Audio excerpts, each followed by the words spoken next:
My mother was convinced I'd die young. In the spring of 1987, just a few weeks after my 14th birthday, she started working nights at the Food World because the late shift paid an extra $1 an hour. I slept alone in an empty house while my mother rang up groceries and fretted over all the terrible things that might happen. What if I choked on a chicken nugget? What if I slipped in the shower? What if I forgot to turn off the stove and the house exploded in a fiery inferno? At 10 o'clock every evening, she'd call to make sure I'd finished my homework and locked the front door, and sometimes she'd make me test the smoke alarms, just in case. I felt like the luckiest kid in ninth grade. My friends Alf and Clark came over every night, eager to celebrate my newfound freedom. We watched hours of TV, we blended milkshakes by the gallon, we gorged on Pop-Tarts and pizza bagels until we made ourselves sick. We played marathon games of Risk and Monopoly that dragged on for days and always ended with one angry loser flipping the board off the table. We argued about music and movies. We had passionate debates over who would win in a brawl: Rocky Balboa or Freddy Krueger, Bruce Springsteen or Billy Joel, Magnum P.I. or T.J. Hooker or MacGyver. Every night felt like a slumber party, and I remember thinking the good times would never end. But then Playboy published photographs of Wheel of Fortune hostess Vanna White. I fell head over heels in love, and everything started to change. Alf found the magazine first, and he sprinted all the way from Zelensky's newsstand to tell us about it. Clark and I were sitting on the sofa in my living room watching the MTV Top 20 video countdown when Alf came crashing through the front door. "Her butt's on the cover," he gasped. "Whose butt?" Clark asked. "What cover?" Alf collapsed onto the floor, clutching his sides and out of breath. "Vanna White, the Playboy! I just saw a copy, and her butt's on the cover!" This was extraordinary news. Wheel of Fortune was one of the most popular shows on television, and hostess Vanna White was the pride of our nation. A small-town girl from Myrtle Beach who rocketed to fame and fortune by flipping letters and word puzzles. News of the Playboy photos had already made supermarket tabloid headlines. The shocked and humiliated Vanna claimed the explicit images were taken years earlier and most definitely not for the pages of Playboy. She filed a $5.2 million lawsuit to stop their publication, and now, after months of rumors and speculation, the magazine was finally on newsstands. "It's the most incredible thing," Alf continued. He climbed onto a chair and pantomimed Vanna's cover pose. She's sitting on a windowsill, like this, and she's leaning outside, like she's checking the weather. Only she's not wearing pants. "That's impossible," Clark said. The three of us all lived on the same block, and over the years we'd learned that Alf was prone to exaggeration. Like the time he claimed John Lennon had been assassinated by a machine gun on top of the Empire State Building. "I swear on my mother's life," Alf said, and he raised his hand to God. "If I'm lying, she can get run over by a tractor trailer." Clark yanked down his arm. "You shouldn't say stuff like that," he said. "Your mother's lucky she's still alive." "Well, your mother's like McDonald's," Alf snapped. "She satisfies billions and billions of customers." "My mother?" Clark asked. "Why are you dragging my mother into this?" Alf just talked over him. "Your mother's like a hockey goalie. She changes her pads after 3 periods." He had an encyclopedic knowledge of your mother jokes, and he unleashed them at the slightest provocation. "Your mother's like a Japanese steakhouse." Clark flung a pillow across the living room, hitting Alf square in the face. Enraged, Alf threw it back twice as hard, missing Clark and toppling my glass of Pepsi. Fizzy foam and soda went sloshing all over the carpet. "Shit!" Alf exclaimed, scrambling to clean up the mess. "I'm sorry, Billy." "It's all right," I said. "Just grab some paper towels." There was no point in making a big deal. It's not like I was going to ditch Alf and Clark for a bunch of new and more considerate friends. 9 months ago, the three of us arrived in high school and watched our classmates dive into sports or clubs or academics. Yet somehow we just orbited around them, not really fitting in anywhere. I was the tallest boy in ninth grade, but I was not the good kind of tall. I wobbled around school like a baby giraffe, all skinny legs and gangly arms, waiting for the rest of my body to fill in. Alf was shorter, stouter, sweatier, and cursed with the same name of the most popular alien on television, a 3-foot-tall puppet with his own NBC sitcom. Their shared resemblance was uncanny. Both Alfs were built like trolls, with big noses, beady eyes, and messy brown hair. Even our teachers joked they were twins. Still, for all of our obvious flaws, Alf and I knew we were better off than Clark. Every morning he rolled out of bed looking like a heartthrob in Tiger Beat magazine. He was tall and muscular, with wavy blonde hair, deep blue eyes, and perfect skin. Girls at the mall would see Clark coming and gape open-mouthed like he was River Phoenix or Kiefer Sutherland, until they got close enough to see the claw, and then they quickly looked away. A freakish birth defect had fused the fingers of Clark's left hand into a pink, crab-like pincer. It was basically useless. He could make it open and close, but it wasn't strong enough to lift anything bigger or heavier than a magazine. Clark swore that as soon as he turned 18, he was going to find a doctor to saw it off, even if it cost $1 million. Until then, he went through life with his head down and the claw tucked into a pocket, avoiding attention.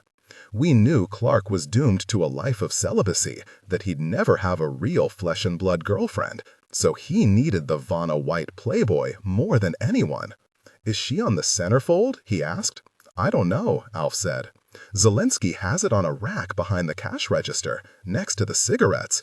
I couldn't get anywhere near it." "You didn't buy it?" I asked.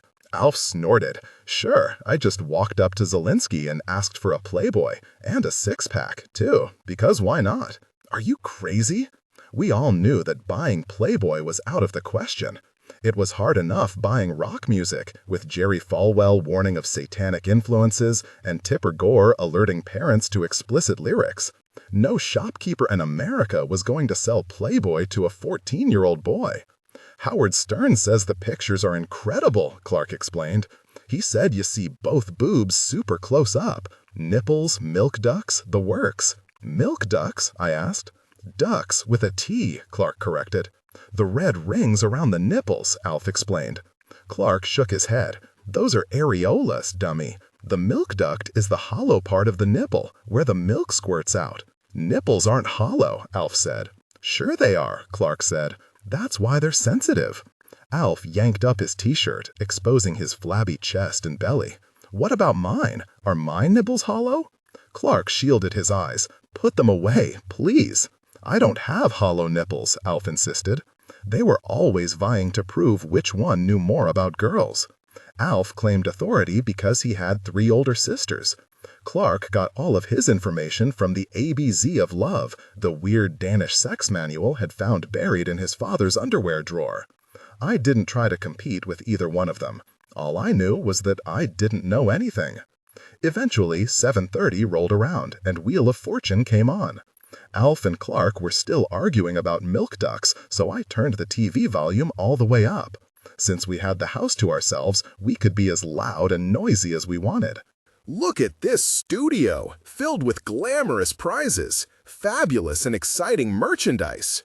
Every episode started the same way, with announcer Charlie O'Donnell previewing the night's biggest treasures: an around-the-world vacation, a magnificent Swiss watch, and a brand-new jacuzzi hot tub. Over $85,000 in prizes just waiting to be won on Wheel of Fortune. The camera panned the showroom full of luggage and houseboats and food processors. Showing off the merchandise was the greatest prize of all, Vanna White herself, 5'6", 115 pounds, and draped in a 12,000 chinchilla fur coat. Alf and Clark stopped bickering, and we all leaned closer to the screen. Vanna was, without doubt, the most beautiful woman in America. Sure, you could argue that Michelle Pfeiffer had nicer eyes and Kathleen Turner had better legs and Heather Locklear had the best overall body, but we worshipped at the altar of the girl next door. Vanna White had a purity and innocence that elevated her above the rest. Clark shifted closer to me and tapped my knee with the claw. "I'm going to Zelensky's tomorrow," he said. "I want to see this cover for myself." I said, "I'll come with you," but I never took my eyes off the screen. 200 REM establishing difficulty. 210. Print, select skill level. 230.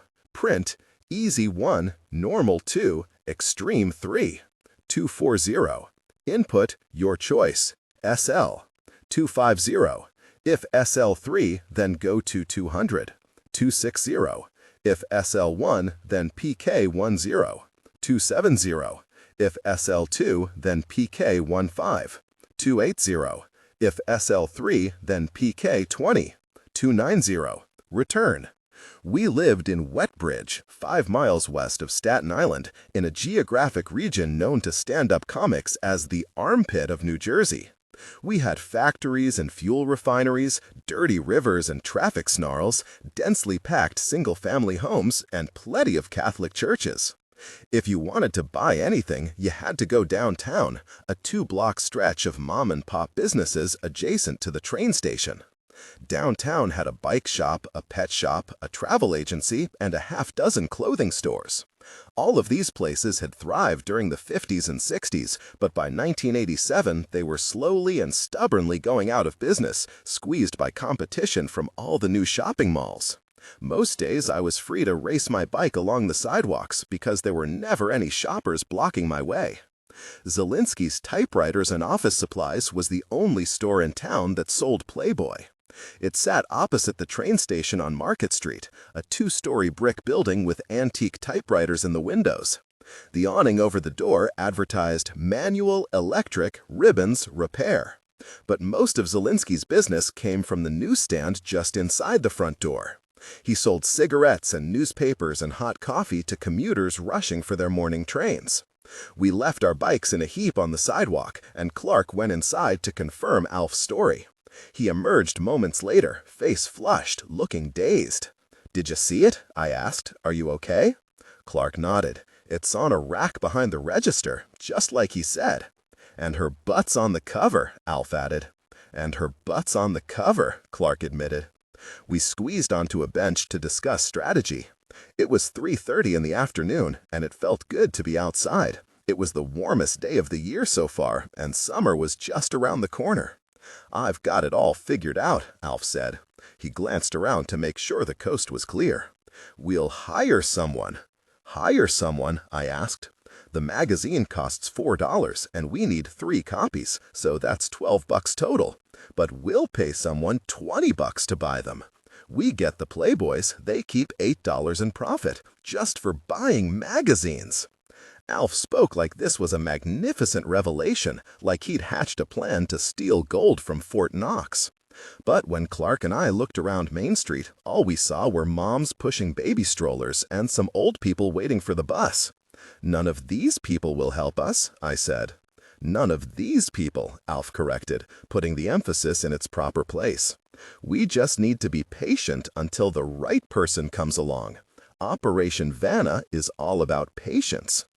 Alf was the mastermind of all our greatest capers, like Operation Big Gulp, in which we shoplifted music cassettes using 64-ounce soda cups from the 7-Eleven, and Operation Royal Dump, in which we destroyed a school toilet using M80 fireworks.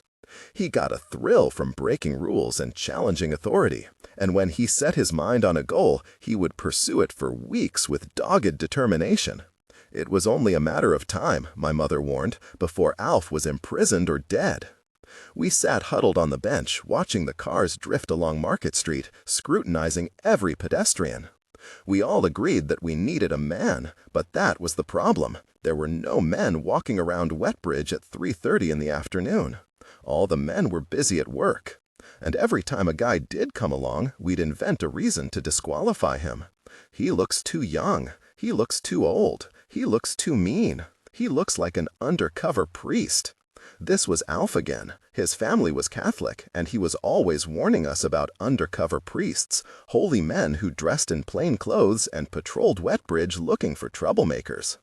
Clark and I told him this was bullshit. There was no mention of undercover priests in the dictionary or the encyclopedia or any book in the library.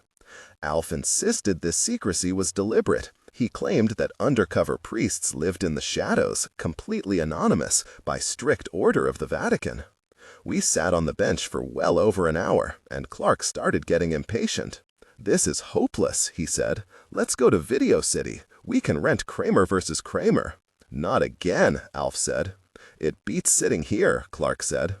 Video City checked for ID and refused to rent R-rated films to anyone under the age of 17. But Clark researched their inventory and discovered a number of PG movies with shocking amounts of female nudity. Barry Lyndon, Barbarella, Swamp Thing. The best of these was Kramer vs. Kramer, the 1979 Oscar winner for Best Picture, starring Dustin Hoffman and Meryl Streep. The story, something about two grown-ups getting divorced, was insanely boring, and we always fast-forward to the 44-minute mark when Dustin Hoffman's hot one-night stand gets out of bed to use the bathroom. What follows are 53 seconds of jaw-dropping full-frontal nudity filmed from multiple angles. We had rented the movie a dozen times, but never watched more than a minute of it. "I'm tired of Kramer versus Kramer," Alf said. "I'm tired of sitting on this bench," Clark said. "None of these people are going to help us. Operation Vanna isn't working." "Traffic's picking up," I pointed out. "Let's give it a little more time." In the late afternoon, the trains started arriving every 15 minutes, discharging dozens of age-appropriate male passengers, most of them carrying overcoats and briefcases. They filed past Zelensky's on their way out of the train station, and a few ducked inside the store for cigarettes or scratch-off tickets. But we watched them march past without saying a word. We couldn't bring ourselves to ask any of them for help. They looked way too respectable. "Maybe we should call it quits," I suggested. "Thank you," Clark said. But Alf was already pointing across the street to the train station. "There," he said. Emerging from a crowd of suits and ties came a young man dressed in denim cutoffs, a red flannel shirt, and Ray-Bans. I felt like I'd seen him before, maybe hanging around the parking lot of Wetbridge Liquors. He had hair like Billy Idol, bleached white and spiky, sticking straight up. "He looks fishy," I said. "Fishy is good," Clark said. "We want fishy." "Excuse me, sir," Alf called. The guy didn't miss a beat. He veered toward us like 14-year-old boys flagged him down all the time. The mirrored shades made it impossible to read his expression, but at least he was smiling. "What's up, fellas?" Alf held out the $20. "Can you buy us some Playboys?" His smile widened. "Vanna White," he said knowingly. "I heard about these pictures." "3 copies is $12, Alf explained. "You could keep the change." "Shit, man, you don't have to pay me. I'll do it for nothing." We stared at him in disbelief. "Seriously?" Alf asked. "Sure, I grew up around here. My name's Jack Camaro, like the car." He shook hands with all of us, like we were old friends. "I'm glad I can help. You guys need anything else? Penthouse? Cigarettes? Maybe some Bartles and James?" Alfred counted $12 into his palm. "Just 3 Playboys." "We really appreciate it," I told him. "Thank you." "3 Playboys," Jack Camaro repeated. "No problem. You guys sit tight." He stepped inside Zelensky's, and the 3 of us stared after him, slack-jawed. It was like we'd summoned a magical genie to obey our every whim and command. A moment later, Jack Camaro exited the store and returned to us, still clutching the $12.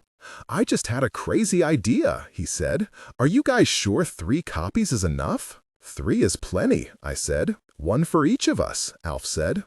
"Just hear me out," Jack Camaro said. "I bet your school is full of horn dogs who want to see these pictures. If you bought a couple extra magazines, you could charge whatever you wanted." We all realized the brilliance of his proposal, and everyone started talking at once. Most of our male classmates would happily spend $10 or $15 or even $20 to own the Vanna White photos for themselves. Jack Camaro suggested that we allocate rental copies for everyone else. We could loan them out for $1 or $2 a night, just like the movies at Video City. "You're a genius!" Clark exclaimed. Jack Camaro shrugged. "I'm an entrepreneur. I look for opportunities. This is what we call supply and demand." We dug deep in our pockets and pooled the rest of our money, another $28. Jack Camaro would buy 10 copies for a total of $40, but we insisted that he keep one of the magazines as a service fee. "That's too generous," he said. "It's the least we can do," Alf insisted. He took our money into the store, and we returned to our bench. Suddenly, our future seemed alive with hope and possibilities. With Jack Camaro's help, we could all be entrepreneurs and make a fortune, Alf exclaimed. "Take it easy," Clark told him. "Let's not get carried away." He urged us to be sensible and invest our profits into more magazines, not just Playboy, but Penthouse, Hustler, Gallery, and We. I'm talking hundreds of copies.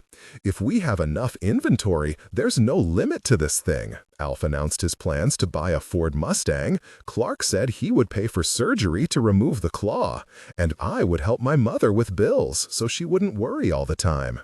These dreams lasted all of 6 or 7 minutes. "Sure is taking a while," Clark finally said. "It's rush hour," Alf reasoned. "The store gets crowded." But we'd been watching the door the whole time, and no other customers had entered or left the building. "Maybe he's an undercover priest," I suggested. "Maybe he and Zelensky are calling the Vatican." Alf turned to me, angry. "That really happens, Billy. You don't hear about it because undercover priests don't want the publicity, but it happens." "Take it easy," Clark said softly. We counted to 100 Mississippis before sending Clark into the store to investigate. He promised he wouldn't say or do anything to upset the plan. He would simply locate Jack Camaro and report back. He disappeared through the door. Alf and I remained frozen in place. The second hand on my swatch ticked off a full minute, then another, then another. We didn't move. We just watched the door, waiting for Clark to return. "Something's wrong," Alf said. "Something's definitely wrong," Clark said. Suddenly, he was standing behind us, like Doug Henning or David Copperfield escaping from a locked box. Alf whirled around. "What the hell? How did you—" "There's a rear entrance, dummy. You can park behind the store." "So, where's Jack Camaro?" I asked. My question hung in the air as the truth settled in. Jack Camaro was long gone and $40 richer. Our dreams of entrepreneurship and financial prosperity went spiraling down the toilet. Between the three of us, we had just $1.52 left over, barely enough to rent a movie. "Kramer versus Kramer?" Clark asked. We trudged off to Video City. 300. REM, transfer character set. 320. Print, setting up the game. 330. Print, please wait. 340. Poke 5634, 0. 350. Poke 1, 51. 360. For address, 2048, 26143. 370. Poke address, PAKE 5120, 0. 380. Poke 1, 55, poke 5634, 125. 390. Return. Before I go any further, I need to stop and tell you about Strip Poker with Christy Brinkley. This was a video game we played on my Commodore 64 computer, a simulation that pitted human against supermodel and 5-card stud. The machine acted as Christy Brinkley, the most beautiful woman in the world before Vanna White came along, and she stood center screen throughout the game. Every time she lost a hand, her blouse or skirt or bra would disappear. The goal was to win her clothes before she won yours. The most remarkable thing about Strip Poker with Christy Brinkley was that you couldn't buy it in any store. My friends and I were the only people who'd ever played it. I created the game myself by typing many hundreds of lines of basic code into the computer. Alf loved to mock the game's simplicity. I'd illustrated Christy Brinkley using ASCII characters, a mix of punctuation and mathematical symbols, so she wasn't much more than a stick figure. I knew I hadn't illustrated the Mona Lisa, but I was proud of the game anyway. I'd spent weeks trying to teach the computer the difference between 2 pair, 3 of a kind, and a royal flush. I even found a way to make random cards wild. Alf didn't appreciate any of this. He just complained that Computer Christie didn't have any pubic hair. She didn't even have wrists. Plus, her legs aren't long enough, Alf complained. She's not contortionated. You mean proportional? I asked. Exactly. It's terrible. I tried not to take Alf's criticisms personally. I reminded myself that he had no idea what went into making a computer game. None of my classmates did. Our high school had a lab full of new TRS-80 computers, but this was 1987, and none of our teachers knew what to do with them. They used the machines to teach typing skills and drill vocabulary words. Most kids still didn't have computers at home. I was one of the lucky ones. My mother won the Commodore 64 through a contest at the Wetbridge Savings and Loan. When she first brought it home, I thought it just a fancy game machine, a turbocharged Atari 2600. But after plugging everything together and reading the owner's manual, I was astonished to learn that the Commodore 64 allowed you to create your own games, space adventures, fantasy battles, race cars, anything you wanted. And just like that, I was hooked. While my teachers droned on about algebraic equations and the American Revolution, I sat in the back of the classroom sneaking looks at the Commodore Programmer's Reference Guide and sketching 8-bit images on graph paper. I subscribed to hobbyist magazines filled with pages of dense basic code for X:1020:1933 Step 3 that readers could type directly into their machines. I often stayed awake inputting programs until 1 or 2 in the morning. It was slow, tedious work, but every program taught me something new, and I'd sometimes copy patches of code into my own games. Alf and Clark were the only people who ever played my creations, and strip poker with Christie Brinkley was my most ambitious game to date, custom designed to win their approval. Her nipples are zeros, Alf complained. That's the worst part. Who wants to play strip poker with a zero-nippled Christie Brinkley? Can't you round them off a little? This was a few days after the Jack Camaro incident, and we were gathered around the computer in my bedroom, guzzling RC Cola and bored out of our minds. I could switch them to asterisks, I suggested, but Alf and Clark agreed that asterisks looked even worse. Forget it, Billy, Alf said. Let's just play something else. He ejected the floppy from the disk drive. I tried to grab it before he could see the label, but I wasn't fast enough. This is what it said. Strip Poker with Christie Brinkley, a game by William Marvin. Copyright 1987, Planet Will Software. Alf read the label and snorted. William Marvin? He asked. I blushed. That's my name. What, like William Shakespeare? Clark leaned over to see. What's Planet Will Software? My company, I said. Alf laughed even harder. Your company? It was one of those ideas that doesn't sound stupid until someone says it out loud. Never mind, I said. But Alf was just getting warmed up. He gestured around my tiny bedroom, pointing at my wall posters of Spuds MacKenzie and bikini supermodels. Is this your corporate headquarters? Can I be CEO? It's just a goof, I told him. I wrote it on the label to be funny.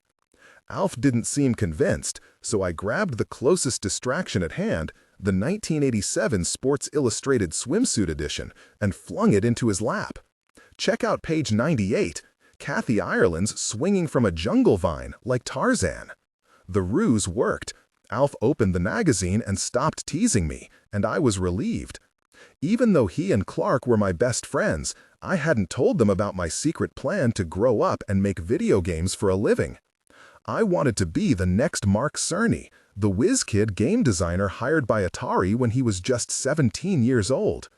I wanted to partner with visionaries like Fletcher Mulligan, the legendary founder of Digital Artists, and I wanted to have my own software company.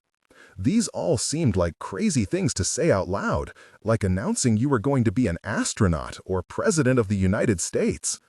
When adults asked me what I wanted to do with my life, I just shrugged and mumbled, I don't know. Alf stuck his nose in the magazine, trying to inhale the scent of Kathy Ireland, but Clark was still pinching the floppy disk in his claw, as if he'd been seized by a remarkable idea. Planet Will is a real business, he said. It's just a joke, I insisted. But it could be real, he explained. There are real teenagers who make video games and sell them. They run real businesses out of their garages. And they buy their office supplies at stores like Zelensky's. Clark opened my closet and started removing clothes that I hadn't worn in years. The sports coat from my 6th grade graduation, the slacks I wore to church on Christmas and Easter, scuffed black shoes that couldn't possibly fit me anymore. "Put these on," he told me. "What are you talking about?" I asked. "Operation Vanna, take 2, he said. "I've got a better idea, and this one is going to work. 400 rem, play theme music. 410 L542722, poke L11 128. 420, poke L1 75. Poke L15 0. 430, poke L16 240. Poke L11 12 124. 440, poke L115 250. Poke L120 207. 450, 4L to 0 25. Poke L14 17. 460, poke L11 peak L127. 470, 4T to 100 next T. 480, next L, poke L14 0. 490, return. Everyone knew you had to be 18 years old to legally purchase Playboy, but we never stopped to wonder if the law was state, federal, or local, or which government was responsible for it. Clark insisted that we dress up. He said that a proper coat and tie would age anyone's appearance by 18 months. "But that only gets me to 15, I said. 14 plus 18 months is 15, maybe 16. "You'll be close enough," Clark promised. "We'll have so many other distractions, Zelensky won't think twice." My shirt was too small, and my shoes pinched my feet. Every step hurt, and I wobbled like a woman in high heels. Clark had the opposite problem. He wore a teal polyester suit that was 2 sizes too large. Ever since his father went out of work, Clark survived on hand-me-downs shipped from weird relatives in Georgia. These items arrived once a year in black plastic trash bags, reeking of mothballs and adorned with mysterious brands we'd never heard of. U-Men, Bootstrap, Kentucky Swagger. Alf was the only kid on our street who always dressed in new clothes. Both of his parents worked. His father hung wallpaper, and his mother was a secretary in a realtor's offices, so they were rolling in dough. For our trip to Zelensky's, Alf dressed up to the minute in the latest Miami Vice-inspired fashion.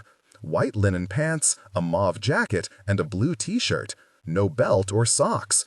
We were supposed to be businessmen coming off the train after a long day in Manhattan, but Alf looked like he was ready to seize cocaine from a Colombian drug lord. "This is all about confidence," Alf assured me. "Exactly," Clark said. "If you act like you're old enough, Zelensky is going to think you're old enough." It was easy for them to say.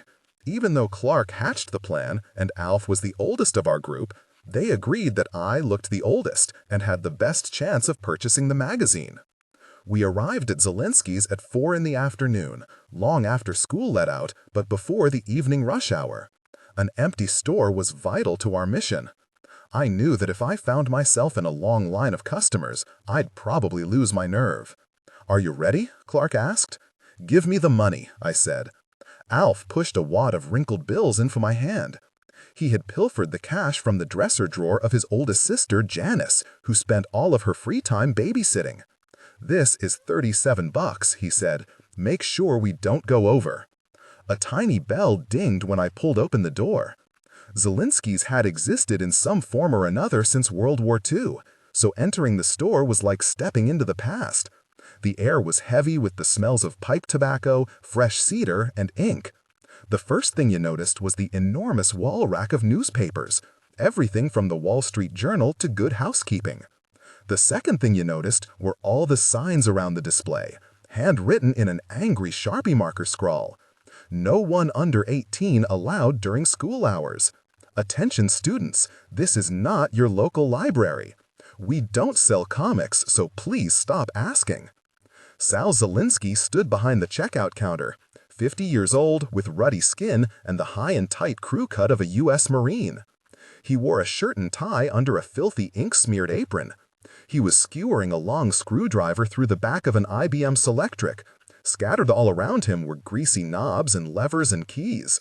It looked like he'd slaughtered the typewriter and ripped out his guts. At the sound of our arrival, Zelinsky adjusted his bifocals with blackened fingertips, studied our faces, and frowned.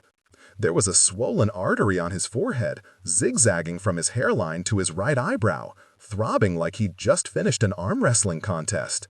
He couldn't have looked more pissed off. "Help you?" he asked. "We just need a few things," I said, then forced myself to spit out the rest because Clark insisted these words were crucial. "For our office." "Your office." Zelinsky said it the way another person might say, "your pirate ship" or "your space shuttle." Just over his shoulder, behind the cash register, I saw Vanna White on a rack of magazines labeled Adults Only, and sure enough, her butt was on the cover. My heart did a little flip. "Just some odds and ends," I said, but the words came out all mumbled. Zelinsky turned the Selectric face down and speared a second screwdriver into it. "This isn't a toy store," he said. "You get what you need and you leave." "Right," I said. "No problem," Clark said. "Understood," Alf said. We were barely through the front door, and already I wanted to turn back. But Alf and Clark were grabbing wire baskets and moving ahead with the plan. I grabbed a basket of my own and followed them. I'd shopped at Zelinsky's dozens of times, but never ventured past the magazine rack. Behind the checkout counter, the store divided into 3 long aisles filled with office supplies. Calendars and stationery, staples and staple removers, markers and mailers, and a million other doodads. We spread out and went to work. Clark's plan was to fill our baskets with many large but inexpensive items. I grabbed a 3-ring binder, a pack of A13 batteries, and a massive tub of Elmer's glue. If it cost less than $1 or $2, I put it in the basket. There were no other customers. The store was silent except for the radio. Phil Collins was repeating the fade-out chorus of Invisible Touch. But as soon as the song ended, it inexplicably started from the beginning all over again. At the back of the store was a large showroom designed to look like a working office, complete with desks and swivel chairs, typewriters and wall clocks and file cabinets. Everything had a price tag. The whole showroom was available for purchase. A fat girl sat at one of the desks, typing on a Commodore 64 computer. The monitor was full of code, and I was too far away to read it, but I could hear the results streaming from the speakers. A tinny, synthesized version of Invisible Touch, the same song playing on the radio. The melody wasn't quite right. There were a few wrong notes, but as a copy, it was pretty damn close. The girl looked up. "Can I help you?" I grabbed the closest item on a shelf. It looked like a white paper hockey puck, and dropped it in my basket. "No, thanks." I turned down the next aisle, but felt her eyes tailing me.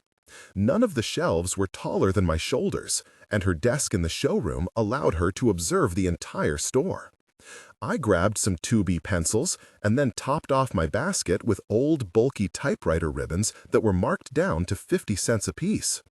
Alf was in the next aisle over, scooping styrofoam peanuts into a plastic bag. Clark walked past him with a dozen mailers wedged beneath his arms. They'd already gathered more stuff than we could carry. I knelt down to grab a handful of erasers, and suddenly the fat girl was right beside me, straightening a display of Post-it notes. She spoke in a low whisper. "My dad will call the cops." "What?" "He has 0 tolerance for shoplifting." She pointed to a sign on the wall. "We have 0 tolerance for shoplifting. We will call the cops.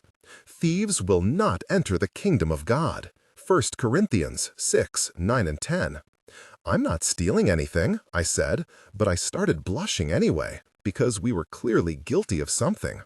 She reached into my basket for the batteries. "These are for hearing aids. And this," she grabbed the paper hockey puck, "this is receipt tape for an adding machine. Nothing you're buying goes together." She was leaning over to whisper, and I could smell her perfume, fresh and clean, like soap in the shower. Long black hair fell past her shoulders. She wore an oversized Genesis concert t-shirt, and her wrists were covered with purple jelly bracelets. A small gold cross hung from the chain around her neck. "Is that your 64?" I asked. "It's the store's. Technically it's for sale, but my dad lets me use it. I've got one at home." She seemed skeptical. "Disk drive or tape storage?" "Disk," I said, allowing a touch of superiority to creep into my voice. Programmers on a budget could store their data on cassette tapes, but the process was slow and unreliable. I gestured to the stereo speakers in the ceiling. "She seems to have an invisible touch, yeah?" And asked, "Was this song playing on your computer?" "Yeah, I'm messing with the waveform generator. The SID chip has 3 sound channels, but to do the song properly, you need 4. That's why you didn't hear any drums." I would have been less astonished if she'd answered me in Japanese. "You programmed your 64 to play Invisible Touch? My Sussudio is way better. I'm coding all of his greatest hits on the 64, 1 track at a time, so I can listen to them on my computer." "Are you a musician?" "Nah, I just really like Phil Collins. British bands are the best, you know." I did not know. Most people in our neighborhood viewed the words "Made in America" like a badge of honor. "What about Van Halen?" I asked. "Could you do Van Halen?" She shrugged. "Maybe. Guitars are tough." It was my first time meeting another programmer, and I had a lot more questions. Was she working in BASIC or Pascal or something else? Was each song its own standalone program? How long did it take to load a song into memory? But across the store, Alf was already glaring at me. This wasn't part of the plan. We were supposed to move swiftly and purposefully. Operation Vanna was going off the rails. "Do you go to Wetbridge High?" I asked. "St. Agatha's," she said. "My father's raising me to be a nun." "Do they teach you how to use waveforms?" She laughed. "If you want to see something hilarious, you should come to my school and watch nuns teaching computer science. We spent all winter learning how to draw a cross. No functions, no calculations, no animation. Just graphics inspired by the Holy Gospels." "At least you're programming," I told her. "My school put a typing teacher in charge of the computer lab. I've seen her use a floppy disk sideways." "That's impossible." "Not if you push hard enough," she laughed. "Are you kidding?" "Swear to God," I insisted. She broke the disk and the drive. Alf and Clark moved behind the girl, invading my sightline. They were pantomiming furiously, waving their shopping baskets and pointing toward the cash register. "What about you?" she asked. "Do you program?" I thought of strip poker with Christy Brinkley. "I made a poker game last month. 5-card stud, human versus computer." "You taught your 64 to play cards?" "It's not very good. It only wins maybe half the time. But I did teach it how to bluff." Now she looked impressed. "That must have taken forever." And it felt so good hearing somebody say that. Because it had taken forever. I'd spent all winter on the game, painstakingly teaching the 64 to recognize the difference between a straight, a flush, and a straight flush. Only to have Alf mock the game because digital Christy Brinkley didn't have enough pubic hair. "You're the first person I've met with a 64, I told her. "And you're a girl. Is that strange?" "Girls practically invented programming," she said. "Jean Bartik, Marlon Westkoff, Fran Balast, they all programmed ENIAC." I had no idea what she was talking about. "And don't forget Margaret Hamilton. She wrote the software that let Apollo 11 land on the moon." "I meant programming video games," I said. "Donna Bailey, Centipede, Brenda Romero, Wizardry, Roberta Williams, King's Quest. She designed her first computer game at the kitchen table. I interviewed her for school last year." "For real? You talked to Roberta Williams?" "Yeah, I called her long distance in California. She talked to me for 20 minutes. King's Quest was a landmark computer game, an undisputed masterpiece. And now I had even more questions. But Alf was clearing his throat, sounding like he was choking. "Look, I gotta go," I told her. "My friends are in a hurry. But we're going to pay for all this, I promise." She took another look at my shopping basket, well aware there was something wrong with my story. "Suit yourself," she said. "Have fun with your hearing aid batteries." I followed Alf and Clark to the front of the store, and we unloaded our baskets on the checkout counter. Now that we were actually spending money, Zielinski's mood brightened. He swept aside the greasy typewriter parts to make room for our purchases. "All right, gentlemen, do you want separate bills, or shall I put it all together?" "Together is fine," I said, flashing my $37 in wrinkled bills. Zielinski bagged the items as he punched prices into the cash register. It was a beautifully ornamented brass chest with mechanical buttons, big and clunky, and nothing at all like the electronic models at Food World. "Must be some business you guys are running," he said. "What kind of work is it?" "Computer software," I explained. "We make our own games." "Smart thinking," Zielinski said, and he bagged my hearing aid batteries without blinking an eye. "You don't want to be in the typewriter business, I can tell you that. All the money's in word processing now. And laser printers. Have you ever seen a laser printer? They're like magic." The subtotal on the cash register crept higher and higher. $23.57, $24.79, $28.61. And I worried one of us had overspent. But after everything was bagged, the total with tax came to an even $30, exactly where we hoped to be. "Is there anything else?" Zielinski asked. This was the moment of truth, the moment I'd rehearsed with Alf and Clark again and again. They'd coached me to keep my pitch exactly the same, to speak the words like I used them all the time. "Just some Tic Tacs," I said, "and a Playboy." "Hang on," the fat girl called, and she came running to the front of the store, waving a sheet of paper. "There's a contest at Rutgers this month for high school programmers. Anyone under 18 can enter." I didn't move. None of us did. "First prize is an IBM PS2, she explained, with a 16-bit processor and a full megabyte of RAM. "You should enter your poker game." I couldn't look at the girl and I couldn't look at Zielinski, so instead I looked at the paper.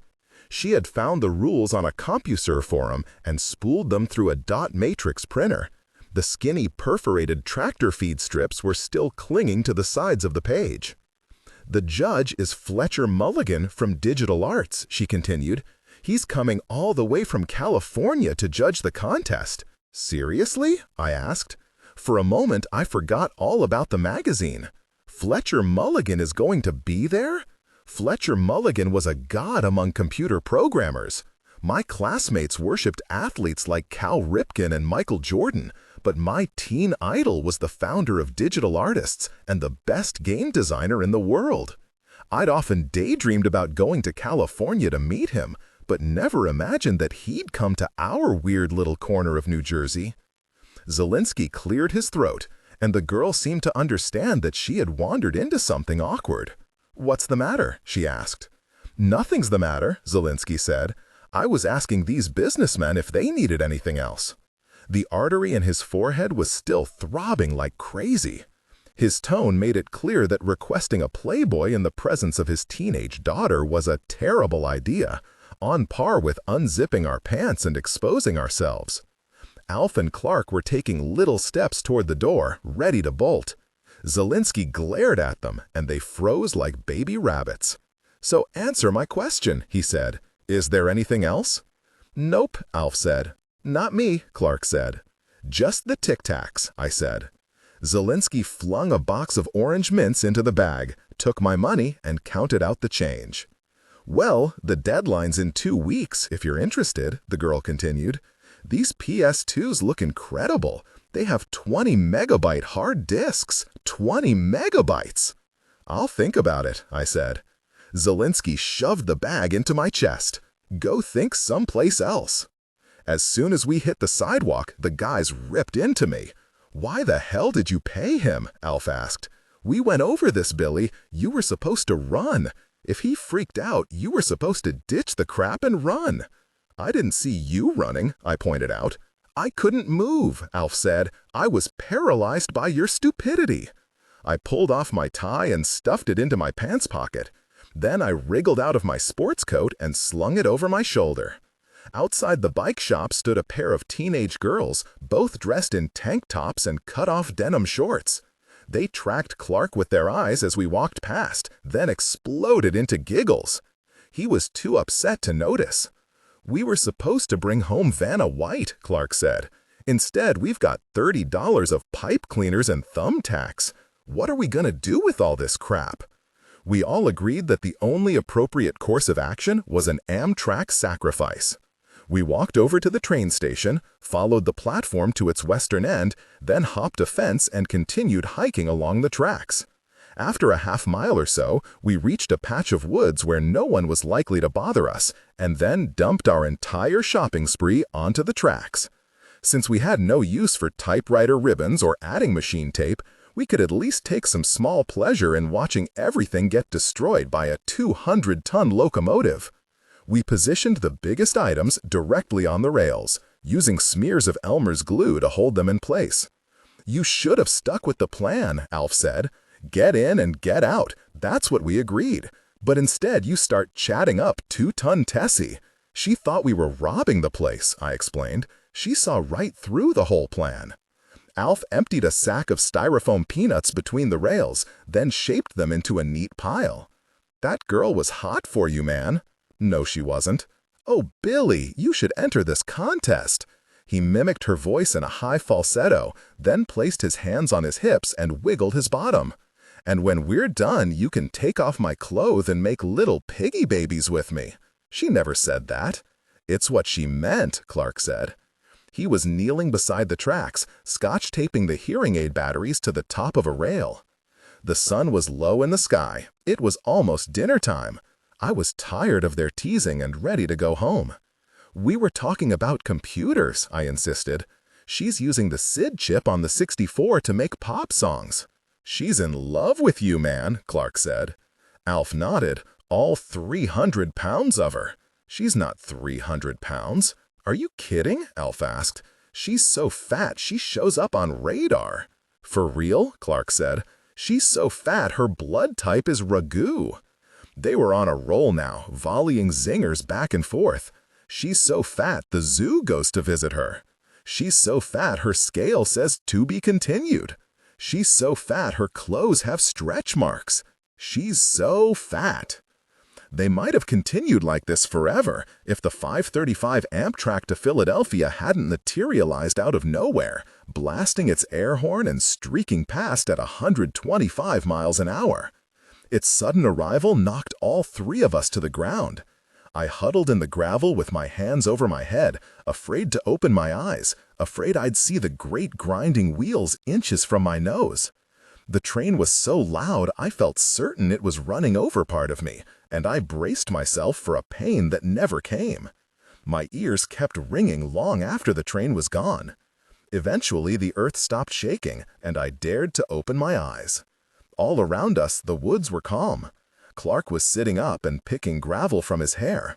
Alf spat out some dirt and debris, then finished his earlier statement. "She's so fat the horse on her polo shirt is real." We rose to examine the wreckage. The items we glued to the tracks were gone, scattered, pulverized into non-existence. All that remained were a handful of styrofoam peanuts, and the rules of the Game of the Year contest for high school computer programmers. 500 rem, introduce variables. 520, score 0, level 1. 530, lives 3, timer 300. 540, HX 24, HY 50, AA 1, BB 256. 550, W1 54276, W2 54283. 560, W3 54290, H1 5473. 570, H2 54280, H3 5487. 580, L2 5479, L3 5486. 590, V 53248. 600, return. I went home that afternoon, hurried into my bedroom, and started flipping through my collection of floppy disks, looking for a game that would be worthy of Fletcher Mulligan's attention. Strip poker with Christy Brinkley was out of the question. Fletcher wouldn't be impressed by a simple poker simulation. I needed something bigger, more ambitious, something that would really dazzle him. His company, Digital Artists, was famous for building massive, fully realized worlds within 64 kilobytes of RAM. Every game took players to new and surprising destinations: Egyptian pyramids, alien planets, pirate ships, and Gothic mansions, all rendered in beautiful, blocky 8-bit graphics. Fletcher never made the same game twice, and he never copied popular hits. Anytime you saw the Digital Artists logo on a package, you knew you were buying something completely original. Unfortunately, most of my homemade games were rip-offs of arcade classics. I gave them names like Gobbleface, a Pac-Man rip-off, Totally Awesome, a Frogger rip-off, and Monkey Kong. You get the idea. I learned a lot by making these games, but I wouldn't dare submit them to the contest. I also had a dozen half-finished programs that never went anywhere. I once started a game called Mission Zero because I liked the name Mission Zero, but I never got past creating the title screen. I started an adaptation of the Stephen King novel Cujo, in which you played a Saint Bernard and tried to bite as many people as possible, but stopped when Clark warned that Stephen King would probably sue me. The best of these half-finished efforts was a game called The Impossible Fortress. I got the idea after seeing a drawing by a guy named M.C. Escher. He'd created this crazy castle full of hallways and staircases that doubled back on themselves. My idea was to set a jumping and climbing game in an Escher-like setting. Players had 300 seconds to climb a mountain and enter a giant fortress with a princess hidden in its center. There were guards and guard dogs swarming all over the place. If they collided with the player, or if the time ran out, then the hero was imprisoned in the fortress for all of eternity. To win the game, you had to free the princess and then follow her out of the castle to safety. I'd used a sprite with 6 different frames to animate my hero. The graphics weren't terribly detailed, but he bent his knees and elbows when he ran, and the animation looked fairly realistic. There was just one problem. All the fancy graphics and animation were overtaxing the 64, so the game was painfully slow. The hero lumbered across the screen, and the guards trudged after him like they were slogging through mud. Playing the game was like listening to a 45 record at 33 RPM. You could make out the basic idea, but after a minute or so, it would drive you crazy. I knew that if I could speed up the action, I'd have a pretty decent game. But when I flipped the power switch on my 64, nothing happened. I got down on my knees and studied the tangle of wires underneath my desk. The computer wasn't plugged into the wall. In fact, the entire power supply box was missing. This could only mean one thing. I found my mother in the kitchen making me a grilled cheese sandwich for dinner. She was already dressed in her white Food World uniform. Her shift started in 20 minutes, but for some strange reason she wasn't rushing to get out the door. "Have you seen my power box?" She didn't answer. She just pressed the sandwich into the pan with a metal spatula. "It looks like a black brick," I explained, "with wires coming out of it." I studied her more closely and realized she was upset. It looked like she was channeling her anger into the sandwich. She was leaning so hard on the spatula, I thought the handle might snap. "I saw it in your bedroom," she finally said, "under your computer desk." "It's not there, you're damned right it's not." She flipped the grilled cheese onto a plate and then dropped it on the table. I realized my report card was waiting there with the rest of the day's mail. This is what it looked like. "I can explain," I said. "Go ahead," she said. "Tell me how you get a D in gym. Tell me how you fail a class called Rocks and Streams." "I'm sorry," I said. "Don't apologize to me. You're not hurting me. 3 months ago, we sat at this table and you promised me you would do better. But look at these marks. You've gone from D's to F's. You're failing Rocks and Streams." At the start of my freshman year, my mother dragged me into the principal's office to protest my new class schedule.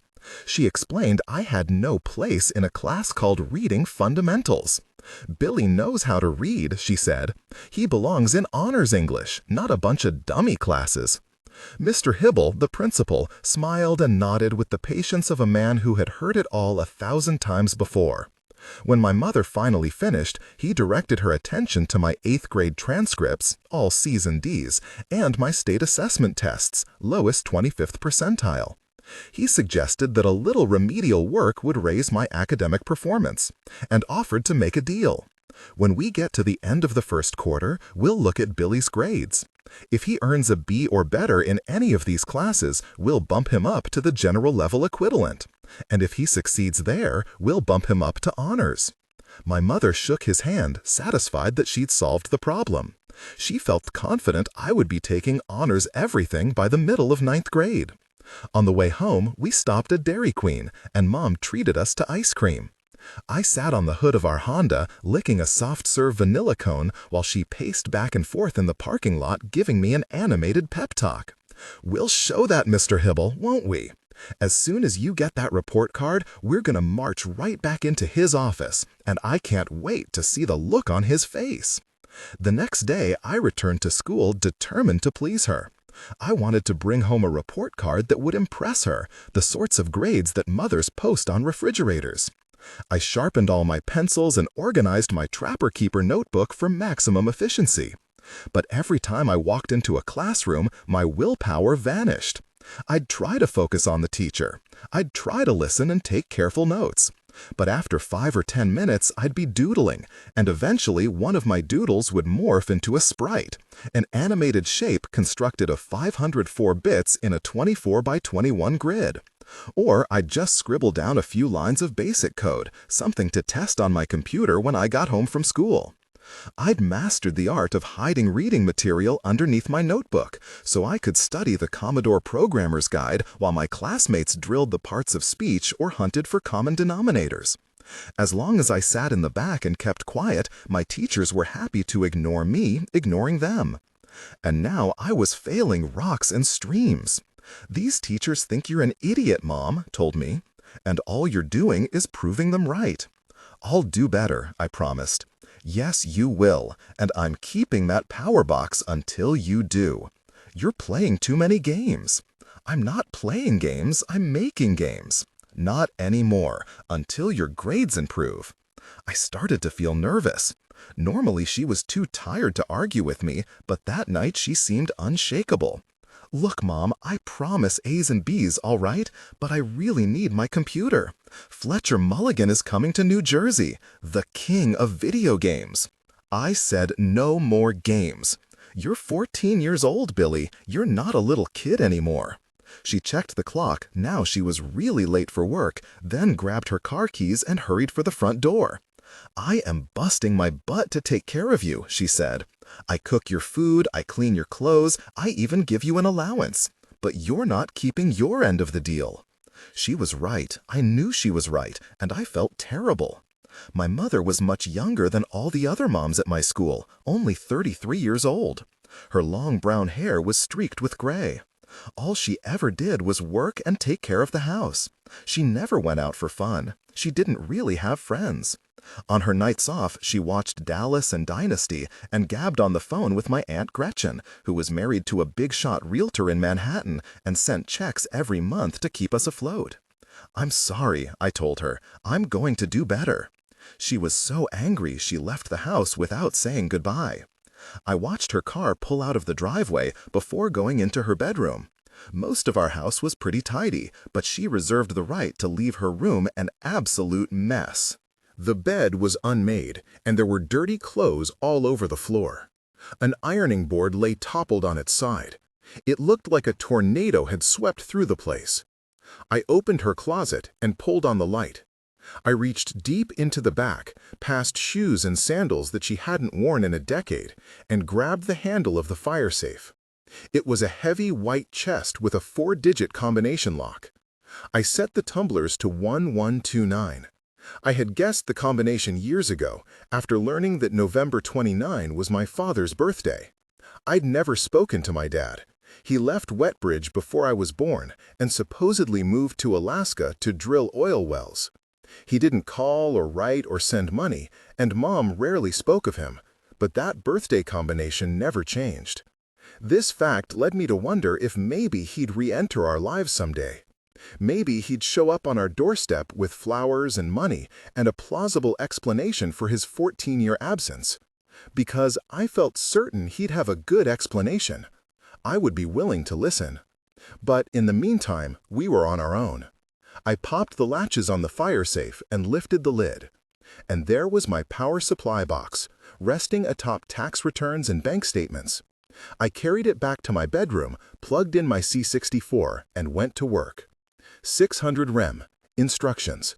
610, print, save the princess. She is, 620, print, imprisoned in a dangerous. 630, print, fortress. Your mission is, 460, print, to avoid the guards, enter. 450, print, the fortress, and find the, 660, print, princess before time runs out. 670, print, hit any key to begin. 680, get A. If A not equal A, then 680. 690, return. I spent the next few nights sneaking the power box out of my mother's fire safe and sneaking it back before bedtime. Yes, this was dishonest, and yes, I felt bad about lying. But I knew that winning the 4000 IBM PS2 was more important to my future than anything I'd learn about rocks and streams. If I was serious about Planet Will software, I couldn't work on a Commodore 64 much longer. Newer computers offered more memory and better graphics, and C64s would be obsolete in another year or two. I needed to upgrade to the latest technology, and the contest was my best chance to do it. To keep Alf and Clark from coming around my house, I said I was grounded for bad grades. They came around anyway, tapping on my screen door as soon as my mother left for work, suggesting we watch MacGyver or play Trivial Pursuit or crank call the girls in our homeroom. I explained that Mom had the neighbors keeping an eye on me, that Mrs. Digby across the street was watching through her lace curtains, so I had to close the door. I worked on the code all night and spent my days editing printouts during class. None of my changes made a difference. The impossible fortress was still maddeningly slow. I tried everything. I crunched the code as tight as possible, rearranging my subroutines and deleting remarks and eliminating spaces between commands.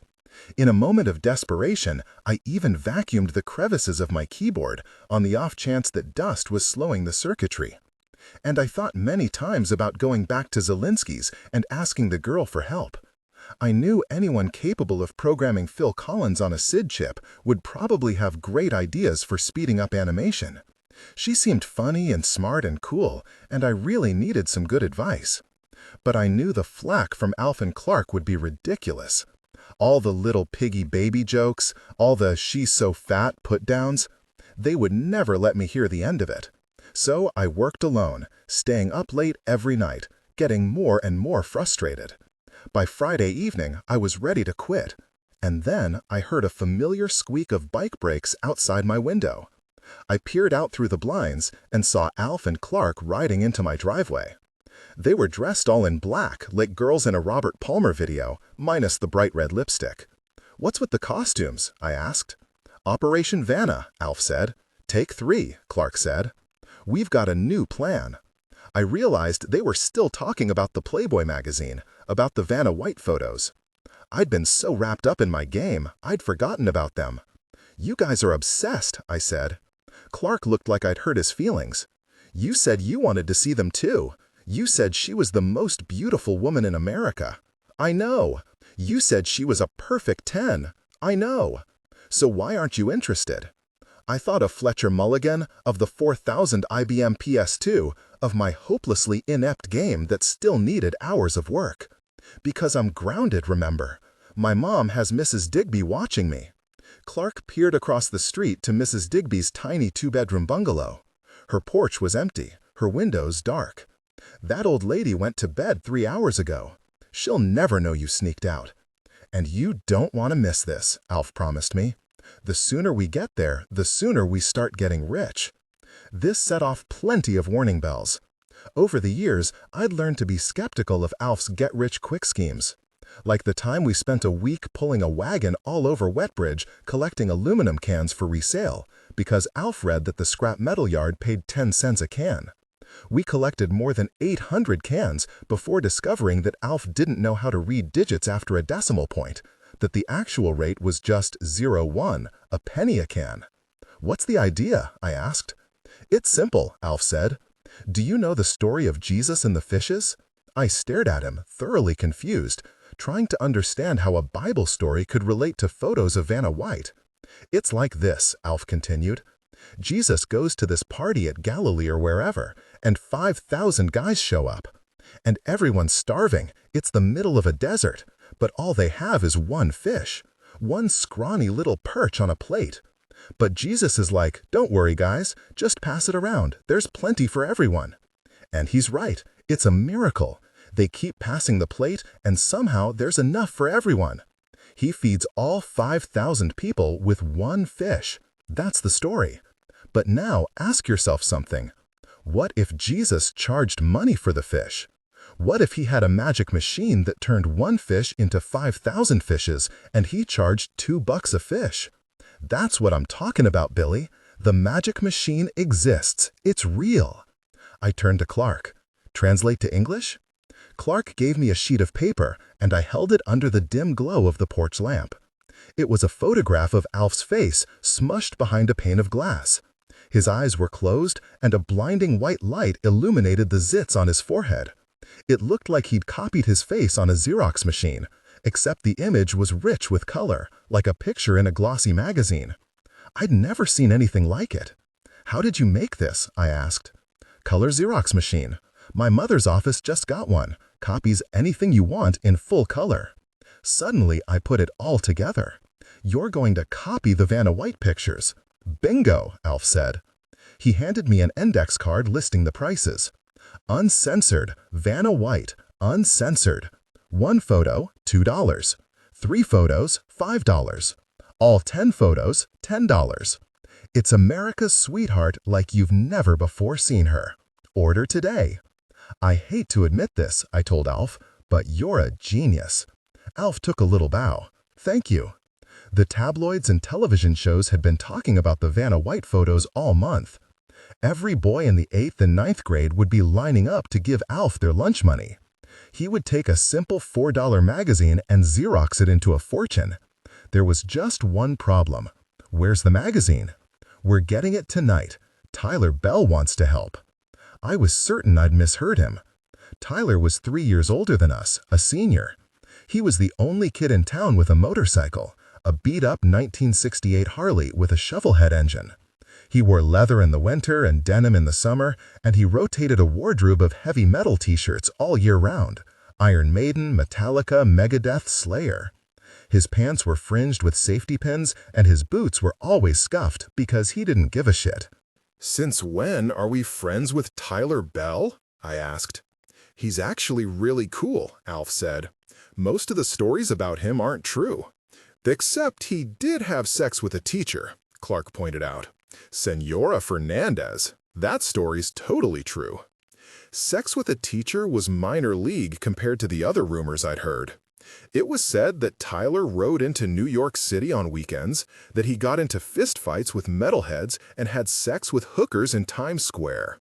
Surprisingly, none of this prevented the girls in my class from going berserk over him. When Tyler came swaggering past their lockers, they'd fall all over themselves, like he'd just stepped off the cover of a Harlequin romance novel. In another life, he was probably a pirate or a Viking. "Why is Tyler helping you?" I asked.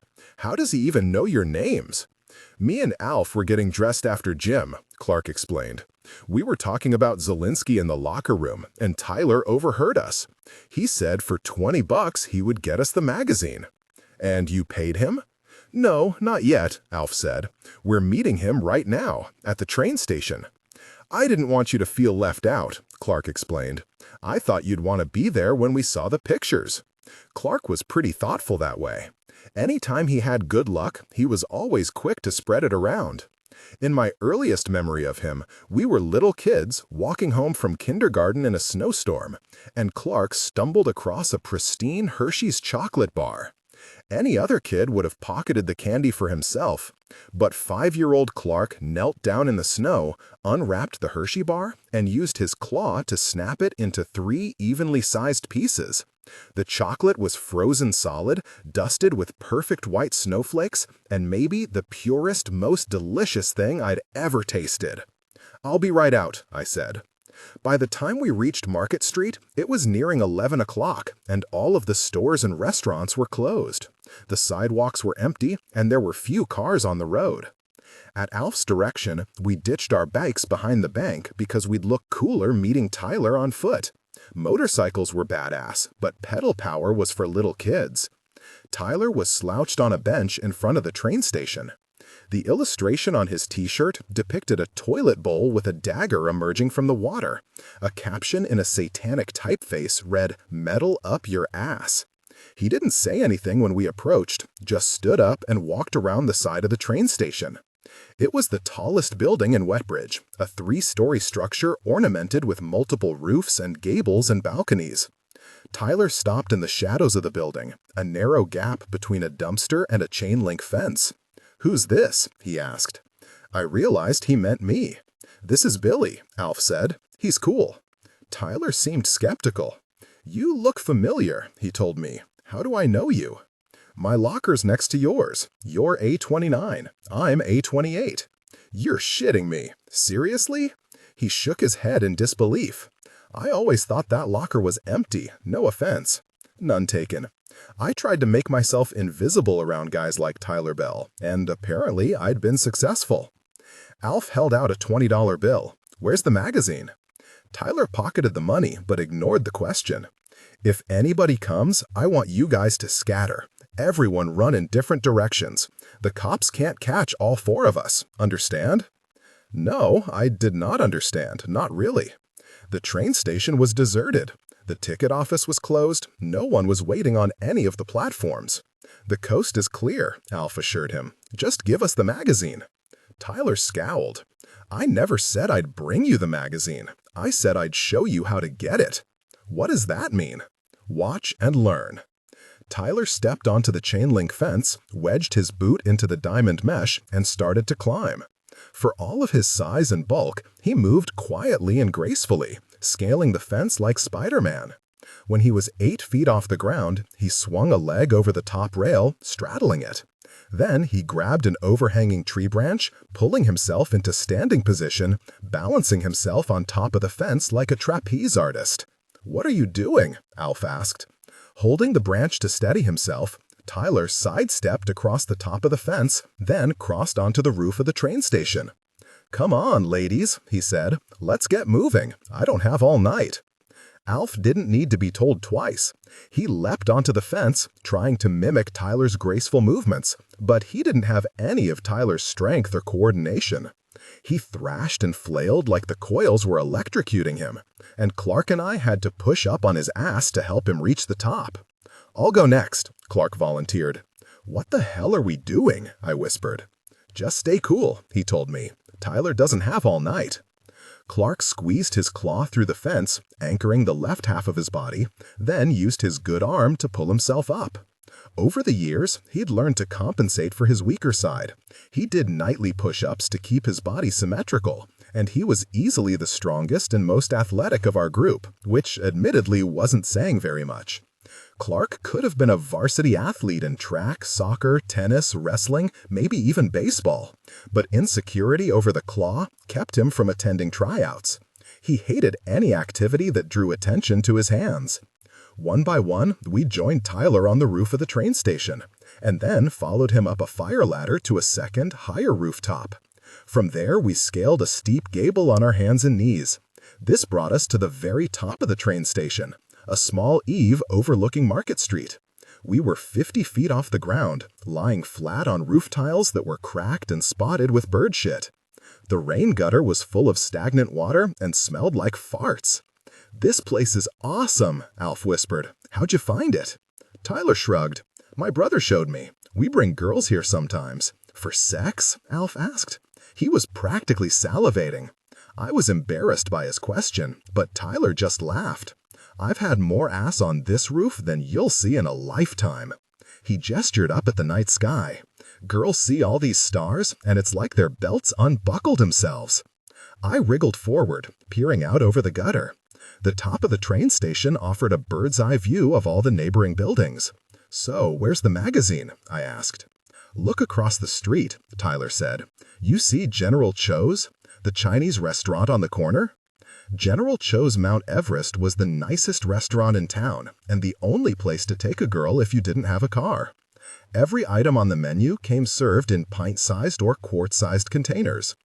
"There's a fire escape ladder in the back of the restaurant," Tyler explained. "What you want to do is climb the ladder to his roof. You need to be quiet because the general lives above the restaurant. He's got the apartment on the second floor." "Wait a second," I interrupted. "What are we talking about? What are we doing up here?" Tyler sighed long and loud, like his worst fears about me had just been confirmed. "Let's just hear him out," Clark said. "Yeah, go ahead, Tyler," Alf pleaded. As Tyler continued, Clark started taking notes. He brought out a pencil and paper and sketched the buildings along Market Street. From our perspective, they seemed small and easily scalable, like obstacles in a video game. Most stores were crammed side by side, but General Cho's was separated from its neighbor by a narrow alley. "You'll need to hop across the alley," Tyler explained. "That'll put you on the bike shop. They use their second floor for inventory, so you can be as loud as you want. And then you just walk east. Bike shop, travel agency, Zelinsky's. He uses his second floor for inventory too. Old typewriters and shit, so you don't have to worry about noise." I turned to Alf and whispered, "How does he know all this?" "I worked there last summer," Tyler explained. "Now, you see that bump on the roof? The little square box? That's an exit hatch." Zelensky keeps it locked from the inside, but the whole door has gone to shit. The wood's rotten, the hinges are rusted. You could probably pry it off with your bare hands. With a crowbar, it'll take 2 seconds. At last, I understood he was describing a burglary. "Are you kidding? You guys want to steal the magazines?" A moment passed and no one said anything. "Well," Clark reasoned, "technically it's not stealing if we pay for them. We could leave money in the cash register, $4 for every copy we take. Then we fix the hatch on our way out," Alf said. "We'll bring a screwdriver and we'll put the hinges back on." "No," I said. "No way." "Why not?" Tyler asked. "Because Alf just gave you $20. Why don't you just walk into a store and buy the magazine for him?" "That would be illegal," Tyler said. "This is illegal," I said. "You're telling us to break into Zelinsky's and steal the magazine." I don't know where I found the courage to challenge Tyler Bell. He looked like he was ready to push me off the roof. But someone had to say something. His plan was ridiculous. It was straight out of Mission Impossible. And my friends were hooked. "It's not stealing if we pay for them," Clark repeated. "Yes, it is," I said. "Nobody will ever know," Alf said. "Zelensky finds some extra money in his cash register.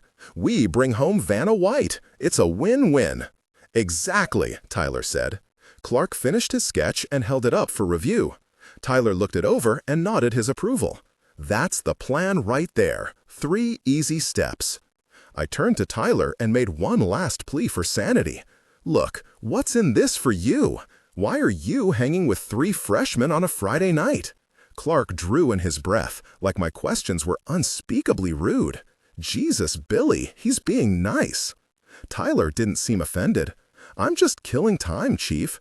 I'm meeting my friends at 11:30, and I figured I'd help you guys while I wait." He said this all very matter-of-factly, but the explanations stopped me cold.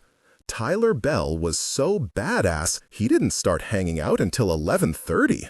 "But if you guys don't want my help—" we do," Clark insisted. "Let's go right now," Alf said. "Let's go tonight." "There's just one problem," Tyler said. "Zelensky has the whole store wired. Front door, windows, and the roof hatch. So as soon as you pop it open, the alarm gets tripped. You've got 60 seconds to turn it off, or the whole place lights up like the 4th of July. Sirens, flashers, the works."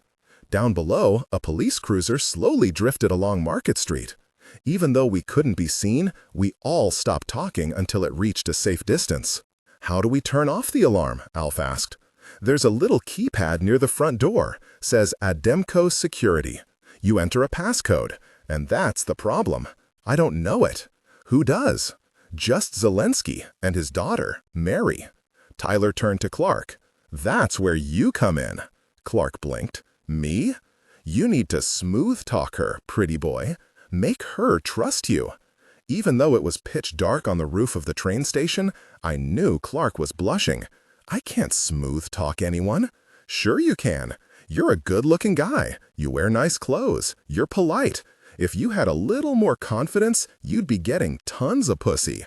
Clark held up his claw. What about this? That's your secret weapon, Tyler said. You show Mary that ugly flipper every chance you get, because it makes her trust you, understand? It makes her feel safe. Clark wasn't having any of it. He was so shy around girls, he'd cross the street to avoid walking past one. Just hear me out, Tyler continued. Mary works at the store every afternoon, and this chick is horny like a baboon, all right. I had to beat her back with a stick. She couldn't keep her hands off me. She is desperate for action. I'm not. I don't want action with her, Clark said. Just hang out, Tyler said. Talk with her, tell some jokes, act like she's interesting. Take her to the movies, play with her hair, kiss her. I'm not kissing her, Clark said. I want the magazine, really I do, but I'm not kissing her. Then we're done, Tyler said, rising to his knees. And thanks for wasting my time. I thought you guys were serious. We are, Alf said. We're very serious. Then you need the code, Tyler insisted. By this point, I was wishing I'd never left my house. Tyler's plan was ridiculous. Its chances of working were zero. Any girl smart enough to program invisible touch on a C64 would never be stupid enough to give up the security code to her father's store. We had climbed all the way to the top of the train station for nothing. I won't do it, Clark insisted. I'm sorry. Then I'll do it, Alf said grudgingly. I won't enjoy it, and I'll have nightmares for life, but I'll suffer for the greater good.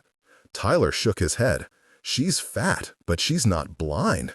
It's got to be Bryan Adams here. Clark didn't look anything like Bryan Adams, but I knew what Tyler meant. He had the natural good looks of someone you'd expect to see on a concert stage. Whereas Alf looked like the sweaty kid working the concert concession stand, selling soft pretzels and Polish sausage. I'm not doing it, Clark said. They kept arguing back and forth, but I knew Clark wouldn't budge. He might be willing to rob a store, but he was too kind to risk hurting someone's feelings. I wanted to get off the roof and go home. I wanted to get back to programming my game. And that's when I had my big idea. The stupid brainstorm that set this whole sad story in motion. I'll do it, I said. You? Tyler asked. Really? Clark said. Yeah, I can do it, I said. I'll get the code. This was a lie. I didn't think anyone could get the code. I wasn't even planning to try. But pretending to try would give me a good excuse to visit the store and show the impossible fortress to Mary. Maybe she'd know how to fix it. I still had 15 days before the contest deadline. Tyler seemed skeptical, so I turned on the macho bullshit. But I'm gonna need some time. I can't just walk into the store and start grabbing her tits. It's gonna take a week or two, most likely 2. Clark stared at me in astonishment. He knew damn well that I'd never touched anyone's tits, that I'd never even passed first base. Seriously, Billy? You'd actually kiss her? Kiss her, fondle her, I'll bone her if I have to, I said. You guys plan the other details while I make nice with Miss Piggy. For the first time all evening, Tyler looked at me with respect, and maybe even admiration. He clapped me on the shoulder. You see? This is what I'm talking about. This is the kind of attitude that gets results. 700 rem, draw hero sprite. 720, 4H, 0 to 62. 730, poke 12888, comma, H. 740, next, H. 750, poke 2040, comma, 192. 760, poke V39, comma, 1. 770, poke V0, comma, H. 780, poke V1, comma, HY. 790. Return. The Internet as we know it didn't exist in 1987, but people willing to pay a $39 membership fee and $12 an hour could access CompuServe, which was the next best thing. If today's Internet is like a vast galaxy with billions and billions of blogs, CompuServe was more like a small private social club. There were limited topics of discussion and just a handful of games. Everything was controlled by CompuServe, and only CompuServe members could get inside. There were no videos or graphics or sound. There wasn't even color. Our 300 baud modems were barely capable of streaming ASCII characters, and the words filled our screen slowly, 1 C H A R A T E R at a time. Every interaction was like waiting for a Polaroid to develop. After logging into the site, I had to wait a full minute for the main menu to download. CompuServe Information Service, 2312 EST, Friday, 15-87. 1. Newspapers. 2. Finance. 3. Entertainment. 4. Communities. 5. CompuServe user information. 6. Electronic mail. Enter your selection number or H for more information. I chose option 6, electronic mail, an easy way to contact Mary without visiting the store and facing Zelensky. The contest rules had come from a CompuServe users group, and Mary's member ID number was printed at the top of the page. All electronic mail on CompuServe had a maximum limit of 12 lines, so I kept my message brief. To 59453, 1, from 38584, 8. 1. Hi, are you Mary Zelensky? 2. My name is Will Marvin. 3. I was in your store the other day. 4. You told me about the Rutgers contest. 5. Are you going to enter? 6. I want to, but my game sucks. When I finished, I hit enter, and CompuServe presented me with a submenu. Options. 1. Review with Mini Editor. 2. Modify. 3. Send. Enter digit for options, or M for menu, or H for help. I chose option 3, send, and CompuServe promised the message would be delivered within 4 to 24 hours. Then I logged off fast before any more charges could be applied to my mother's credit card. I hoped that by the time she received her Visa statement, she'd have forgotten that I was forbidden to use my 64 anyway. I checked CompuServe again the next night, but there was still no reply. This didn't surprise me. CompuServe was so expensive, most people, especially kids, could only afford to use it sporadically. Factor in the slow delivery time, and you could understand why electronic mail conversations often stretched over weeks or even months. It was like casting a message in a bottle. There was no way of knowing when she'd receive it. But when I got to school on Monday morning, I found that someone had pushed a 5 1/4 floppy disk through the vent of my locker. Affixed to the front of the disk was a small white label with my name on it. I skipped first period, Intro to History, and went to the school computer lab. Class was already in progress, and I ducked behind an empty terminal in the back row. The monitor was large enough to conceal my face from Miss Greco, the typing teacher, who paced across the front of the classroom reciting letters for students to type. A, A, S, S, S, S, D, D, D. I pushed the disk into the drive and opened the directory. There was just a single file titled Play Me, so I loaded it into memory and typed Run. The screen went black, then filled with text. You are standing outside Zelensky's typewriters and office supplies in downtown Wetbridge. You are carrying a brass lantern and a floppy disk. On the ground is a hearing aid battery. I realized it was a game, or at least a mini-game, modeled after text adventures like Zork. The player typed commands, and the game advanced the story using words instead of pictures. I tried typing "get battery," and the game replied with, "You reach down and pick up the hearing aid battery. Because you seem to have a thing for hearing aid batteries. It's weird. Your score just went up by 50 points." Encouraged, I leaned over the keyboard and kept playing. Enter store. You enter the store. Sal Zelensky is standing here, repairing a typewriter. To the north, a passage leads deeper into the store. Walk north. Sal jumps up, blocking your way. Can I help you? Ask Sal about Mary. Sal squints at you and jiggles the plastic amplifier tucked inside his right ear. I'm sorry, young man, I can't hear you. Can you repeat that?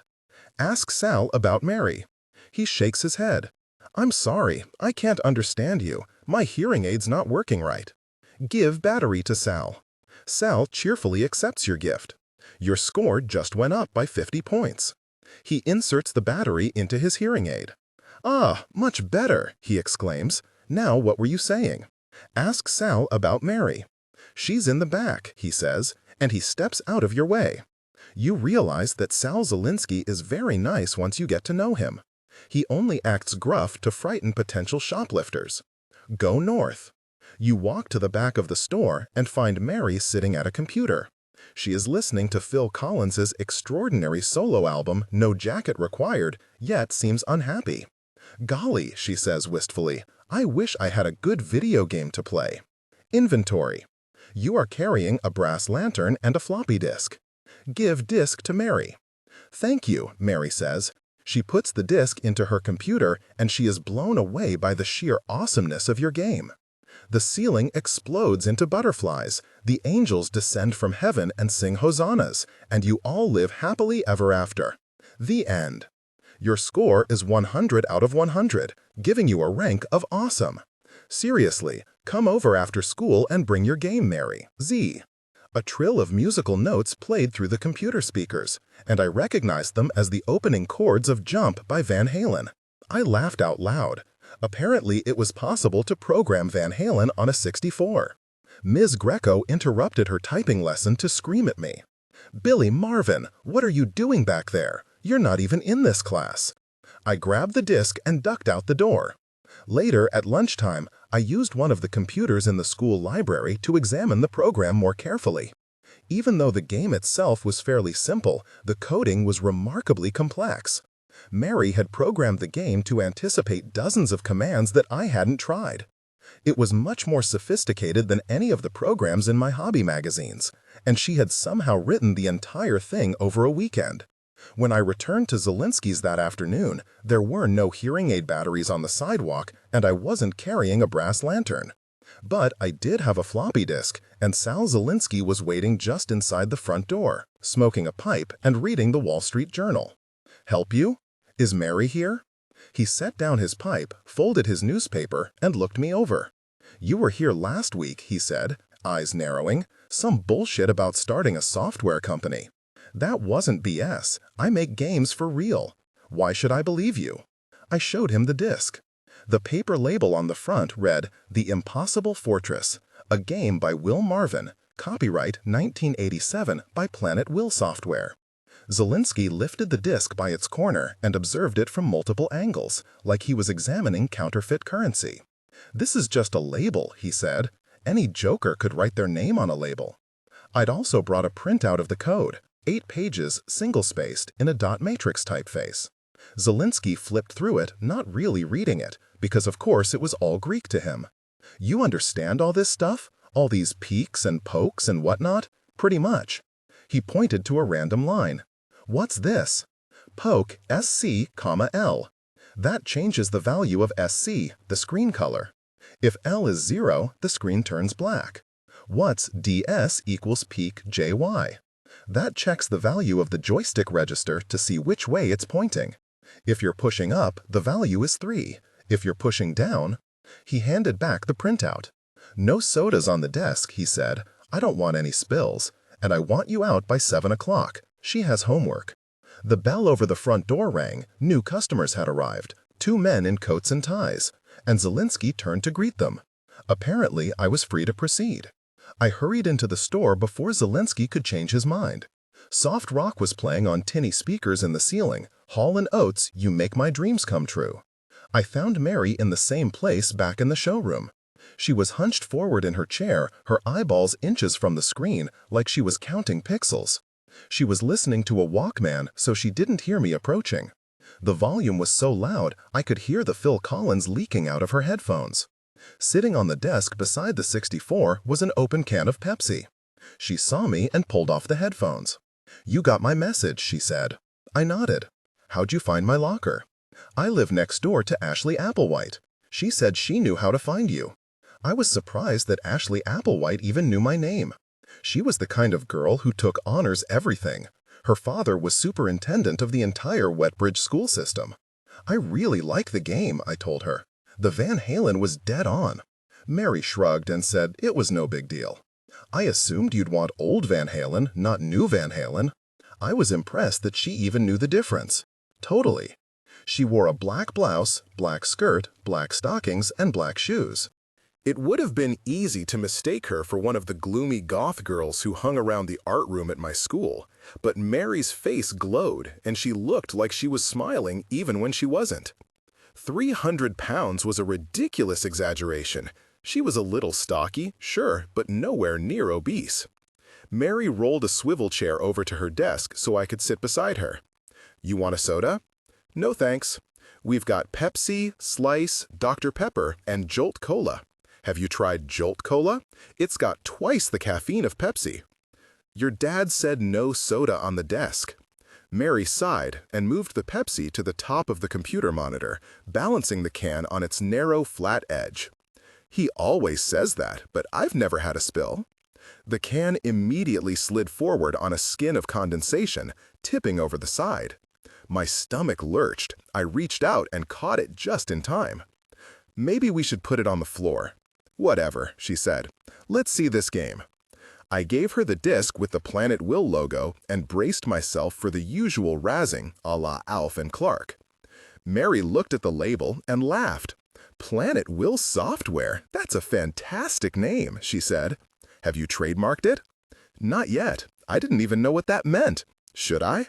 "Absolutely. I've been trying to name my company all year. The best I've got so far is Radical Music."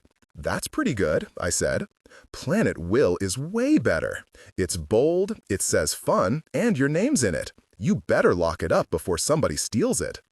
Mary loaded the game into memory and typed run.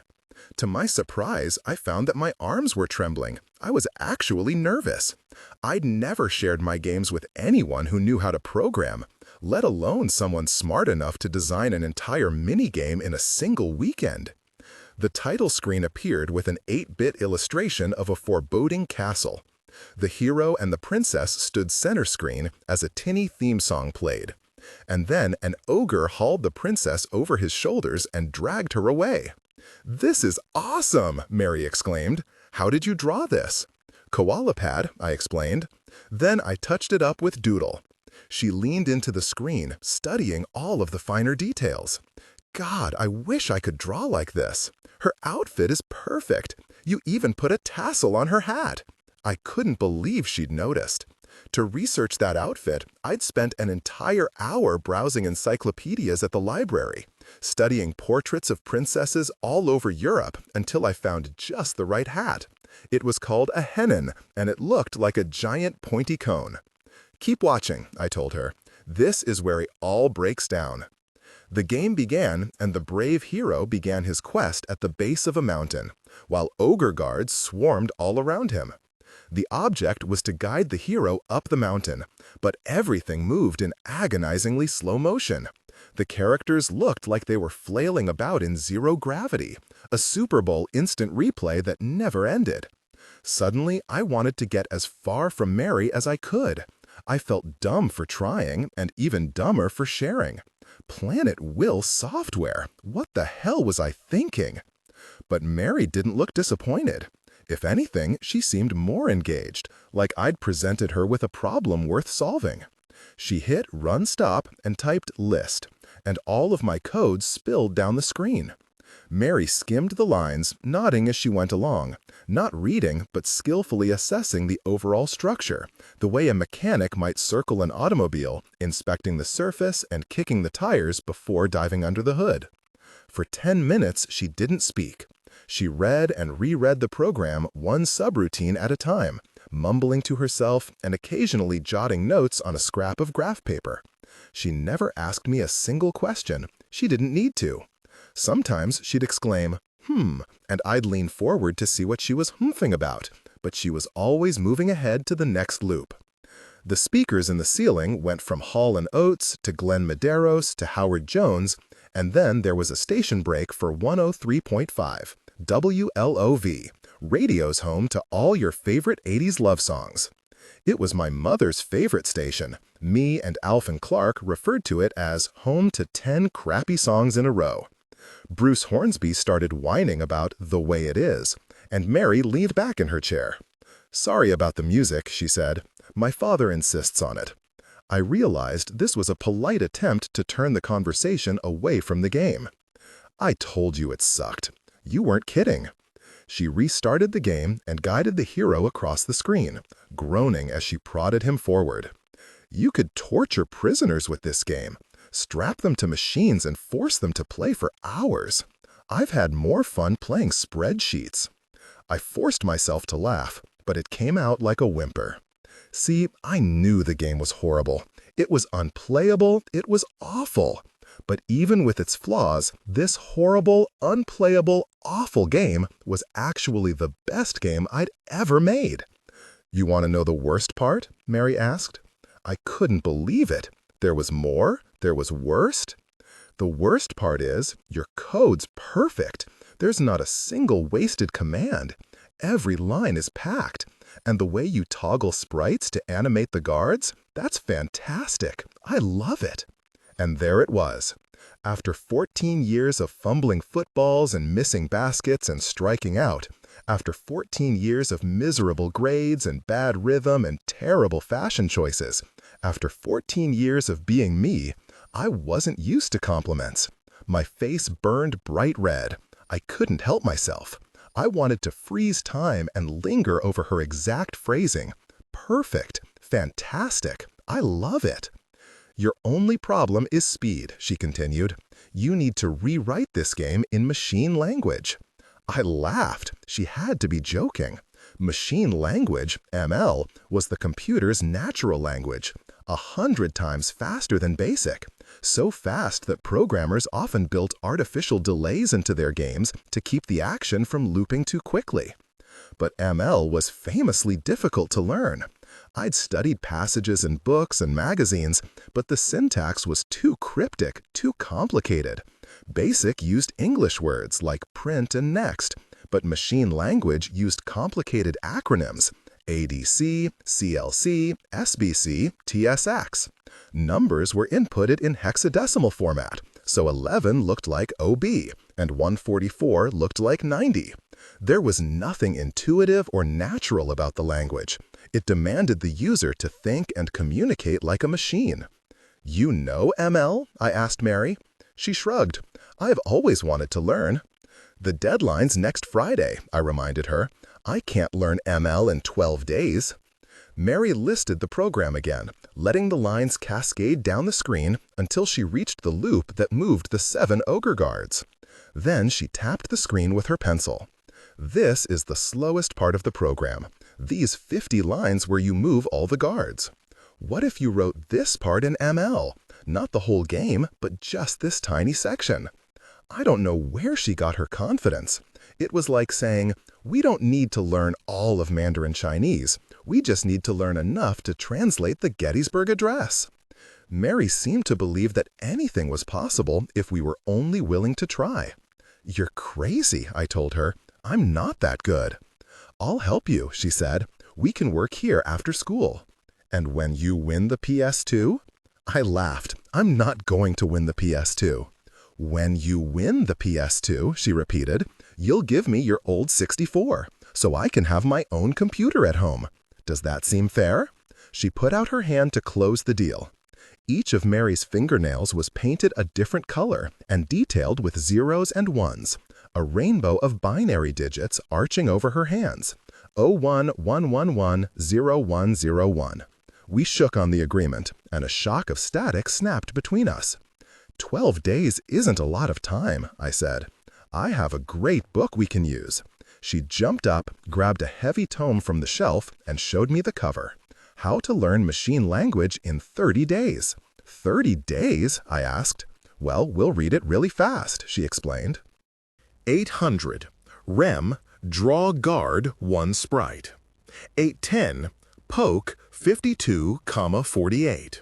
Poke 56,48. 820. 4 GU to 62. Read G. 830. Poke 1235, G, G. 840. Next GU. 850. Poke 2041, 193. Poke V21, 2. 860. Poke V40, 2. 870.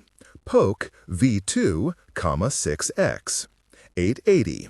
Poke V3, 6My. 890. Return. Zelinsky kicked me out at exactly 7 o'clock so Mary could finish her homework. Alf and Clark were waiting outside the store, perched on their dirt bikes and eating slices of pizza off greasy paper plates. "Finally," Clark exclaimed. "Did you get the code?" Alf asked. I had forgotten all about my mission. "Not yet," I told you. "I'm gonna need some time." Clark reminded me that I'd rushed to the store straight after school, that I'd been in the showroom for nearly 4 hours. "What the hell were you doing back there?" "Computer stuff." Alf grinned, like this was some new euphemism for sexual activity. "Did you show her your joystick?" "No." "Did you squeeze her software?" I tried to explain myself, but Alf had stumbled upon a deep well of techno-innuendo, and he wouldn't quit until it was all mined out. Just 5 minutes earlier, I'd been getting a decent grasp on hexadecimal numbers, but now I felt all of my knowledge slipping away, as if merely being in Alf's presence was making me dumber. "Did you feel her Q-berts?" Alf asked.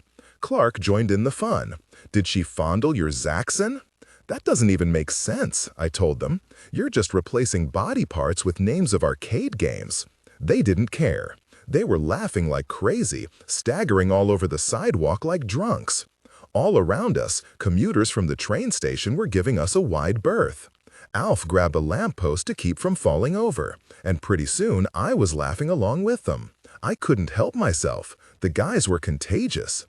"I don't want to brag," I told them, "but I did load a couple bytes into her accumulator." Alf stopped laughing. "What?" "I don't get it," Clark said. "It's a machine language joke," I explained. "An accumulator is a register where you store data." "Never mind that," Alf said. Suddenly he was all business. "We've got a problem with Operation Vanna." We walked west on Main Street, past the travel agency and the bike shop. And then we arrived at our destination, General Cho's Mount Everest restaurant. The name on the sign promised a sort of grandeur, but inside it was just a regular Chinese restaurant, with red carpet, greasy noodle dishes, and paper placemats illustrating the Chinese zodiac. We could see General Cho through the window, dressed in his usual black tuxedo, escorting some customers to their table. He was owner, maitre d', and head chef of the restaurant, and he worked 365 days a year without fail. Years later, I'd learned that his real name was Hiraku. He was born in Oregon, and he and his wife were both Japanese. Alf and Clark led us through the narrow alley, separating General Cho's from the bike shop next door. There wasn't much behind the buildings, just a few parking spaces for employees, a narrow access road, and then a much larger commuter parking lot, a sea of Buicks and Oldsmobiles. We ducked behind a grand marquee and then turned to study the rear of General Cho's. At the base of the building was a large metal dumpster and a back door for deliveries. On the second floor were 2 curtained windows and a rusty fire ladder ascending between them. The sun was setting, but there was still plenty of daylight, enough to get a good look at everything. "Last night, me and Clark took a practice run up the ladder," Alf explained. "We wanted to get the lay of the land. Check out the rooftop. Maybe get a closer look at the hatch. See what tools we need to pack." "Only we never found out," Clark explained. "We got 5 rungs up the ladder and Schwarzenegger freaked out." "Arnold Schwarzenegger?" I asked. "The Terminator?" Alf pressed binoculars into my hands. "Second floor window," he said. "Take a look." I pressed the lenses to my face and scanned the building, but all I saw was red drapes ornamented with gold dragons. "I don't see anything." "Other window," Clark explained. "The left window." I shifted the binoculars an inch. The left window had the same red and gold drapes, but squatting between them was a tiny black and white dog with a silky coat and a serious overbite. He was glowering at me, like we were making direct eye contact. Even from 50 feet away, the dog seemed to recognize me as a threat. "That's Arnold Schwarzenegger?" I asked. "The general's pet," Alf explained. "He's a Shih Tzu. It means little lion in Chinese." The little lion barked a warning, a series of short, high-pitched chirps. He sounded less like a dog and more like a smoke detector. The sound was so piercing, it traveled 2 stories and across the parking lot, reaching us loud and clear. Schwarzenegger didn't stop barking until I lowered the binoculars. "So last night we're climbing up the ladder," Clark explained. "Total stealth mode, super quiet. We're not making a sound. But as soon as we reach those windows, the dog flips out, yapping his head off." "The guard dog from hell," Al said. I looked through the binoculars again. Schwarzenegger was standing in a tiny pillowed bed, growling and anxiously pacing in circles, as if he remembered Alf and Clark from the previous evening. We walked around the block, studying the architecture, looking for another way to access the roof. There were no other fire escapes or ladders on the bike shop or the travel agency. The only way to access Zelensky's was the way Tyler had shown us. After viewing the building from every possible angle, Clark reached in his pocket for a pencil sketch of the downtown shopping district. He knelt on the sidewalk and drew a dog in the second-floor window of General Cho's restaurant. "I guess there's only one option," Clark said. "Kidnap the dog?" Alf said. "No," I told him. "No one's kidnapping anything." Clark nodded. "We have to distract the dog, get his attention on something else." "Perfect," I said. "How do we do that?" "Leave that to us," he said. "You keep playing with Mary's software and we'll take care of the rest." 900. REM, Control Hero. 910. JS Peak, 5631, and 15. 920. If JS7, VX, X plus 2. 930. If VX25, VX25. 940. If JS11, VX, X minus 2. 950. If VY29, VY29. 960. If JS14, VY, Y minus 2. 990. If VY50, VY50. 990. Return. The next morning, I biked 3 miles to the nearest mall with a B. Dalton and bought my own copy of How to Learn Machine Language in 30 Days so I could study it during class. I didn't get to school until 11 o'clock, so I headed to the office to pick up a late slip. Over the years, I'd become an expert at forging excuse notes from my mother. Normally, the school secretary barely looked at them. She'd just check my name off the attendance grid and send me on my way. But this day, something was different. "Sorry I'm late," I said, pushing my note across the counter. "Doctor's visit." The secretary raised her eyebrows. "Wait here." She left her desk, tapped on the door of the principal's office, and ducked inside. A moment later, she returned. "Mr. Hibble wants to see you." "It was a doctor's visit," I repeated. She nodded. "You can go right in." I hadn't spoken to Hibble since the beginning of the school year, when my mother dragged me into his office to protest my class schedule. I found him seated behind his desk, rereading my note with a bemused grin. He was short, barely 5'4", and my classmates nicked him the Duke because he wore jacked-up cowboy boots and spoke with a Southern fried twang. His walls were decorated with numerous diplomas and a framed photograph of Hibble standing beside Kenny Rogers. "Don't just stand there," he called. "Come in and sit, Billy. We've been waiting for you." I stepped inside. Sitting across from Mr. Hibble was my mother. Her eyes were puffy, and she was clutching a balled-up Kleenex. In the middle of Hibble's desk was a brown paper bag with my name scrawled on the side. All at once, I realized what had gone wrong. In my haste to get to the mall, I'd left the house without my lunch. The only available chair in the office was beside my mother. I sat without looking at her. Hibble put on his glasses and read aloud from my note. "Please forgive Billy's tardiness. He had an appointment with our physician to discuss an ongoing medical debilitation." Then he sat back in his chair and nodded. Very impressive note, Billy. Lots of big words. I didn't say anything. One thing I learned is that no answer will ever satisfy an angry adult. Anything you say is bound to make them angrier, so the best response was always no response. School started 3 hours ago, Hibble said. Where were you? At the mall. He nodded like this made total sense. Why were you at the mall? What's so important that you had to skip school and go to the mall? Nothing. I didn't dare mention the machine language book, not after my mother had taken away my computer privileges. Nothing. I was just looking around and stuff. Again, he nodded like this was precisely the answer he'd expected. My poor mother sighed long and loud. As bad as I felt, I knew she felt 100 times worse. Your grade point average is 0.8, a D+. You've been late to school 19 times this year. Your teachers say you're bored, disinterested, you don't like learning, you don't like schoolwork. And that is totally fine, Billy. I looked up, surprised. Totally fine? Academics aren't for everyone. Not everyone can go to Rutgers or Penn State or even community college. That's what I tried to explain to your mother last fall when you asked about honors classes. You're obviously not ready, and that's okay. It's not okay, Mom said. If he worked harder, if he applied himself. Hibble shook his head. You can teach an elephant to tap dance, but you won't enjoy the show, and neither will the elephant. He spoke like this was some time-tested adage, but my mother stared back in bewilderment.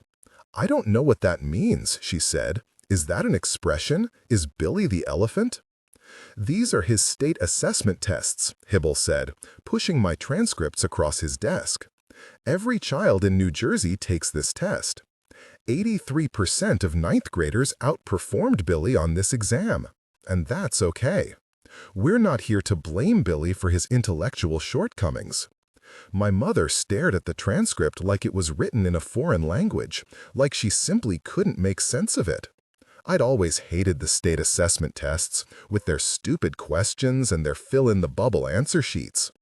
After an hour of coloring the little circles, I felt ready to jump out the window, and the test lasted 3 days. Mom pushed back the transcript. So, what happens now? That depends on Billy. Hibble turned to me. You're graduating in 3 years, son. What do you want to do after high school? I shrugged and looked over his shoulder, praying the whole thing would soon be over. I didn't dare tell him about Planet Will software or my plan to become a successful programmer like Fletcher Mulligan of Digital Artists. I knew Hibble would just laugh. Answer the question, Billy. I don't know, I said. He's only 14, Mom said. Work without a goal, Hibble said. Wasting energy. I tried to think of a bullshit answer that would satisfy Hibble and came up short. We're not leaving this office until we've found a goal, he said. Have you thought about the army? I shook my head. I'd seen enough movies to believe the military was full of men like Hibble, that the army would be a lifetime of ugly encounters, just like this one. No army. How about Food World? Hibble asked. Do you want to work with your mother on the cash register? Billy's not doing that, Mom said. He has to do something, Hibble said, raising his voice. He's failing 9th grade, and the rules say I need to hold him back, make him repeat the grade all over again. If you want me to ignore the rules and move him forward, I need to know what he's moving toward. Where is he going? The situation was more dire than I thought. I never realized there was any risk of repeating 9th grade. No one was ever held back at Wetbridge High, not even Greg Kuba, who came to school with a padded helmet and a diaper under his Wranglers. The threat scared me into telling the truth. I'm going to make video games, I said. I'm going to start my own company, and I'll only hire cool people. Or I'll go work for somebody cool like Fletcher Mulligan of Digital Artists. He's in California, but I'd move there for the job. Hibble was grinning before I'd even finished. I might as well have said that I wanted to be an astronaut or president of the United States. A computer programmer? Is that a joke? He's serious, Mom said. "You're failing math, Billy. Not pre-calc, not even algebra. You're failing C-track, the basics. Pie charts and number lines." I felt my face turning redder and redder. I knew I should have kept my mouth shut, because Hibble was really piling it on. "Think for a minute, Billy. What college is going to teach you programming?" And he was right. Sure, he was right. I knew no college would ever want me, but that was okay, because I didn't want them. "I'll teach myself." Hibble leaned across his desk and raised his voice, like he was desperate to get through to me. "That's not how it works. You think brain surgeons teach themselves? Or lawyers?"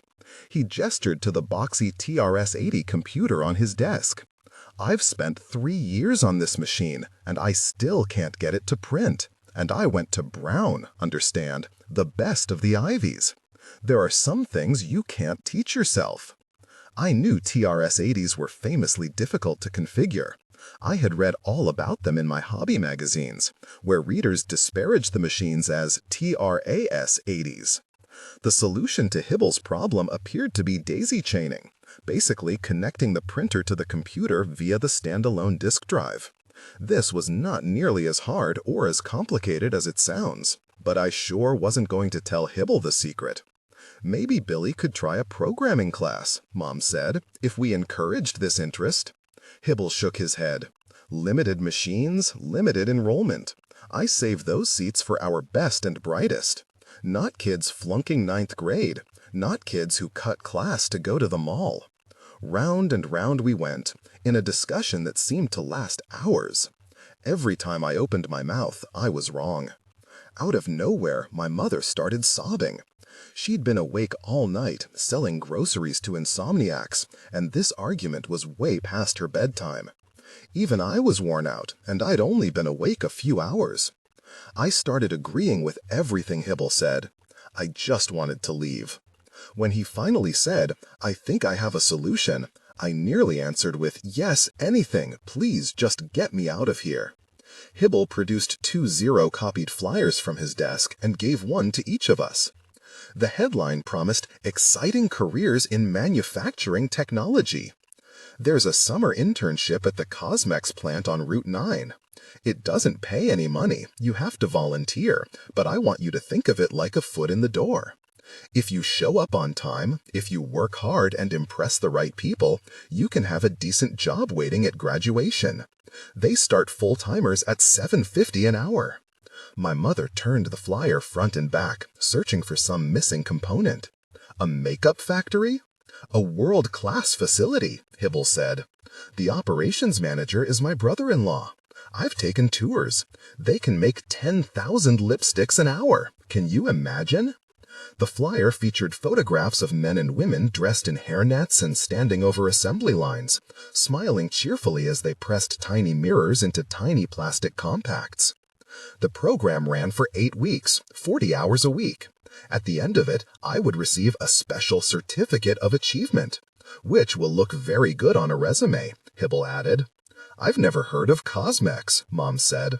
"They make high-quality generics at affordable prices, like Elora or Maybelline, but half the cost.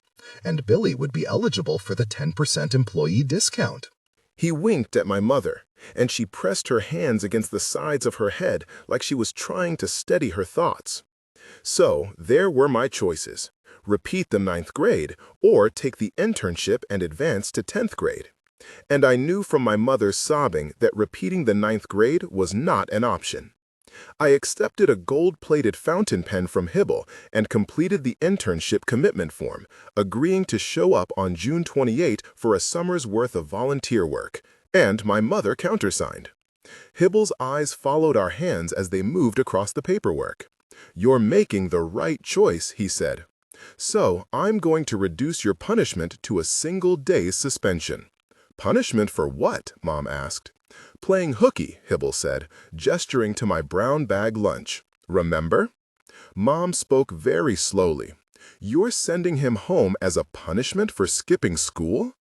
"Actions have consequences," Hibble said. "If you don't beat the cream, Mrs. Marvin, how do you expect it to froth?" We left the school and drove home in silence. While climbing the steps to our front door, Mom tripped and nearly fell. "I have to go to sleep," she muttered. "I have to get up for work in 3 hours." She trudged into her bedroom and closed the door. I was glad I didn't have to spend my suspension sitting across from her. I could easily pass the afternoon reading How to Learn Machine Language in 30 Days. But then her bedroom door opened and she emerged carrying the power box for my 64. "You really know how to work this machine?" she asked. "You promise you're not playing Pac-Man?" "I promise," I said. "I swear to God." She gave me the box. "Then get to work. 1000 REM Draw Princess Sprite. 1010 Poke 52, 48. Poke 56, 48. 1020 4PR to 62. Read P. 1030 Poke 12416 PR, P. 1040 Next PR. 1050 Poke 2042, 194 Poke V21, 4. 1060 Poke V41, 3. 1070 Poke V4, PX. 1080 Poke V5, PY. 1090 Return. Mary told me that she started work right after school, so I biked over to the store at 3 o'clock. I didn't want to appear overeager, but the deadline was looming and every minute counted. I entered the store and the tidy bell signaled my arrival. Zelensky looked up from his work desk. He was busy prying apart another ancient typewriter. His hands and forearms were black with ink. "She's not here," he said. I was so flustered I didn't know what to say. I never considered that Mary might bail on me, that her invitation was never less than completely sincere. "She's at Crenshaw's," Zelensky said. Crenshaw's was the pharmacy across the street, next door to the train station. "She'll be back in a minute." "All right," I said. I waited for Zelensky to tell me what to do. Instead, he just returned to work. He wedged a screwdriver in the open cavity of the typewriter and tugged backward, pulling harder and harder until something cracked and tiny plastic shards ricocheted off the walls. One of the fragments struck me in the forehead, just above my eyebrows. The pain was hot and quick, like a bee sting. I didn't mean to cry out, but couldn't help myself. "Careful," Zelensky snapped, shooing me away with his fingers. "Go stand someplace else. You're too close." I decided this was an invitation to stick around until Mary returned. I paced in front of the news rack, reading the headlines on all of the tabloids and magazines. Bernard Goetz was on trial for shooting 4 youths on a subway train. Gary Hart resigned from his presidential campaign after admitting to an affair with Donna Rice. More and more people were dying from the mysterious AIDS virus. I didn't know the details behind any of these stories, and I didn't really care. The only magazines I read were full of computer code. Beside the cash register were 2 glass cases, one filled with boxes of cigars, the other with new and antique cigarette lighters.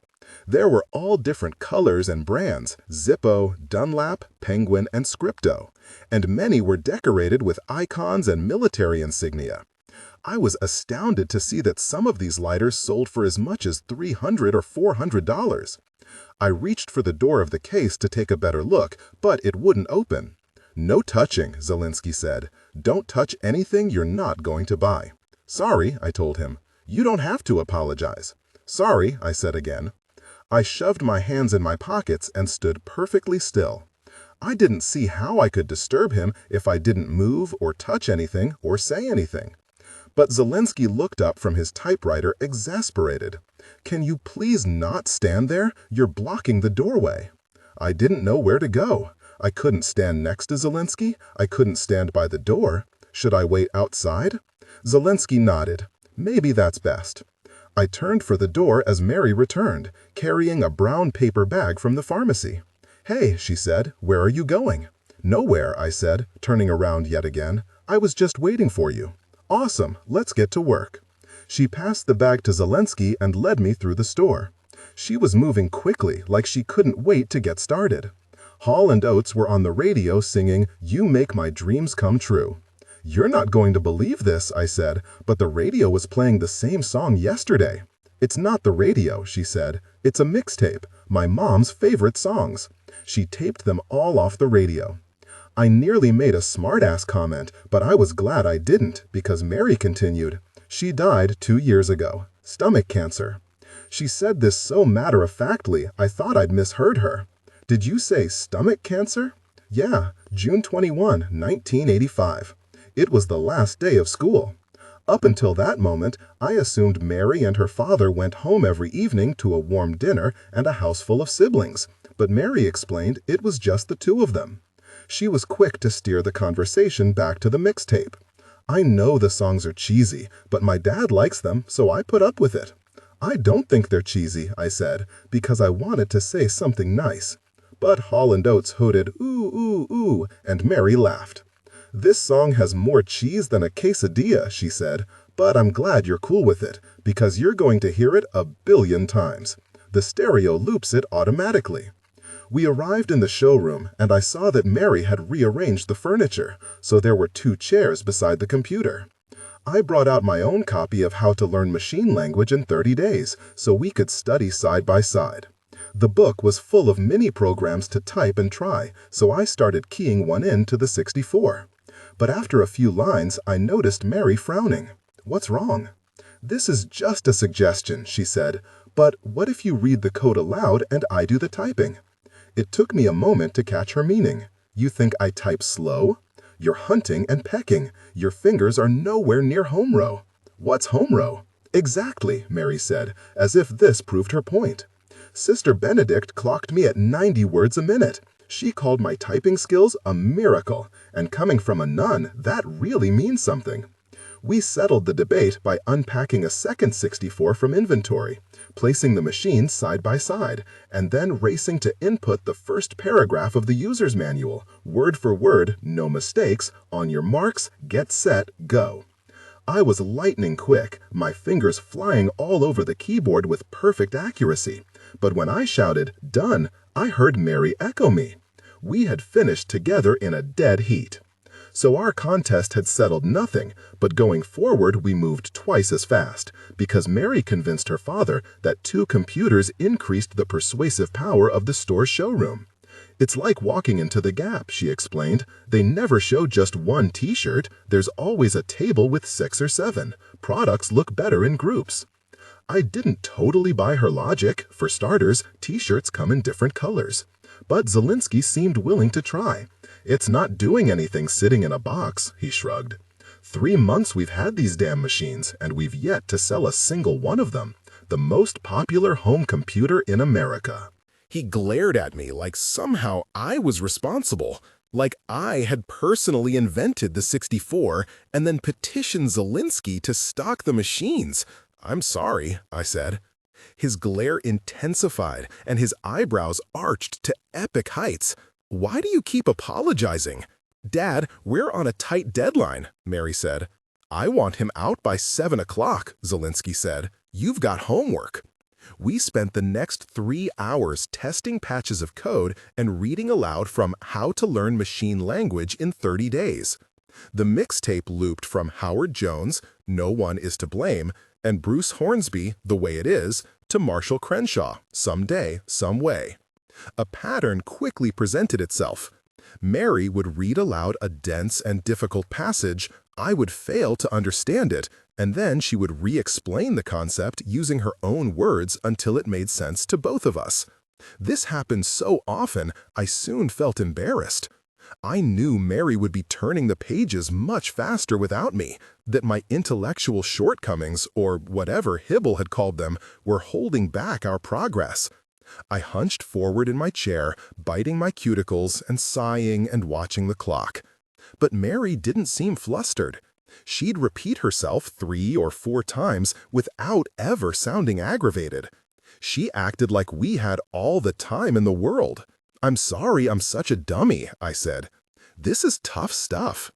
"But you understand it." "Because I'm explaining it to you," she said. "Saying it out loud helps it make sense to me." We ended the day with a practice exercise from the book. Each of us created a mini program that utilized graphics in machine language. Mine flashed the words Planet Will Software in different colors. Mary's featured a boy and girl dancing, popping and locking, and moonwalking like Michael Jackson in the Motown 25 special. I realized the boy was wearing a white shirt and jeans, and the girl had long dark hair. Mary had programmed them to look like us. "How did you make this in 45 minutes?" I asked. "Yours is good too," she said. The crazy thing is, she actually managed to sound sincere. I listed the commands and studied her code, a long block of ideas I'd never considered and strategies I'd never tried, an entirely different approach to programming. I felt like I was finger painting next to Pablo Picasso. 1100 rem draw guard 2. 1110 poke 52, 48. 1120 poke 56, 48. 1130 poke 12 480, G. 11140 next G. 11150 poke 2043, 195. 11160 poke V21, 8. 11170 poke V6, GG. 11180 poke V7, GG.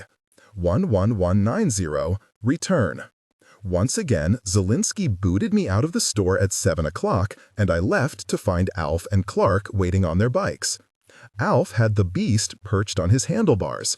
This was our nickname for his massive Sony boombox, an enormous radio with giant speakers, twin cassette decks, and 100 useless lights and levers.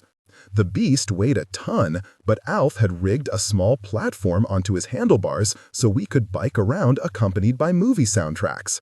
He saw me coming and pressed play on the cassette deck.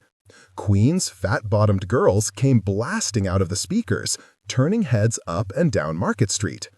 Alf pantomimed a performance on the sidewalk, using a Coke bottle as a microphone. "Oh, won't you take me home tonight?" Until I hurried over to the Beast and spun down the volume. "What's wrong with you?" I asked. "Take it easy," Alf said. "She can't hear us." He cranked the volume up even louder this time. "Fat-bottomed girls, you make the rockin' world go round." I ejected the tape and pocketed it. "Hey, what's your problem?" Alf asked. I stepped off the sidewalk into traffic, and the driver of an Oldsmobile stomped the brakes, screeching her tires and stopping just inches from my knees. I wanted to put some distance between us and the store. I didn't stop walking or say anything until we were across Market Street and around the corner. Then I ripped into them. "You're being too obvious. If you keep hanging around the store, they're going to know something's up." "Did you get the code?" Clark asked. "Sure." I was like, "Hey, what's the security code for your father's store?" And she told me, because she's an idiot. "If you're not getting the code," Alf said, "what the hell are you doing in there?" "We're working on a game," I explained. "I told you I needed time." "My customers are getting impatient," Alf said. "What about Arnold Schwarzenegger?" I asked. "How do we pass a guard dog that sits in the window all night long?" "We're working on it," Alf said. "We've got a couple ideas we're testing."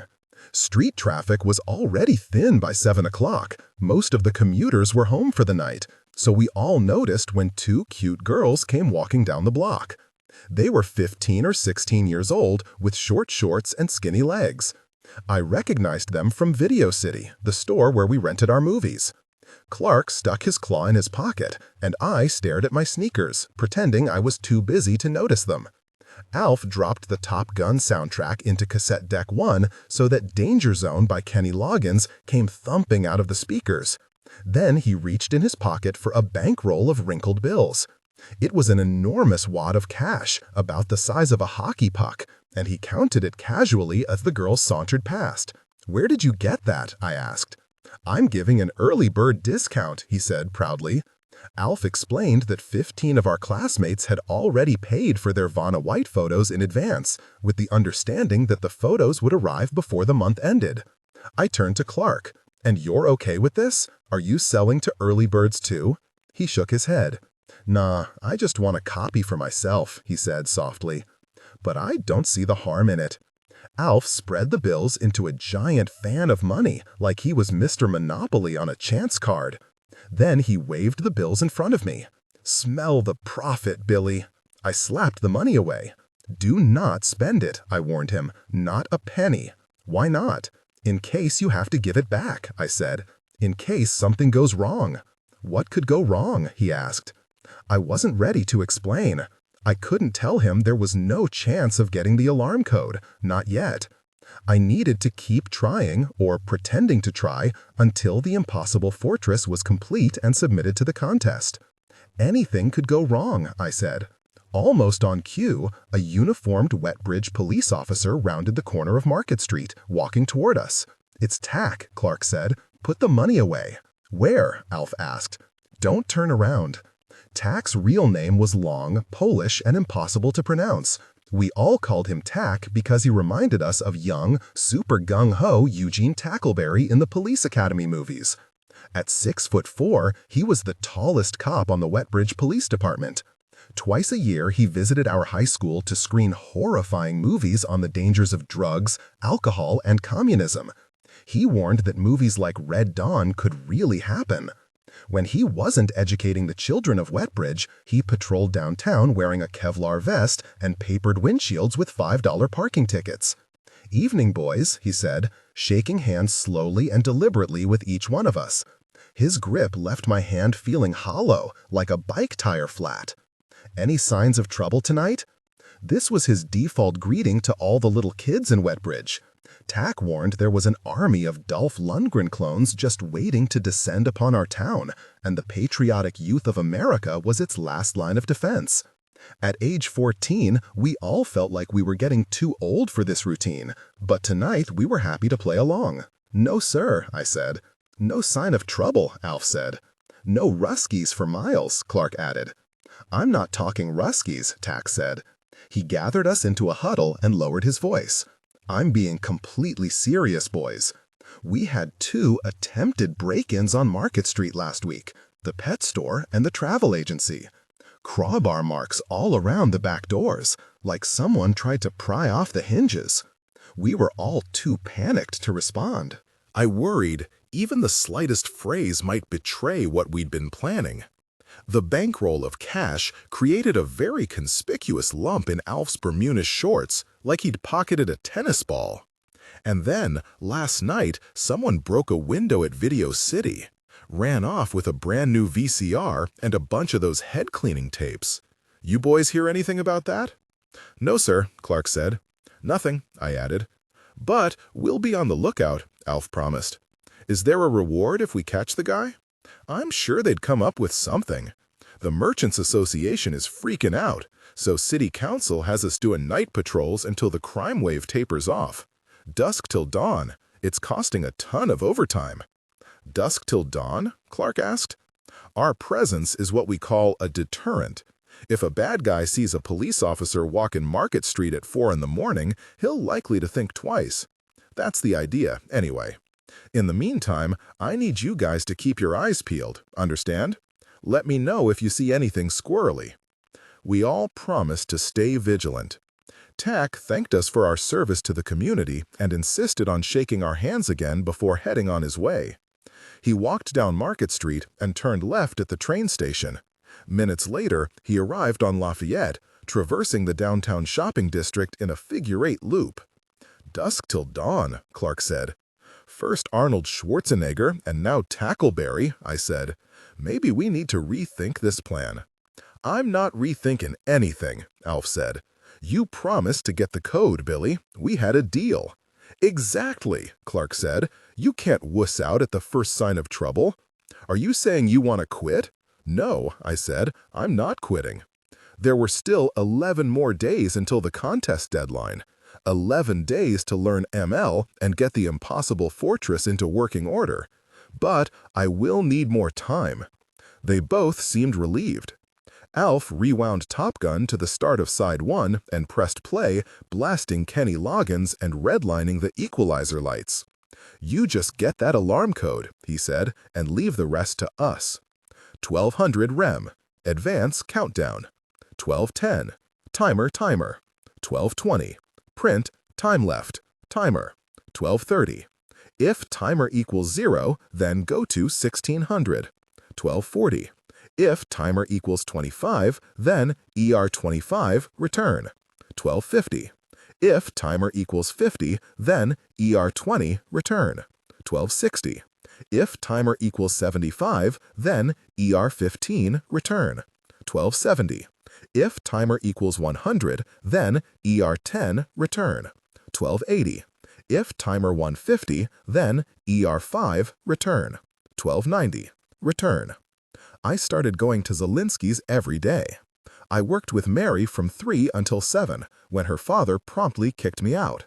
At first, we made nothing but mistakes. Learning machine language was the hardest thing I'd ever tried, and I'm sure I would have quit if Mary hadn't shown so much confidence. She acted like we'd already won the contest, and now programming the game was just a simple formality. I kept expecting her to lose interest in the project. Every time I arrived at the store, I expected her to tell me she'd made other plans, that she was going to the mall or babysitting or whatever normal 14-year-old girls did. But Mary never failed me. Every afternoon, she was waiting in the showroom, ready to work. We fell into a routine. We started every afternoon with a Dr. Pepper and a bag of pretzels. We took a Skittles break at 5 o'clock when our energy flagged and we needed a sugar rush. Her mother's mixtape played on an endless loop, the same 14 songs over and over. Soon, I had the entire sequence memorized, and I was quietly anticipating my favorites. On our third day working together, Mary explained that her mother had created the tape in the waning days of her illness, and the track list was a sort of poem.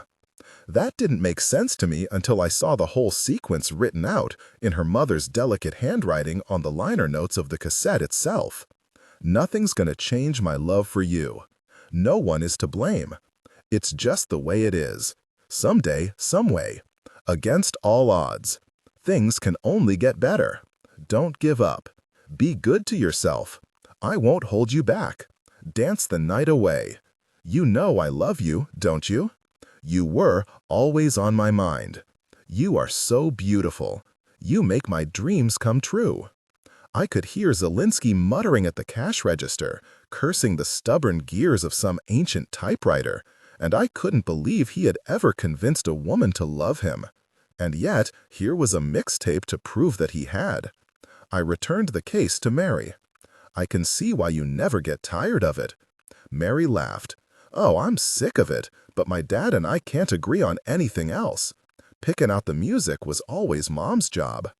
Mary explained that she had grown up in the store, playing on the hardwood floors with Weebles and Tinker Toys while her parents renovated the interior, painstakingly cutting and sanding and hanging all of the shelves and hand-lettering all of the signs. The store was a lot busier back then, Mary explained, because so many regulars would stop in just to chat with her mom. It was like Cheers in here. 300 people came to her funeral. The priest said that was a Wetbridge record. And so, of course, I fainted. She lowered her voice to a whisper. There were 2 women browsing nearby in the stationery aisle, comparing 2 different boxes of ivory linen resume sheets, and Mary was being careful to not broadcast her story. Did you say fainted? She nodded. We're at the Mass, and I'm standing in front of the whole church. And I'm doing okay. Crying a little, but I'm not hysterical. Then I make the mistake of looking at my dad, and he's crying. He's hysterical. I'd never seen him cry, ever. And that's when I lost it. I fell on this giant spray of flowers from the Merchants Association, knocked it over and cut my lip on the wire stand. It was awful. She cringed at the memory and then shook it off, suddenly embarrassed. I'm sorry, I don't know why I'm telling you all this. You were only asking about the stupid music. It's not stupid. Mary put her back to me and leaned toward her monitor like she was trying to immerse herself in the code. Let's get back to work. We were supposed to be animating the legs of the guards so they would bend their knees when they ran. But within minutes, I found myself telling Mary how my father lived in Alaska, how he and my mother were never even married, how we'd probably be in the poorhouse if it wasn't for my Aunt Gretchen. These were my biggest secrets, and I was deeply ashamed of them, but I felt like I owed Mary a story in return. I wish I knew why he left, I told her. That's one thing I've never understood. She had stopped typing and turned to face me. He's going to come back someday, she said. Sooner or later, he's going to want to meet you. I shook my head. I don't think so. Mom didn't offer a lot of details about my dad, but she'd spent hundreds of hours discussing him with my Aunt Gretchen, and I'd become an expert at eavesdropping on their phone conversations. Mom described him as reckless and irresponsible and a narcissist, and, this one hurt the most, a loser. She insisted he was never coming back, that there was a better chance of Paul Newman showing up on our doorstep. Your mother's wrong, Mary said. One day your dad is going to get curious about you. It's bound to happen. But by the time he gets here, it'll be too late, because you'll already be living in California. She tapped the monitor with the pink eraser at the end of her pencil. As soon as Fletcher Mulligan sees this code, he'll insist on adopting you. I laughed. I'm not sure my mom will agree to that. Mary didn't let logic get in the way of her fantasy. First, it'll just be a job offer. He'll want to hire you for digital artists. But once you get out there, you'll need a place to stay, so he'll give you a spare room in his mansion. You'll start hanging out, eating dinner with Fletcher and his wife, and once they get to know you, they'll insist on making it legal. So you can inherit the entire company after Fletcher dies, like Charlie in the chocolate factory. I felt like Mary had somehow read my mind. I can't tell you how many times I daydreamed this exact scenario, lying in bed at night in the moments before I drifted off to sleep. You're crazy, I told her. Where do you get these goofy ideas? It's going to happen, Will. She looked at me with absolute certainty, radiating confidence like no one else I'd ever met. Just promise you'll let me visit the mansion someday. You have to promise you won't forget about me. 1300 RTEMREBUSR 1310 for LO 24 Poke SL, 0 1320 Next L 1330 Poke S1, 100 Poke S5, 219 1340 Poke S15, 28 Poke S24, 15 1350 Poke S4, 19 1360 for T1 to 1000 Next T 1370 Poke S4, 18 1380 Poke S24, 0 1390 Return. Mary and I only had one argument. It was our fourth afternoon of working on the game. Zelinsky was at the cash register talking antique lighters with a pair of collectors from Philadelphia, and Mary was helping a customer with fountain pens, so I found myself alone in the showroom. Howard Jones was on the radio, and I was still working on the guard animation, fine-tuning the movements of their arms, when a girl walked up to my desk and said, "Excuse me." She was 2 or 3 years older than me, a junior or a senior, dressed like a punk mini Madonna with army boots, ripped stockings, and a skirt made of vinyl. Her eyes were ringed with blue makeup. "Do you work here?" "No," I said. She shrugged like it didn't really matter. I was hunched over the keyboard, surrounded by notebooks, printouts, highlighters, and candy wrappers. If I wasn't an employee, I was close enough. "My dad sent me here to buy discs." She reached into the folds of her skirt for a sheet of notepaper. "He needs 10 514-inch floppy disks." 5 1/4 inch, I corrected. "I can show you." We walked down the aisle to the computer supplies and I explained the options. "He's got Fuji and Maxwell. They're the same price, but Maxwell's are black and Fuji comes in rainbow colors." "Cool," she said, reaching for the Fujis. "Thanks." She carried the discs to the front of the store and Zelinsky rang up the purchase. I walked back to the showroom and Mary was waiting at her computer. She grinned at me. She was awful flirty, huh? "What do you mean?" Mary mimicked the girl in a squeaky sing-song voice. "I need 514-inch floppy disks because I'm too cute to understand fractions." She didn't say that. It's the way she said it, like she was some kind of helpless baby animal. That's flirting, Will. Whatever. Oh God, please tell me she's not your type. Don't tell me you like these punk rock chicks with the raccoon eyeshadow. I don't have a type. Everyone has a type. Not me. I've never even had a girlfriend. But you have a type that you like, she said. Brunette, redhead, tall, short, goth, cheerleader. I like all those types, I said. I don't discriminate. Everyone discriminates, she said. Everyone has personal biases and preferences. That's basic human psychology. I felt like I was back in Hibble's office. No answer was going to satisfy her. What about you? I asked. What's your type? I like confident people. I like guys who know what they want. Like Tyler Bell. I don't know why I said it. I didn't believe any of the things Tyler had said about Mary. I had to beat her back with a stick, all right. She couldn't keep her hands off me. I knew Mary would never really fall for a goon like Tyler, but suddenly she looked like I'd slapped her. You know Tyler Bell? Everyone knows Tyler Bell. How do you know Tyler Bell? He goes to my school. He has a Harley. What did he say to you? Nothing. I mean, I barely know him. I just know he worked here.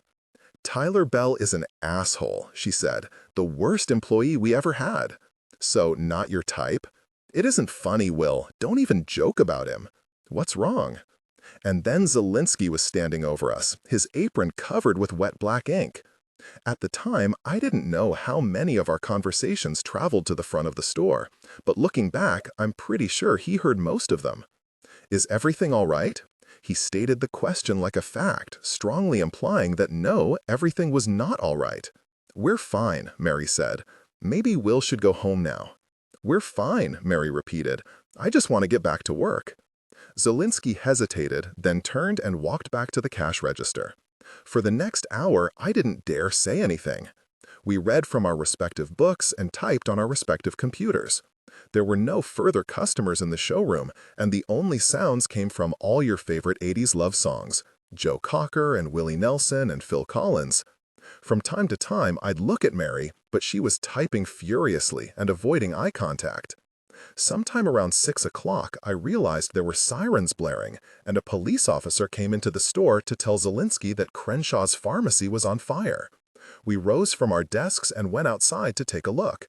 There were 2 fire trucks parked in the middle of Market Street, and the volunteer firefighters were scrambling to unload their gear. Tackleberry and 2 other cops were routing traffic away. Mr. Crenshaw himself was pacing up and down the sidewalk, shaking his head. Gray smoke was venting from the second-story windows of his building. The fire appeared to be coming not from the pharmacy but the apartment above it. We craned our necks for a better view, but we were standing at the wrong angle. Come on, Mary told me. I've got an idea. We went back inside and walked past the showroom to the cramped, narrow staircase in the rear of the store. I followed Mary up to the second floor, and we entered a labyrinth of wire shelves and corrugated cardboard. All around us were boxes and shelves. The passage twisted and turned, and the lighting was dim, but Mary obviously knew every inch of the place. She stopped beneath a massive wooden hatch. I just need to unlock it, she explained. I watched as she reached in her pocket for a keychain. Tyler Bell hadn't exaggerated the sorry state of the woodwork. The door looked like something you'd see on a sunken pirate ship. A white wire stretched from the base of the hatch to a small crack in the ceiling, where it disappeared behind the wall. I pointed to it. Is that an alarm? Yeah, my dad's pretty paranoid. Like crooks are gonna scale our walls and steal our envelopes, you know? The wooden door was so heavy, we both had to push. It opened outward, pivoting on 2 ancient hinges that shrieked with surprise. Then we ascended 3 steep steps and clambered out onto the roof. It was wide and flat, but still a little dizzying.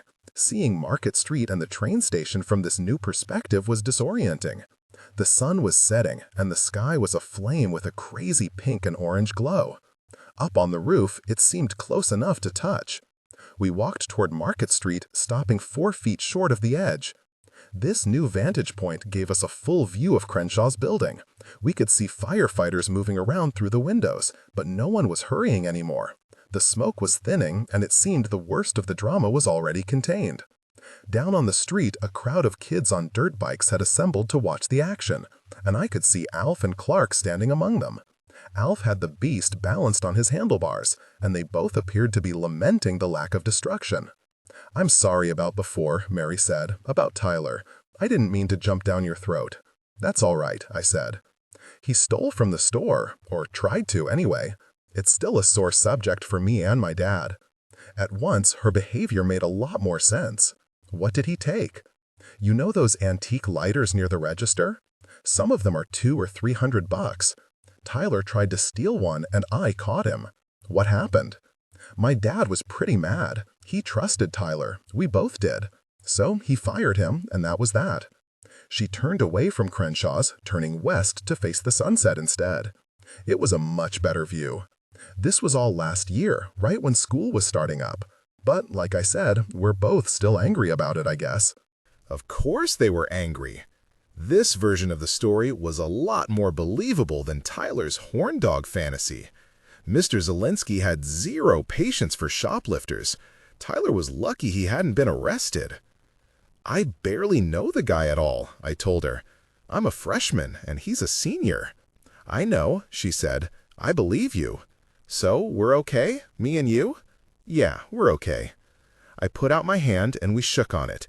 Her fingernails were freshly painted, each with its own tiny sunflower. Let's get back to work, I said. She shook her head. I'm done for the day. I'm going to hang up here for a bit.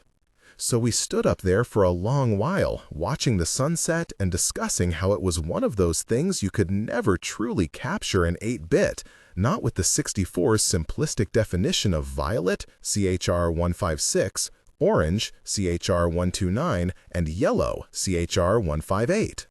There were too many other colors, thousands of colors. The hardware could never do justice to it.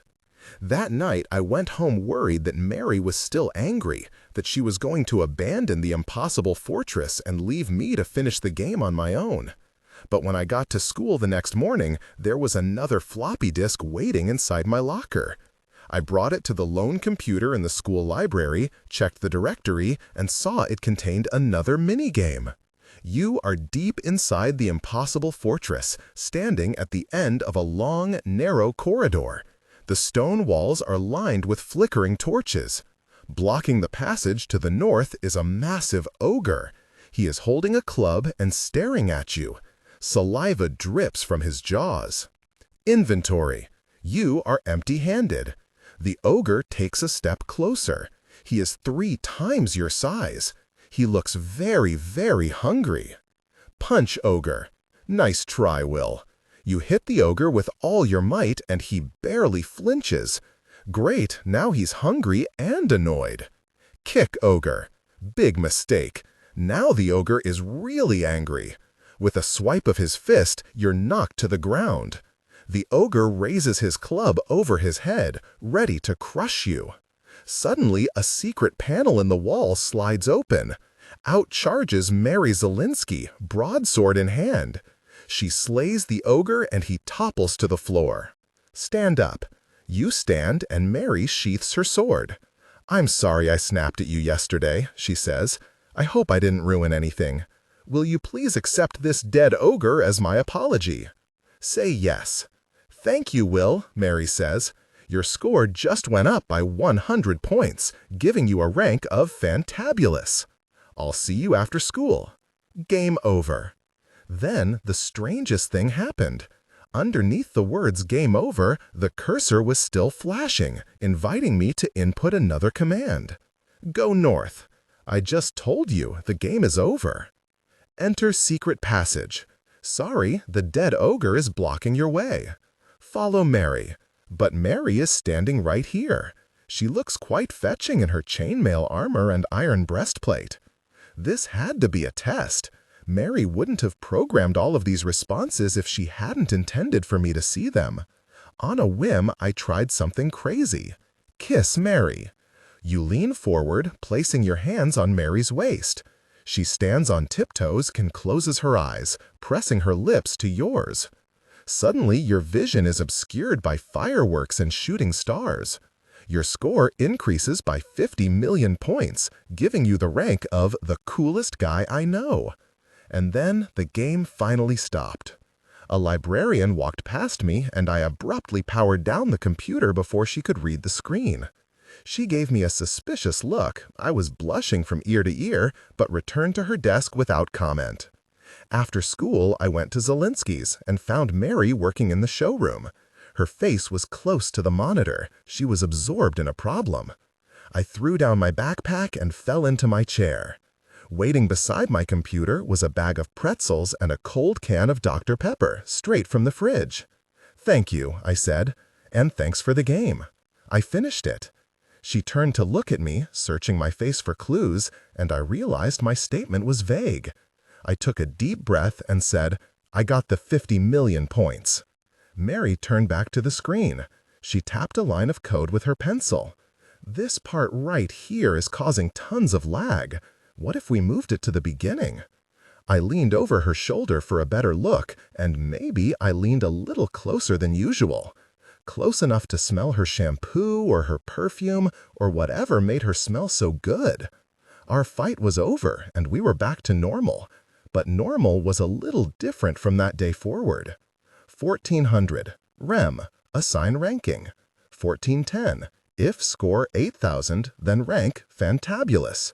1420, if score 8000, then rank awesome. 1430, if score 7000, then rank great.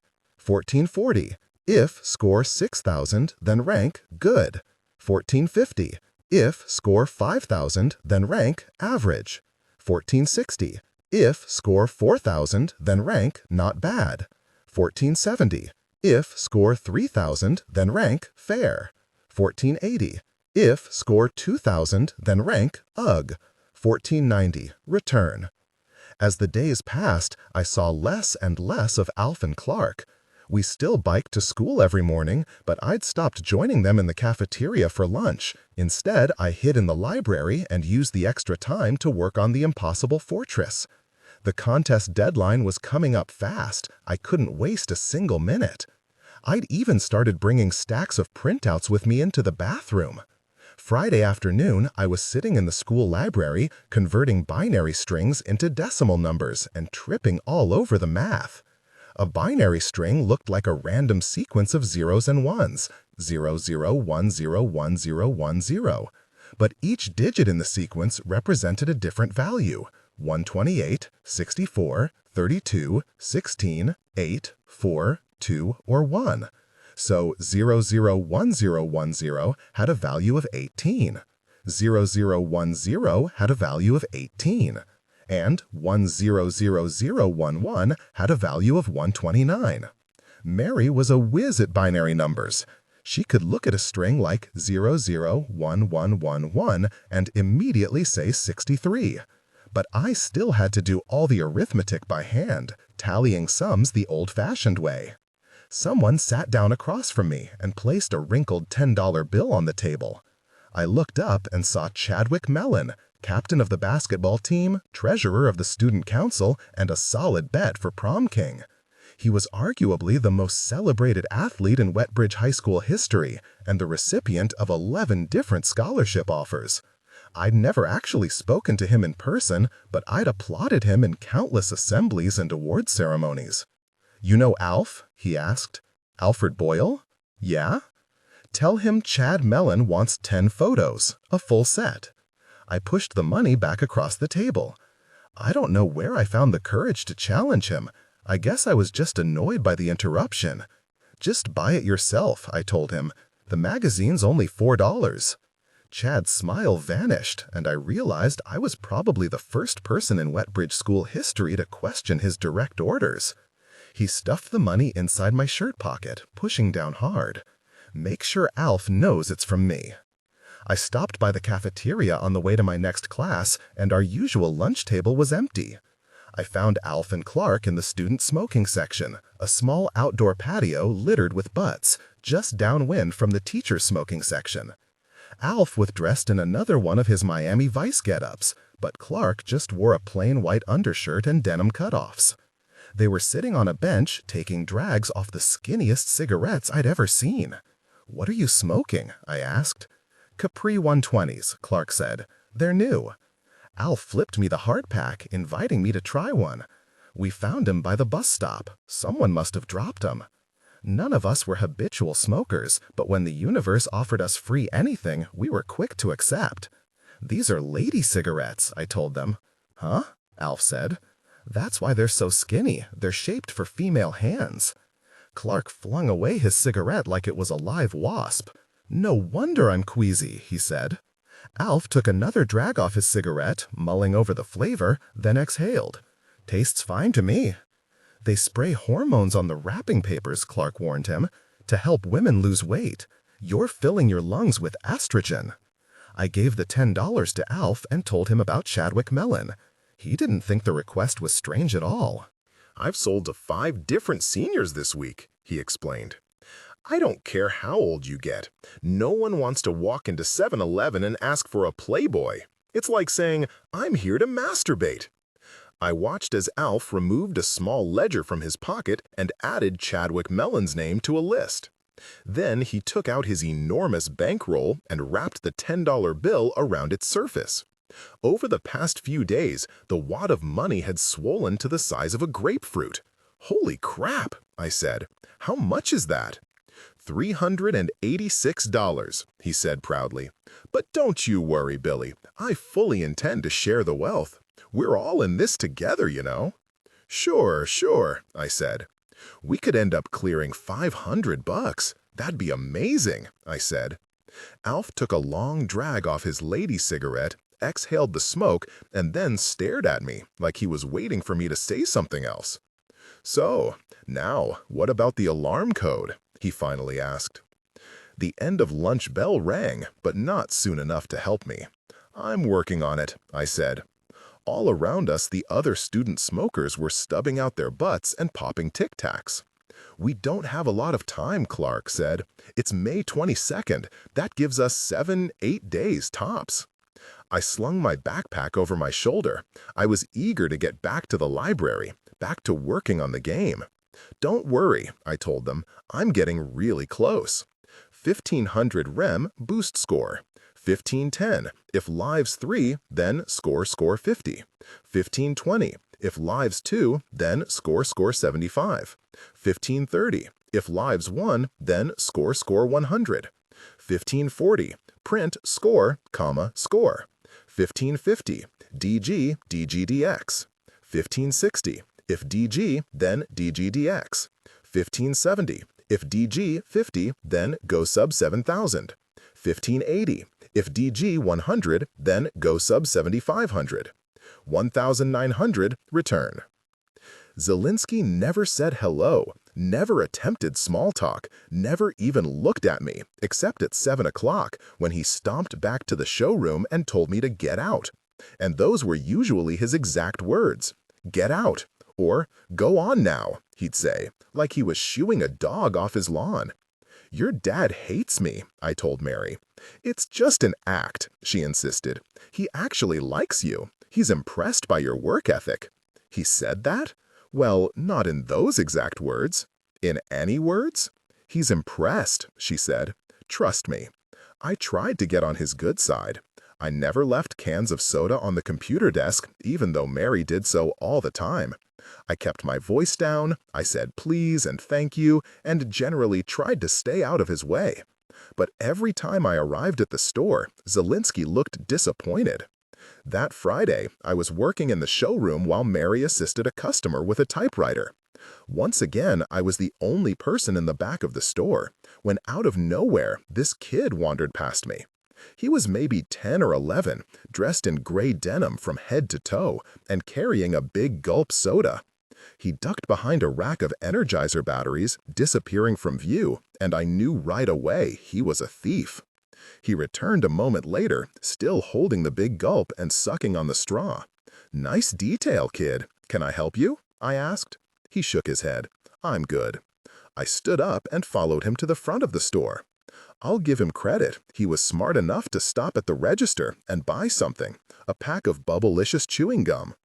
Zelinsky almost didn't even notice him. He was busy repairing a typewriter for a collector in Princeton. "Just the gum? That'll be 2 bits." The kid stared back. "You don't know that expression. 2 bits?" Disappointment fell over his face. It was a look I knew all too well. "It means 25 cents. The kid pushed a wrinkled dollar across the counter. "Where'd you get the big gulp?" I asked. 7-Eleven, he said. "There's no 7-Eleven on Market Street. The nearest one's 5 miles away." He frowned. Do you like work here or something? You're stealing batteries. The words hadn't finished leaving my mouth, and the kid was already out the door. Zelinsky lunged after him, but I told him not to bother. The kid had left the soda cup on the counter. I pried off the lid, revealing 6 C batteries submerged in a few ounces of warm cola. Zelinsky's eyes went wide, like I'd just performed some kind of miracle. "Son of a bitch," he said. "How did you know?" I couldn't tell him the truth, that Alf and I had practically pioneered the big gulp stunt, using the 64-ounce cups to steal cellophane-wrapped music cassettes from Sam Goody. "I heard him messing around by the batteries," I explained. "I figured he was up to something." That night, Zelinsky let me stay an extra half hour, and when the time was finally up, I almost didn't recognize his voice. Instead of "get out" or "go," he said, "Well, see you tomorrow, Will." Mary elbowed me in the ribs. "You see," she said, "he's warming up." 1600 rem out of time. 1610 print, end quote. 1620 print, you are out. 1630 print, of time. 1640 print, end quote. 1650 print, thy game is over. 1660 for delay 1 to 1000. 1670 next delay 1. 1680 if live 0 then 3300. 1690 return. Zelinsky never said hello, never attempted small talk, never even looked at me, except at 7 o'clock when he stomped back to the showroom and told me to get out. And those were usually his exact words. "Get out," or "go on now," he'd say, like he was shooing a dog off his lawn. "Your dad hates me," I told Mary. "It's just an act," she insisted. "He actually likes you. He's impressed by your work ethic." "He said that?" "Well, not in those exact words." "In any words?" "He's impressed," she said. "Trust me." I tried to get on his good side. I never left cans of soda on the computer desk, even though Mary did so all the time. I kept my voice down, I said please and thank you, and generally tried to stay out of his way. But every time I arrived at the store, Zelinsky looked disappointed. That Friday, I was working in the showroom while Mary assisted a customer with a typewriter. Once again, I was the only person in the back of the store, when out of nowhere, this kid wandered past me. He was maybe 10 or 11, dressed in gray denim from head to toe, and carrying a big gulp soda. He ducked behind a rack of Energizer batteries, disappearing from view, and I knew right away he was a thief. He returned a moment later, still holding the big gulp and sucking on the straw. "Nice detail, kid. Can I help you?" I asked. He shook his head. "I'm good." I stood up and followed him to the front of the store. I'll give him credit. He was smart enough to stop at the register and buy something, a pack of Bubblicious chewing gum. Zelinsky almost didn't even notice him. He was busy repairing a typewriter for a collector in Princeton. "Just the gum? That'll be 2 bits." The kid stared back. "You don't know that expression? 2 bits?" Disappointment fell over his face. It was a look I knew all too well. "It means 25 cents. The kid pushed a wrinkled dollar across the counter. "Where'd you get the big gulp?" I asked. 7-Eleven, he said. "There's no 7-Eleven on Market Street. The nearest one's 5 miles away." He frowned. "Do you like work here or something? You're stealing batteries." The words hadn't finished leaving my mouth, and the kid was already out the door. Zelinsky lunged after him, but I told him not to bother. The kid had left the soda cup on the counter. I pried off the lid, revealing 6 C batteries submerged in a few ounces of warm cola. Zelinsky's eyes went wide, like I'd just performed some kind of miracle. "Son of a bitch," he said. "How did you know?" I couldn't tell him the truth, that Alf and I had practically pioneered the big gulp stunt, using the 64-ounce cups to steal cellophane-wrapped music cassettes from Sam Goody. "I heard him messing around by the batteries," I explained. "I figured he was up to something." That night, Zelinsky let me stay an extra half hour, and when the time was finally up, I almost didn't recognize his voice. Instead of "get out" or "go," he said, "Well, see you tomorrow, Will." Mary elbowed me in the ribs. "You see," she said, "he's warming up. 1600, rem, out of time. 1610, print, end quote. 1620, print, you are out. 1630, print, of time. 1640, print, end quote. 1650, print, thy game is over. 1660, for delay 1 to 1000. 1670, next delay 1. 1680, if live 0, then 3300. 1690, return. The days passed quickly. The air turned warm, flowers blossomed, and Memorial Day signaled the official start of summer. Normally, Zelinsky closed for the holiday, but he agreed to open the store so Mary and I could spend the afternoon working. Our classmates were off at the beach or movies or fireworks, but we were stuck in the showroom, working away. Our contest entry had to be postmarked by Friday, May 29th, and by Wednesday, May 27th, we were nowhere close to finished. We had created the perfect ML subroutine, an elegant loop that scattered the guards in different directions. They ran with bending knees and waved their arms and shook their spears. It was beautifully animated and lightning quick. But when we Her hair tickled my cheek, and she whispered into my ear, "You can't quit now, Will. I won't let you. We're too close." I leaned forward, pressing against her. Mary's hair was soft and smooth and cool to the touch, and I'd never felt anything quite like it. The store was completely silent. I could hear her breathing. I wrapped my arms around her waist, pulling her closer, reveling in her fresh, clean scent. Then a feeble beam of light cut across the showroom, and Mary sprang away from me. Zelinsky was patrolling the store with a handful of miniature flashlights, the kind that sold next to the cash register for $1 and ran off a single AA battery. "You kids okay?" "We're fine," Mary said. "Uh-huh," I mumbled. He gave us flashlights and raised his voice, calling out to the rest of the store. "Any customers back here? Anybody need help?" A frail voice cried out from the typewriter aisle, an elderly woman who'd crouched down at the time of the blackout. Zelinsky helped her stand up, and we all walked outside onto Market Street. The customer scowled at Zelinsky. "You should pay your electric bill on time," she said. "I could have been injured." "It's not our fault," Mary said, but Zelinsky talked over her. "I'm very sorry for the inconvenience, Mrs. Durham. I hope you'll come back and see us tomorrow." "Don't count on it," she huffed. The old lady hobbled down the sidewalk, and Zelinsky turned to Mary. "The customer is always right," he said. "That old kook is never right," Mary said. "She blamed the Challenger explosion on the Vietnamese. She calls parachute pants the devil's pajamas. It's like her glaucoma has spread to her brain."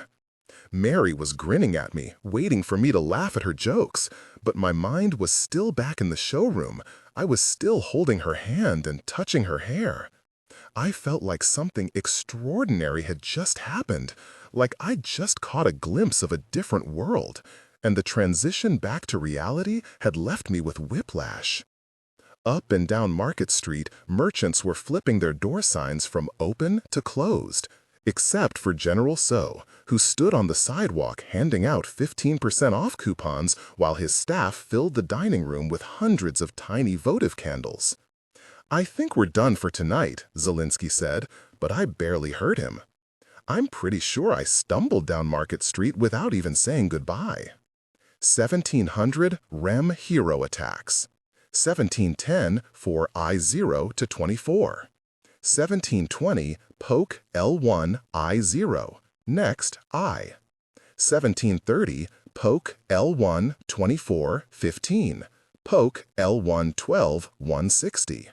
1740 poke L1 13 252. Poke L1 80.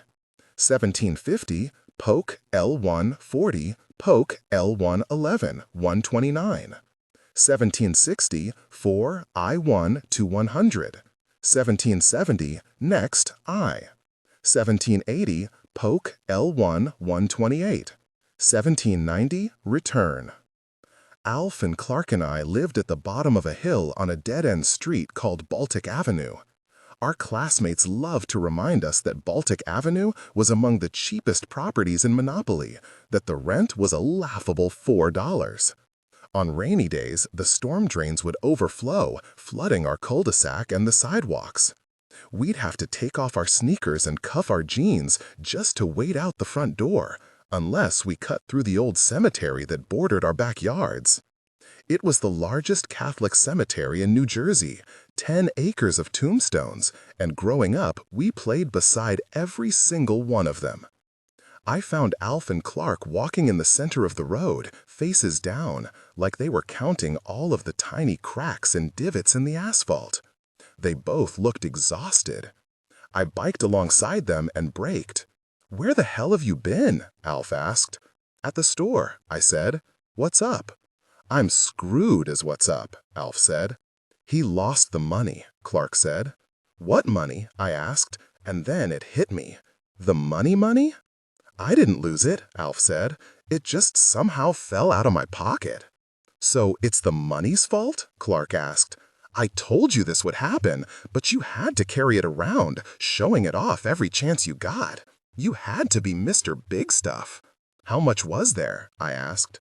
$468, Alf said. "Jesus," Clark exclaimed. "You're so screwed." "I had it when I left school," Alf told me. "It's somewhere between here and my locker." "That's a mile and a half," Clark said. "We've checked the whole way. There's no sign of it. The money's gone." "Let's check it again," I said, but I suspected Clark was right. Our route to school was well traveled by cars, pedestrians, dog walkers, and kids on bikes. And it was a beautiful afternoon. Everyone was outdoors, enjoying the spring weather. No one living in Wetbridge could afford to overlook a fist-sized bundle of cash. We followed Baltic Avenue to its end, crossed over Route 25, then marched up Crystal Street. "Maybe someone gave it to the police," Alf said. "We could try to claim it." "Sure," I said. "Let's tell the cops you made $400 selling porn to kids. I bet they'd love to help us." We searched every gutter and sidewalk. We got down on our knees and peered into sewer grates. We trudged across lawns, kicking at weeds and turning over rocks until it was too dark to see anymore. But it was no use. The money was good and truly gone. Walking back to Baltic Avenue, Alf recited a list of the 46 guys who had prepaid for exclusive photographs of Vanna White. He sorted the names into 3 different categories. 1. Guys who will definitely kick my ass. 2. Guys who will probably kick my ass. 3. Guys who lack the physical strength to kick my ass. Unfortunately, this last category had no names in it. "Everything's going to be fine," Clark assured him. "We'll go in the store like we planned. You just won't make any money." I didn't like the sound of that. "What about the guard dog?" I asked, "and Officer Tackleberry?" "We fixed all that," Clark said. "We'll show you." We went into Alf's backyard and entered his basement through the storm doors. Alf's family had the nicest house on Baltic Avenue, 2 bathrooms, a living room, and a family room, but we spent most of our time hanging around his basement. It was one large room with a cold concrete floor, drafty cinderblock walls, and naked light bulbs hanging from exposed beams. The basement was full of junk: a purple sofa with split cushions, a busted refrigerator, a wobbly table where we sometimes played Risk. A Maytab washing machine was gently humming in the corner, filling the basement with the scent of Tide. In the center of the basement was a large sheet of plywood resting on wooden sawhorses. For years, this was the site of Alf's massive slot car racetrack, where we spent many a rainy afternoon wrecking cheap Formula One replicas on sharp turns. But now all the tracks were put away, and the plywood displayed a large-scale model of downtown Wetbridge. Some of the buildings were cardboard, hacked out of shoeboxes and milk cartons. Others were constructed from Legos or Lincoln logs. Remarkably, everything was built to scale. General Tso, the bike shop, the train station, Zielinski's, every store and sign had been recreated in miniature. There were tiny cars, tiny trees, and tiny traffic lights. There were even miniature taxi drivers bullshitting inside a miniature taxi stand. I circled the model, astonished. How long did this take? Clark shrugged. 40 hours? Maybe 50? We're not leaving anything to chance, Alf said. Check it out. He reached for an old power transformer and flipped a switch. Like magic, a miniature police officer glided down Market Street and turned up Lafayette, patrolling the neighborhood in a figure-8 loop. With his square jaw and crew cut, he was a dead ringer for Tackleberry. How'd you do it? I asked. Slot car tracks, Clark explained. They're glued to the bottom of the plywood. We've been watching his route, Alf explained. He walks the same figure-8 loop every half hour, right past General So we need to time our approach just right. The policeman made a soft whirring noise as he rounded the curves, looping around the track. I knelt down, peering underneath the table to marvel at the engineering. A series of wires crisscrossed the bottom of the plywood, delivering electricity to lights in all of the buildings. It was the most impressive model I'd ever seen. Clark pushed an HO-scale locomotive out of the train station. The last train from New York arrives at midnight, so we'll start at 12:30. We'll have the whole town to ourselves.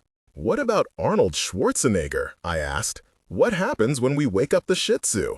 Not a problem, Clark said. Here's how we handle it. He placed 3 plastic action figures in the parking lot behind General So's. I'm He-Man, you're Papa Smurf, and Alf's Alf. Can I be He-Man? Alf asked. Clark ignored him. We all rendezvous behind General So's at 12:30. We hide behind the dumpster until Tack makes his circuit.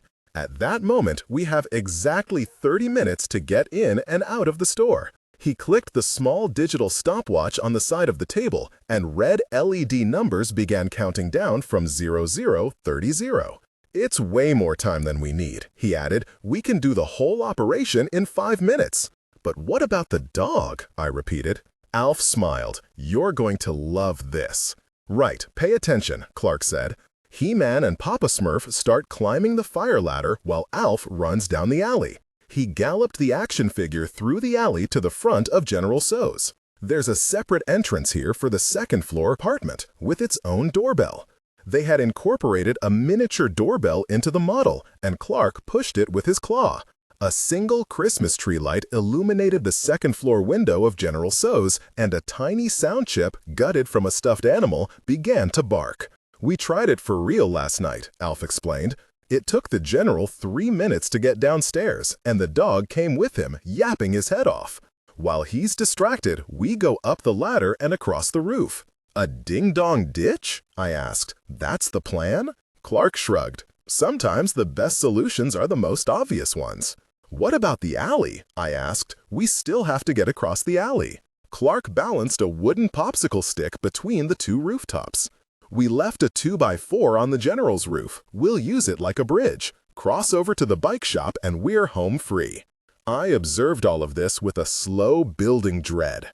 Over the past 2 weeks, Alf and Clark had approached the plan with all of the energy and ingenuity that I'd brought to the impossible fortress. They'd anticipated everything, but there was one crucial missing piece. The alarm code, Alf said. How soon can you have it? I started.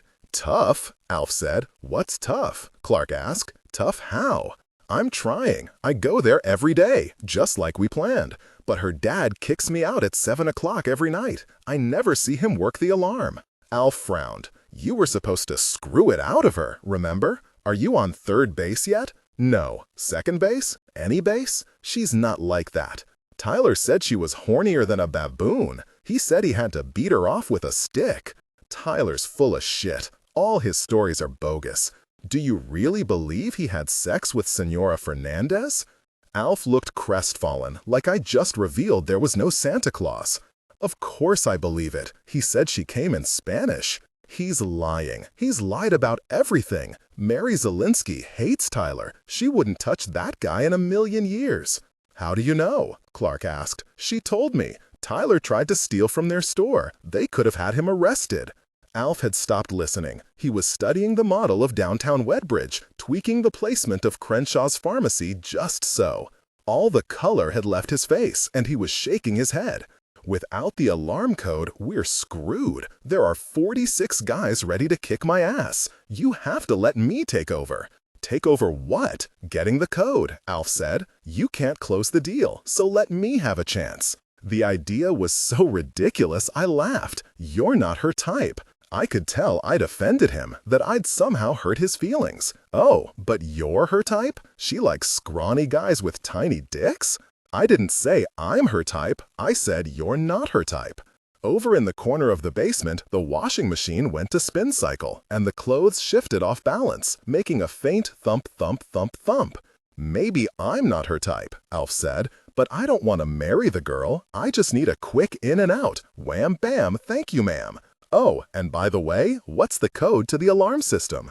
My brain conjured a quick image of Alf groping Mary, forcing himself on her, pushing her down to the floor of the showroom. "You're not doing that," I said. "What are her turn-ons and turn-offs?" "I don't know. See, that's the problem. You've been there 2 weeks and you haven't learned anything."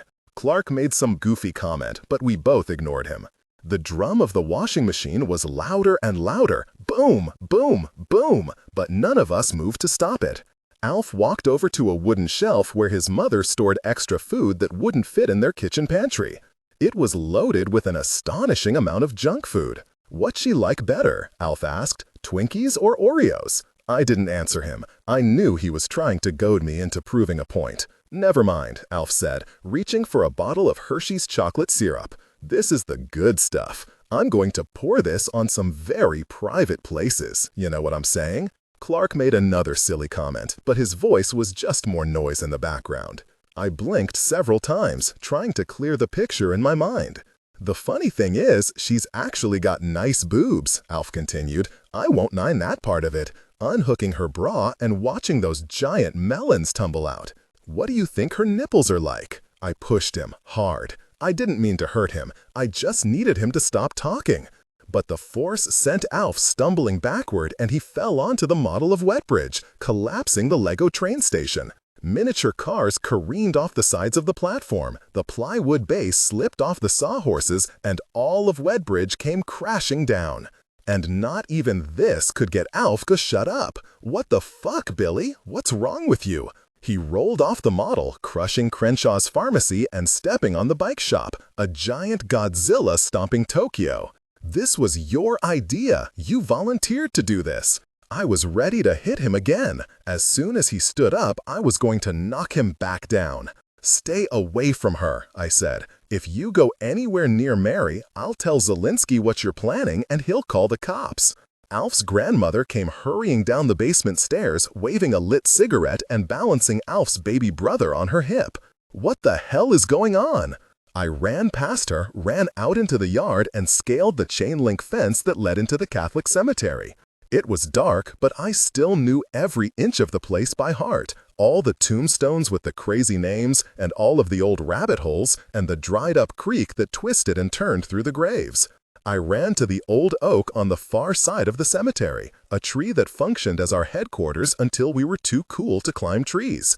It was always our secret rendezvous point after any disaster, a place where we could discuss the fallout without being overheard by our parents. There were fresh footprints and bazooka gum wrappers scattered around the trunk. Some other younger kids had obviously made it their own.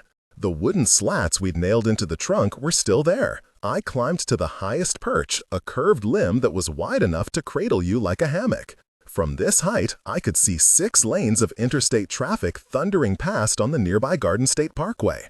Me and Alf and Clark used to pass entire summers up in this tree, playing James Bond or Indiana Jones or whatever movie happened to be on TV the night before. This wasn't my fault, that's what I told myself. A long time ago, I'd wanted to see the Vanna White photos. Every guy in America wanted to see the Vanna White photos, but I never agreed to all this other stuff. The color Xeroxes, the early bird orders, the profits. It wasn't my fault Alf lost the stupid money or that 46 guys were going to kick his ass. I would not lie to Mary. Not after all the help she'd given me. Not after our sunset talk on the roof, and not after the way she'd touched my hand in the blackout. I knew that something extraordinary was happening, and I didn't have a name for it yet, but I wasn't going to let Alf or Clark screw it up.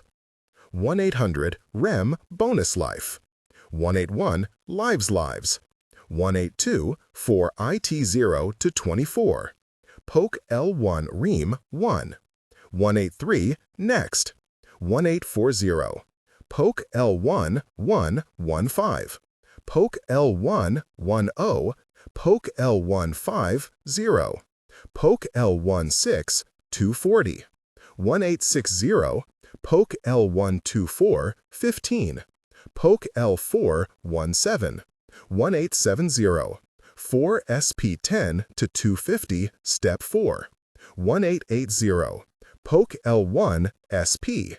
Next, 4T0 to 100, 1890, Next T. Return.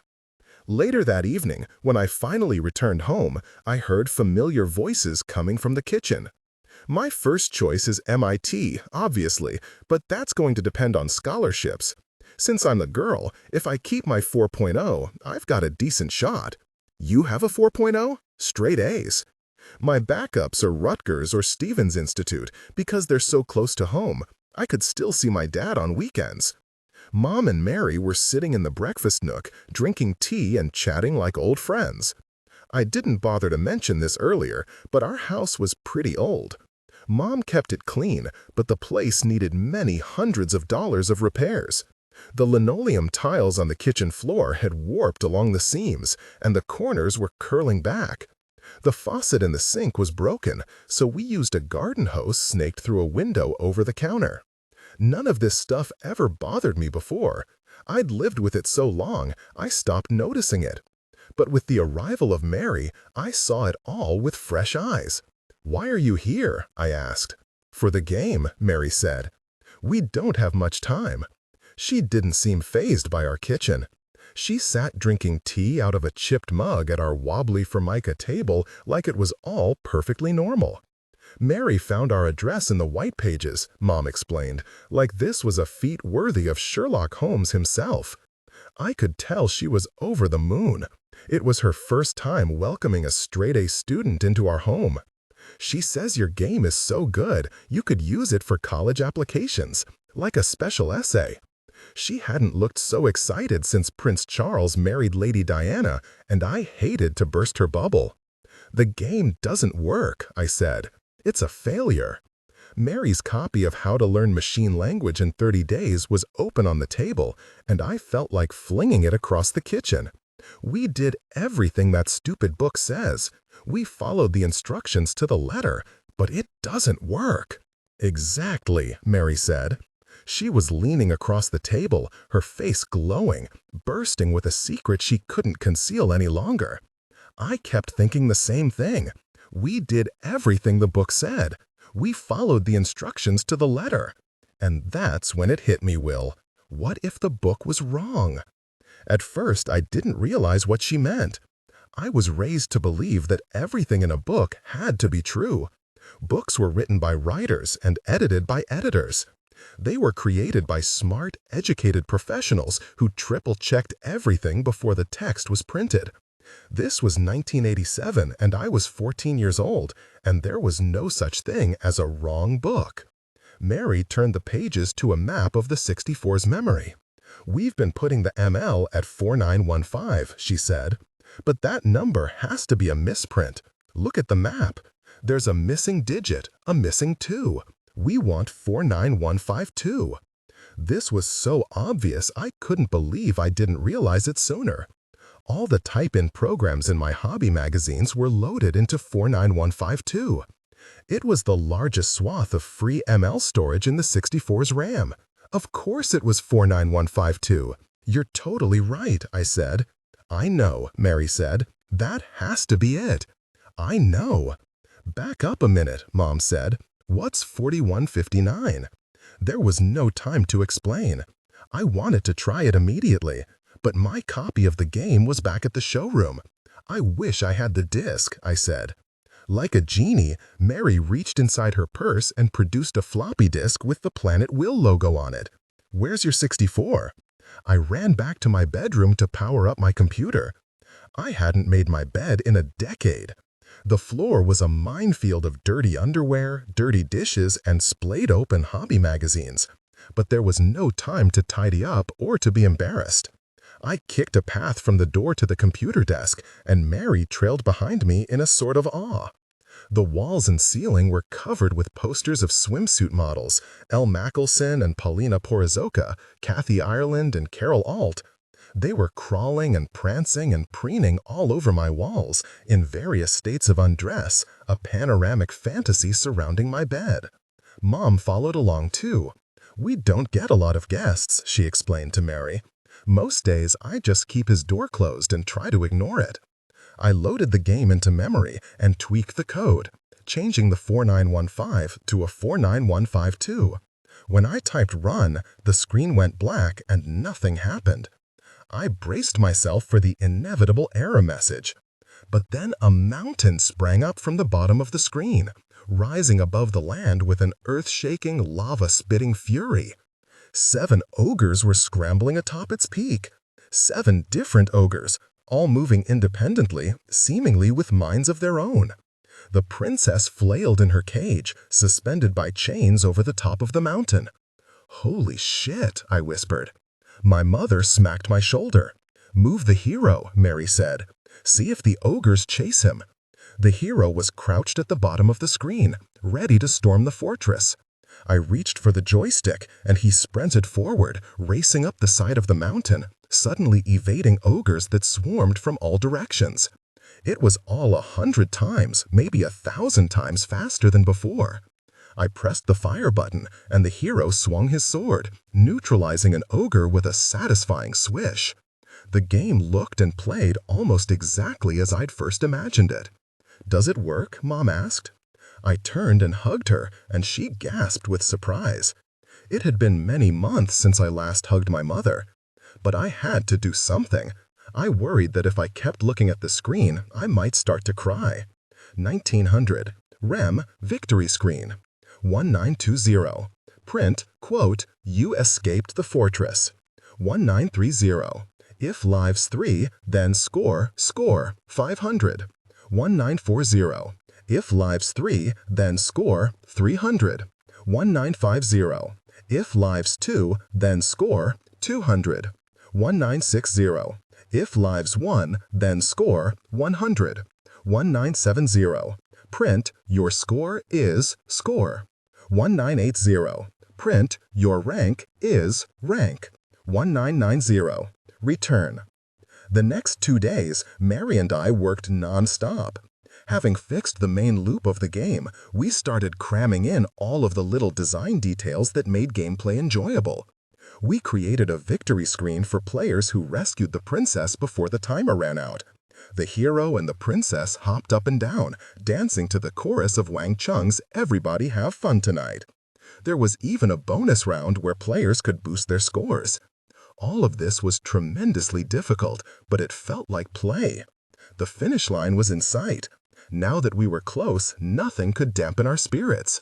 We talked, we laughed, and we no longer cared when a customer interrupted our progress, asking where we kept the binder clips.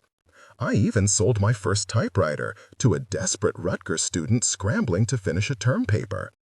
In the mornings, I biked to school alone. At lunch, I worked in the school library, because I knew Alf and Clark wanted nothing to do with me. I'd only seen them once since the fight in Alf's basement. We'd passed each other in the hallway outside the music room, and the guys didn't even look at me. I might as well have been invisible, and that was fine with me. The night before the contest deadline, Zelinsky kept the store open until 10 so Mary and I could work late. He kept busy stocking shelves and polishing the vintage cigarette lighters, but eventually he ran out of things to do. Finally, he carried a Wall Street Journal to the back of the store, sat down at one of the showroom desks, and smoked a pipe while he read. The mixtape kept cycling its endless loop, Hall & Oates and Howard Jones and Joe Cocker, and sometimes I'd hear Zelinsky from behind the newspaper mouthing along to the lyrics. It seemed to happen involuntarily, and as soon as he realized it, he'd silence himself. But a few minutes later, he'd start singing again. Sometime around 9 o'clock, Mary got up to use the restroom. She was constantly going to the restroom. She had the weakest bladder of anyone I'd ever met. And Zelinsky spoke to me from behind his newspaper. Mary has a trip coming up, one of these summer study programs. She'll be in D.C. for most of July. Right? I said. She'll be back August 1st. I already knew this because Rutgers was announcing the contest winners on August 5, and Mary insisted that we both attend the ceremony to collect our prize. The newspaper rustled as Zelinsky turned its pages. He continued reading as he spoke to me. I could use some help while she's gone, mostly with the computers, in case people have questions, plus some stocking shelves and cleaning up. I'm thinking $4 an hour. I realized he was offering me a job. My classmates would be lucky to find work at Burger King or Roy Rogers, and Zelinsky was willing to pay me to work with computers, a real job with air conditioning and well above minimum wage.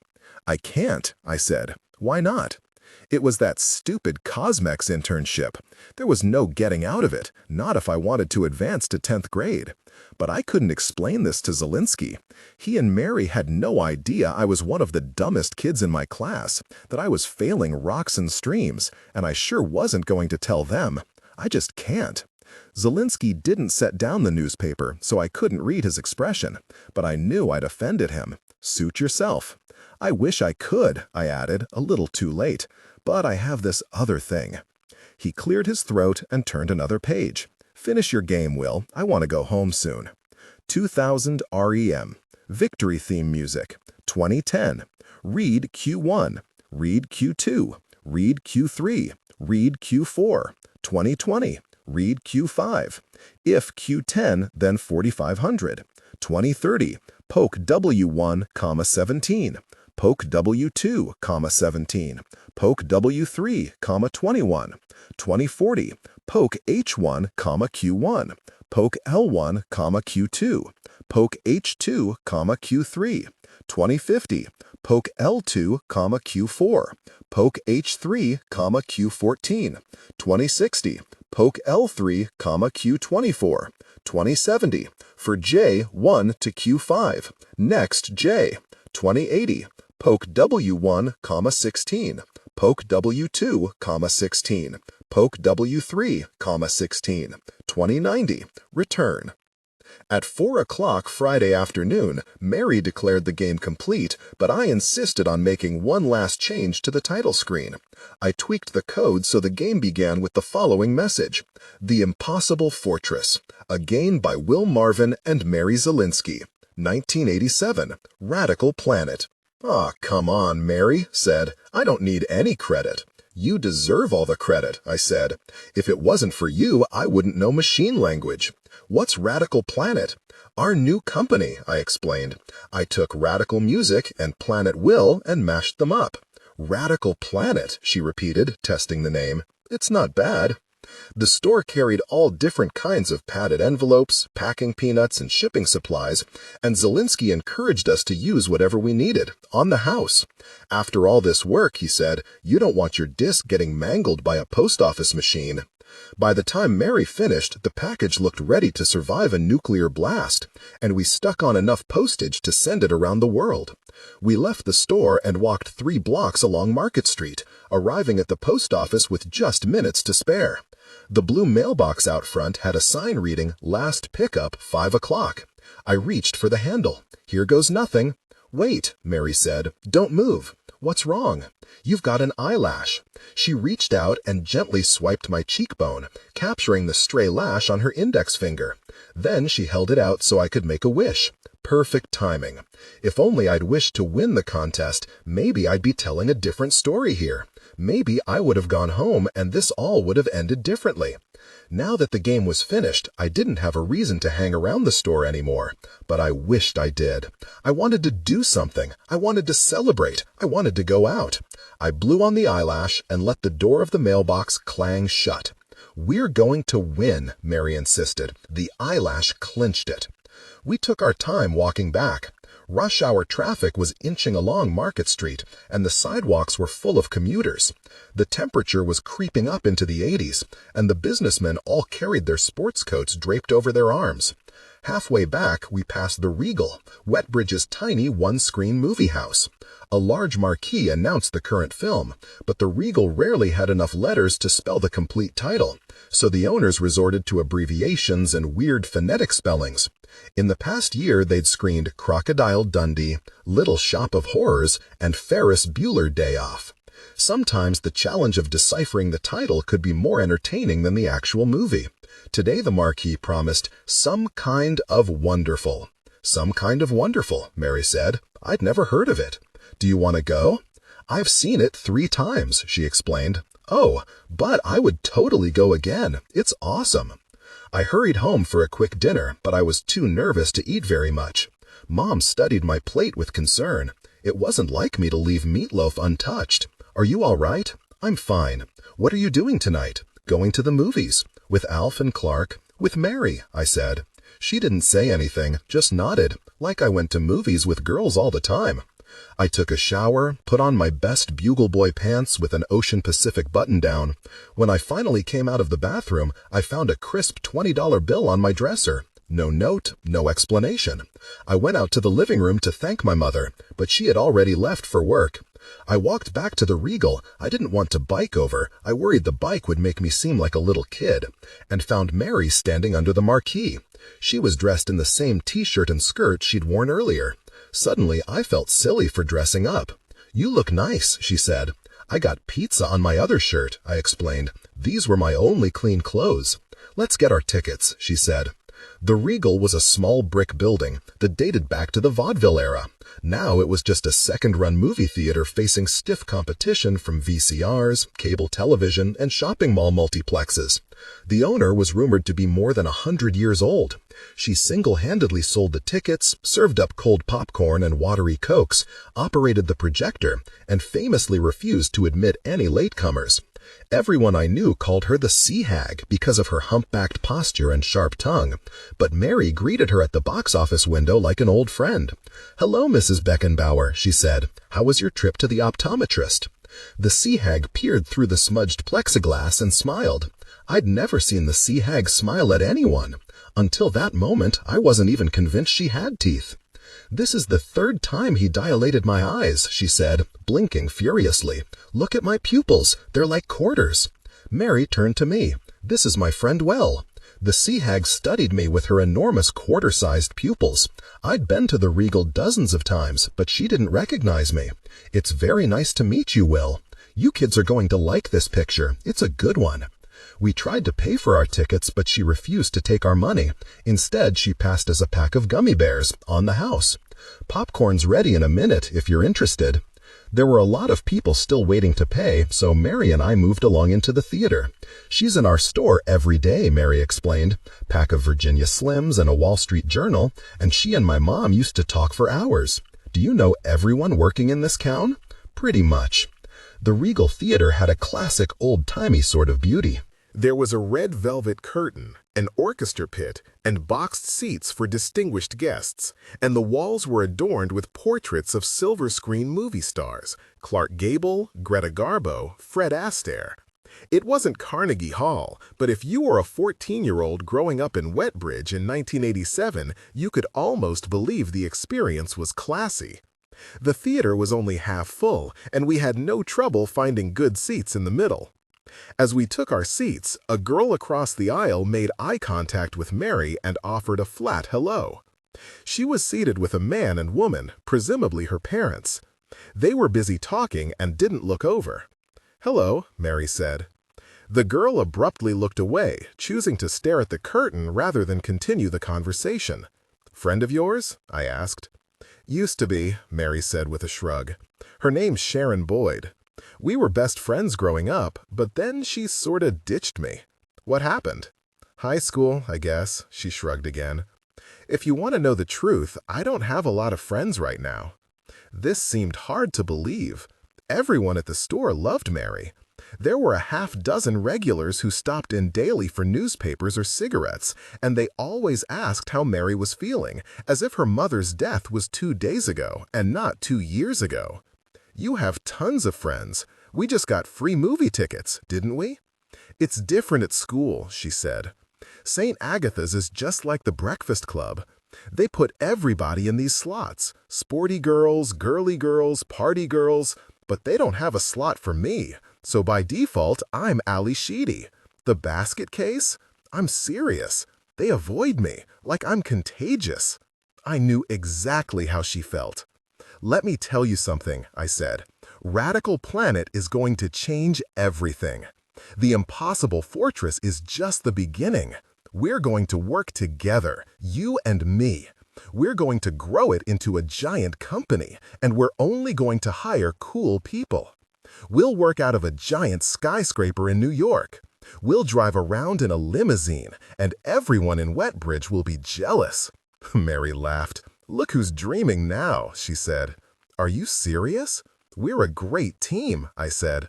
If we keep working, Sharon Boyd is going to rue the day she ditched you. I doubt it. Trust me. I flicked a gummy bear across the aisle. It landed in Sharon's hair, but she didn't even flinch. Mary cupped a hand over her mouth to stifle her laughter. Sharon tilted her head, and the gummy bear disappeared inside her curls. You're terrible, she whispered.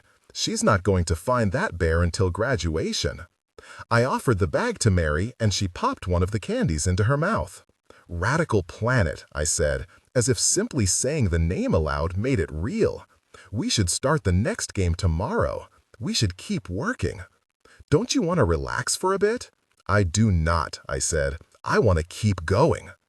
By then, the lights were dimming, and the curtains were parting, and it would have been easy for Mary to avoid the topic, but instead she answered me, loudly and clearly. All right, she said, we'll start a new game tomorrow. There was a crash of cymbals over the Paramount logo, and the movie was underway. Some Kind of Wonderful opened like a music video, introducing the lead characters in a montage fueled by new wave synth pop. The relentless drum beat rattled the walls of the theater. The bass was so loud I could feel it thumping in my chest. I looked over at Mary, and she was rapt with attention, eyes wide and smiling. I reached into her lap and took her hand. It was like jumping off a cliff. I braced myself for rejection. I knew there was a good chance she'd yank away her hand and cross her arms over her chest. But that didn't happen. Instead, she laced her fingers through mine, just like she'd done in the blackout. Within minutes, my forearm was numb. I'd twisted it into a weird angle before reaching over, and now I didn't dare adjust my grip. I was afraid even the slightest twitch would spook Mary into letting go. But she didn't let go. She actually reached over and put her other hand on top of my wrist. And the closeness of her made everything on screen seem amplified. The colors were brighter, the sound was louder, the percussion rattled my core. And yet I couldn't process any of it. I spent the next hour thinking only of Mary's hands. The delicate curve of her wrists, the gentle texture of her skin, the smooth, clean surface of her fingernails. All the drama on the screen was secondary. And then, out of nowhere, the movie sputtered to a halt. The screen went white and the soundtrack stopped. Up in the projection booth, the sea hag howled in frustration. Then the house lights came on, and she walked out on the stage explaining that the screening was canceled due to mechanical error. The audience booed, but she held her ground. There's no point in complaining because I can't fix it. As a consolation, she offered to describe the ending to anyone who wanted to know what happened. Basically, the artsy boy takes the pretty girl to a big dinner at a fancy restaurant, and the drummer girl is their chauffeur. Mary pulled me out of my seat. Come on, she said. We can't let her spoil it.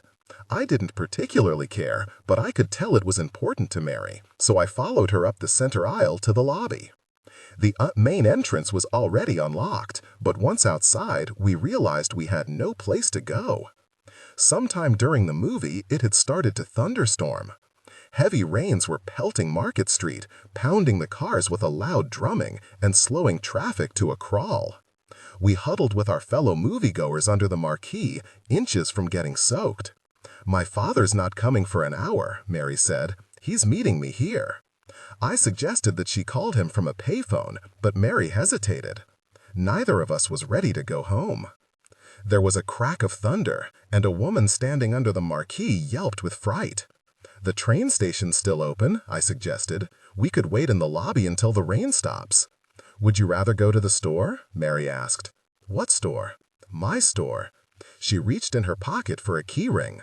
"I can get us in." "Your dad won't care?" "I've done it before. He won't mind as long as we clean up after ourselves." "What'll we do?" She smiled mysteriously.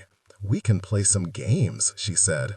Only I couldn't tell if she meant Space Invaders or asteroids or something else. Actually, I was pretty sure she meant something else. "It'll be fun," she promised. "What about the rain?" "I'll race you." Before I could respond, Mary was already sprinting down Market Street. I ran after her, and within moments I was soaked. The sidewalk puddles were inches deep, and my Chuck Taylors filled like sponges. Thunder cracked again, and Mary shrieked, running faster. We ran past the bank and the post office, we blew through stop signs and red lights, and we ducked in front of idling traffic. A station wagon locked its brakes to avoid hitting me, hydroplaning on the asphalt and nearly colliding with a pickup truck. After 3 blocks, Mary abruptly switched to walking, and I blazed past her. "What's wrong?" I called back. She was out of breath. "It's no use," she said. "We're soaked." The front entrance of Zielinski's was shuttered with a large metal grate. Mary knelt down and unlatched the bottom, and then the spring-loaded grate rose up, coiling beneath the awning like a window shade. Then she unlocked the door and went inside. I moved to follow her, but she stopped me. "You need to stay here." "But I'm drenched." "It's my dad's rule. There's a security code, and no one's allowed to see it." She pulled the door closed, leaving me out in the rain. And the significance of the moment was lost on me. I wasn't thinking about alarm codes or security systems. I was thinking of the way she'd held my hand in the Regal, gently squeezing my palm whenever anything exciting happened in the movie. And now we're going back to the store to play some games. A moment later, Mary opened the door, letting me inside. The store was dark, except for a small work lamp beside the cash register. My heart was still pounding from the run. Mary looked at me and laughed. "We've got towels in the back," she told me. "Don't move. If you get water on any of the magazines, we can't return them." Rain had flattened her hair and made her t-shirt transparent, revealing the outline of her bra. She looked like she'd just stepped out of the shower. She saw me looking at her and bit her lower lip. And that was it. She started to say, "I'll be right back," when I stepped forward, placed my hands on her hips, and kissed her. We toppled against the counter where Mr. Zielinski repaired his typewriters. Mary was kissing me back, and I had never experienced anything like it. She tasted like thunderstorms and gummy bears, and it was all so natural. It was my first time kissing a girl, but to my astonishment, it felt like the easiest thing in the world, until Mary pushed me away. "No, no." I stopped kissing, but didn't let go. "What's wrong?" "We can't. I like you, Mary. I think I—" "Get off," she said. I was too surprised to move. I was shocked. She shook off my hands. "Let go." "What's wrong?" She wouldn't look at me. Her eyes were all over the store. She looked at the windows and the newspapers and the floor, at everything but me. "You shouldn't have done that, Will. We had a good thing going, and you ruined it." "Why did you ruin it?" "Me? I thought you wanted me to." "I like you as a friend," she said. "None of this other stuff." All the other stuff raced through my mind. Mary holding my hand in the movie. Mary complimenting my Bugle Boy pants. Mary scooping an eyelash off my cheek with a touch that felt like a kiss. But I thought, "I'm sorry if I gave you wrong signals," she said. I didn't believe her. I couldn't believe her. We were not just friends. There was something more. I was certain of it. Mary was shivering. She suddenly looked wet and cold and miserable. She turned to the Adamco alarm panel and pressed exit. The LCD screen flashed Enter Access Code, and Mary pressed 4 keys in quick succession. I didn't process what I was seeing. I was still too bewildered by her reaction. "You're serious?" I asked. Later, I would cringe over the desperation in my voice, the way I practically whined to her. Later, I would feel ashamed of myself, ashamed of my stupid, pathetic mumbling. You really don't like me? Not that way. I can't, Will. I'm sorry. The panel was beep, beep, beeping, warning us to get out of the store, and Mary elbowed me outside into the rain. Then she locked the door and pulled down the grate and locked that too. I just stood there watching her as the rain crashed all around us. I had to shout to be heard. Where are you going? She nodded to the payphone at the train station. I'll call my dad. Do you want me to wait with you? I want you to go home. She didn't wait for me to answer. She just turned and walked to the train station. Now, you don't get to be a 14-year-old boy without getting knocked around a few times. I'd been pummeled in locker rooms, tripped in school hallways, and thrown from my bike. I'd scraped my knees and sprained my ankles and bloodied my nose, but nothing had prepared me for this. This felt worse than all those things combined. This was the kind of hurt that didn't stop. It just kept getting worse and worse. I trudged off in the downpour, walking the long mile from Market Street to Baltic Avenue. When I finally reached home, the cul-de-sac was flooded and the house was silent. My mother was working, of course, and the bulb over our porch had burned out a week earlier. I sloshed through the knee-deep water, wading up to the front door, fumbling for keys in the dark. 2100 rem pause game. 2110 print quote. 2120 print quote. Thy game is paused. 2130 print quote. 2140 print quote. Hit Q to quit. 2150 print quote. Hit any other key to continue. 2160 get A. 2170 if A not empty, then 2160. 2180 if A not Q, then end. 2190 return. The next morning, I woke to an empty house. My mother had left a note on the kitchen table, explaining that she was getting her driver's license renewed and wouldn't be back until noon. I sat down with a bowl of Frosted Flakes to watch TV, but the shows were all kiddie crap, Care Bears and Punky Brewster and Pound Puppies. Wrestling wouldn't start for another hour, so I stomped up to my bedroom. I knew Mary had lied to me. I didn't imagine her little game with the 50,000 million points, with my ranking of most awesome guy I know. She'd been toying with me, leading me on, complimenting me, making me feel good about myself, and then she acted shocked when I tried to kiss her? I'm sorry if I gave you wrong signals. In a flash of clarity, I understood all the stories I'd heard about girls, all the movies and TV shows and pop songs. They were all true. Girls lied. They were manipulative and untrustworthy. David Lee Roth had tried to warn me. So had Eddie Murphy. So had Andrew Dice Clay. But like a dope, I'd trusted Mary and gave half of the credit for my video game. I'd lost my two best friends, my only two friends, trying to protect her. And now here I was, alone on a Saturday morning with no one to talk to. My mind went around and around. The fat bitch. It felt good to think of her that way. The fat bitch.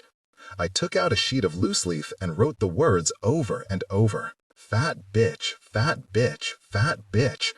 It felt great to write it down. Great to channel the anger through a pencil. Fat, fat, fat bitch. No wonder all her friends ditched her. She probably lied to them too. Fat fucking bitch. I put on my Walkman and lay on my bed and cranked up Van Halen's Panama.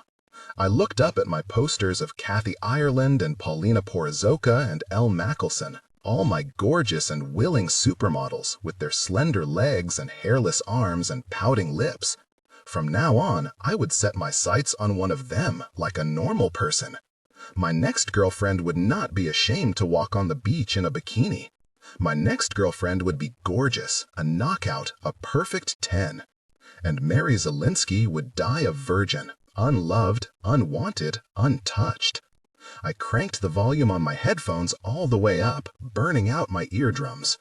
Eventually, I became aware of a noise behind the music, a rattling behind the melody. I opened my eyes and saw Clark's claw tapping on my window screen. "We tried the front door," he said. "You didn't answer." I'd never been so relieved to see him. "I'll be right out." I pulled on a clean shirt and went out to the backyard where I kept my bike leaning against the side of the house. Alf and Clark were waiting in my driveway, perched on their bikes and chugging bottles of Mountain Dew. I braced myself for the worst. They were angry, and they deserved to be angry, and I deserved every awful insult they'd hurl at me. But as long as they were sitting in my driveway, I knew I had a chance to make things right. "Hey," I said. Alf took another swig of Mountain Dew. He started to say, "What's up?" but ended up belching, so the words came out, "What's up?" He looked tired.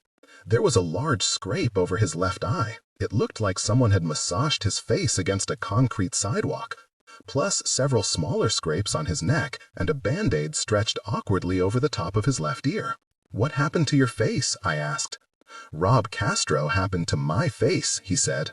"Nick Barsanti happened to my neck, and John Simmons happened to my chest." He lifted up his shirt, revealing a massive gash across his ribs. "They want their money back." "We've got a plan for raising the cash," Clark explained, "but we need your help." "Yes," I said, astonished and grateful and relieved that forgiveness could come so easily. "I mean, sure, I'll totally help." "What we are doing?" Alf unzipped his backpack and removed a well-worn 64-ounce Big Gulp cup. It was just like the cup that the battery thief had brought to Zelensky's. I figured we'd hit the record store, pick up some new tapes, and sell them for cash. "You're going to steal $400 worth of tapes?" "No," Alf said. "I'm going to steal $20 worth. Just enough to pay the guys who want to kill me today. Tomorrow there will be new guys ready to kill me, and I'll steal more tapes to pay them." "Baby steps," Clark said, nodding. "Rome wasn't built in a day." This didn't strike me as a very good plan. Stealing $400 worth of tapes would take weeks of careful effort, but this was no time for making arguments. It was my fault we were in this situation, and I didn't have any better ideas, and I was anxious to get things back to normal. "You guys are geniuses," I said. "Let's go." The Wetbridge Mall was an easy bike ride from Baltic Avenue. Within the hour, we were standing next to Cinnabon in the second-floor food court, scoping out Musicland from a safe distance. There were 4 different stores selling cassettes in the mall, but Musicland was the only one that didn't wrap the cassettes in giant plastic contraptions designed to foil shoplifters. Instead, the albums were piled high on giant wire racks, free for the taking. "The place is packed," Clark said. "It's looking good," Alf agreed. Even with 3 cashiers working, there was still a line of customers. The manager would likely open another register soon, which meant 1 fewer sales associate on the floor. "So what are we getting?" I asked. This was always a highly contested topic. The trick was to set aside your personal preferences and find cassettes that would resell quickly, ideally for $5 to the 12-year-old girls hanging around the food court. "How about U2?" Clark suggested. Alf shook his head. "One-hit wonder," he said dismissively. "I'm thinking Cutting Crew." "It's fine with me," I said. After hours of listening to all your favorite 80s love songs, I was feeling out of touch with Top 40. We entered Musicland one by one to avoid drawing attention to ourselves, but the aisles were so crowded it probably wasn't necessary. Most of the store was dedicated to cassettes and singles, and pop rock was the large central aisle that ran down the middle of the store, A to M on one side, N to Z on the other. Whitney Houston was on the stereo system, belting out The Greatest Love of All. Alf strolled down the center aisle, big gulp in hand, fake sipping just like the kid at Zelensky's. Clark and I were supposed to be lookouts, but there wasn't much to look out for. You could recognize Musicland employees by their red polo shirts, and they were all up front by the registers. Alf stopped beside a mom dressed in a baggy white sweatshirt that said, "I heart my Pekingese." She was studying the Eric Clapton and didn't notice him walking up. Alf reached for a Cutting Crew album, checked the price sticker on the back of the cassette, and glanced at me.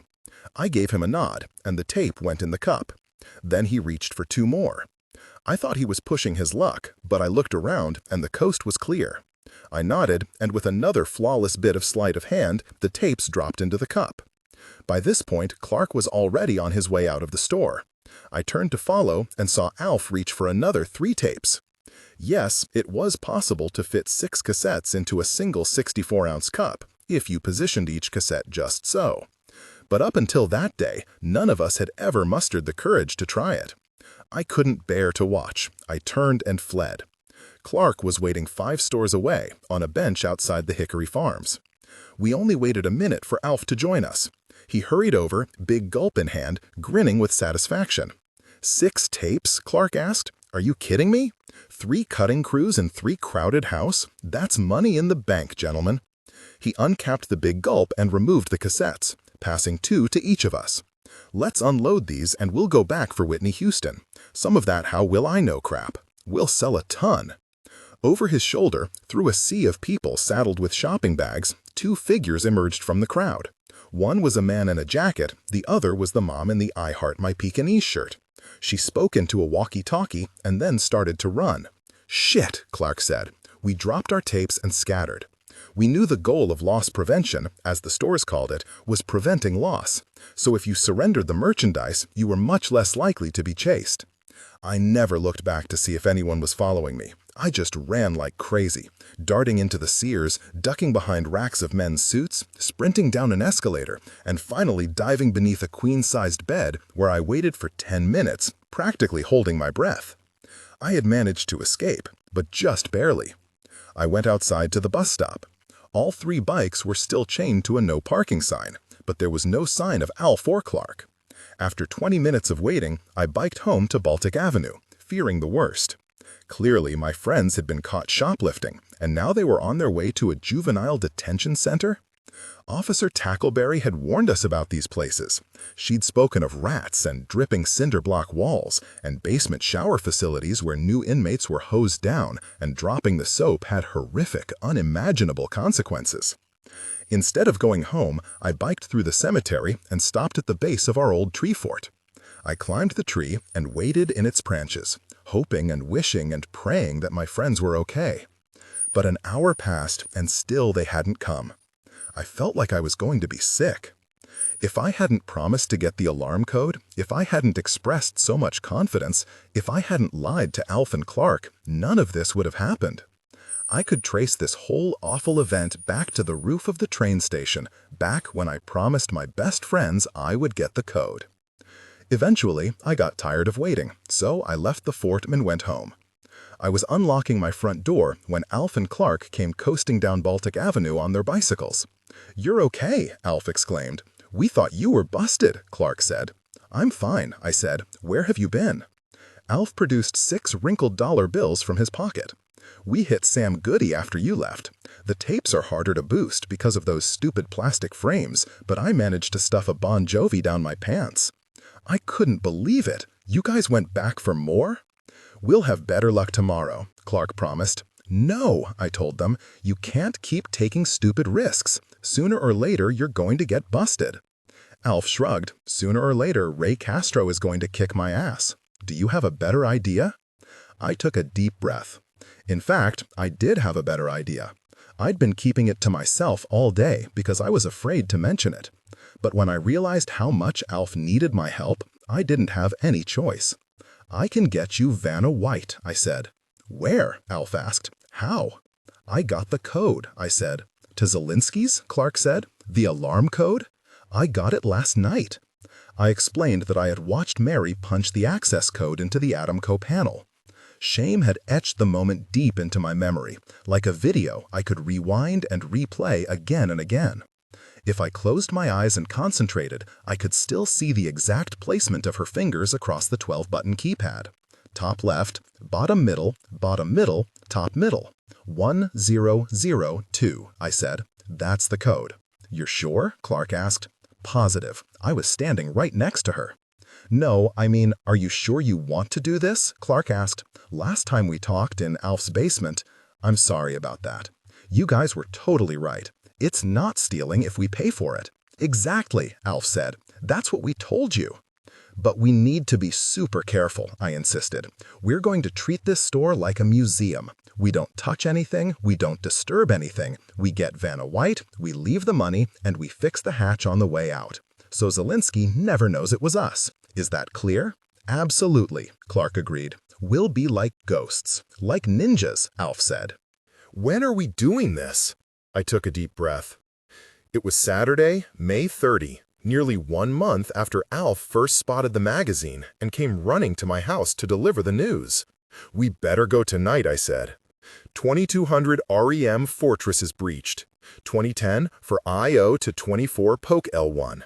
Next, I-2220 Poke L1 150, Poke L1 200, 2230 Poke L5, 8, Poke L16, 248, 2240 Poke L1, 15, Poke L1, 17, 2050 for T0 to 100, next T, 2060 Poke L1 14, 2070 for T0 to 100, 2080 next T, 2090 return.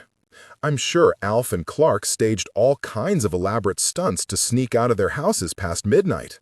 But my mother was working at Food World, so I just sat in front of the TV, watching Odd Couple and Star Trek reruns until it was 12:15 and time to go. I walked out my back door wearing black jeans, black Chuck Taylors, and a black Van Halen t-shirt. I carried a flashlight, an adjustable wrench, a 12-inch crowbar, and the crisp $20 bill from the night before. Wetbridge had a town-wide curfew for teenagers that started at midnight. We agreed to travel to General Tso's independently to reduce the risk of being spotted. I cut through the Catholic cemetery and stayed off the streets. I hopped fences and crossed through backyards and alleys and vacant lots. The town was silent. All I heard were chirping crickets and the soft shuffle of my sneakers. Now and then a dog barked, but I didn't see or hear a single person. There was a full moon, and I knew the route like the back of my hand, so I kept my flashlight in my back pocket. It felt good to be out in the night, out on a real adventure, away from a computer screen. And I didn't feel nervous at all. Our plan was solid, and I trusted Alf and Clark to follow the plan. This would be the caper to end all capers, a story we'd be retelling for years. I didn't dare walk down Market Street, not with Tack doing patrols every half hour. So I looped around to the back of General Tso's, clinging to the shadows of the access road until I reached the empty parking lot. Schwarzenegger's second-floor window was closed, but I could see the dog napping on the sill, a mop of white fur smushed against the glass. On the other side of the fire ladder was another window with an enormous air conditioner. It was groaning and rattling and sputtering, and I couldn't imagine how anyone slept in the same room with it. I knew the noise would mask my footsteps, but I was careful to approach the building at an angle, avoiding Schwarzenegger's sightline, just in case the dog was awake.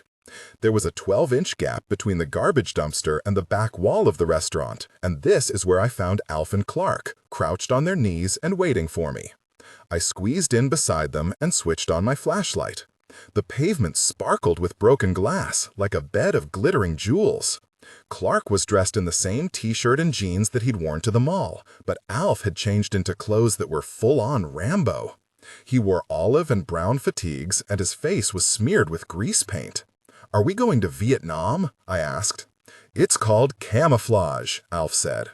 "I told him not to wear it," Clark said. "I'm invisible," Alf said. "No one can see me." Clark asked me to turn off the light, explaining that Tack would be making his rounds any moment now. We huddled in darkness, forcing ourselves to stay still. An icy needle sliced the back of my neck, and I jumped. It was condensation dripping from the second-floor air conditioner. I was buzzing with adrenaline. We all were. "Let's go now," I said, "while the coast is clear." Alf shook his head. "We have to wait for Tyler." I was certain I'd misheard him. "Who? What? Tyler's coming." "Tyler Bell? You told him?" "Of course I told him," Alf said. "This was his plan, remember?" "This was not his plan," I said. "Don't you remember the model? The model had 3 people, you, He-Man, and Papa Smurf." "Right, but there was no Tyler Bell on the model." "I didn't think he'd actually come," Alf said. "I figured he'd be off in New York City doing cool stuff. But when I called and told him the code..." "You told him the code?" "This was his plan," Alf repeated. "This was his plan all along."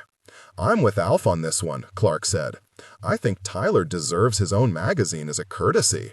We wouldn't be here if he hadn't given us the idea." "Then we'll get him a magazine," I said.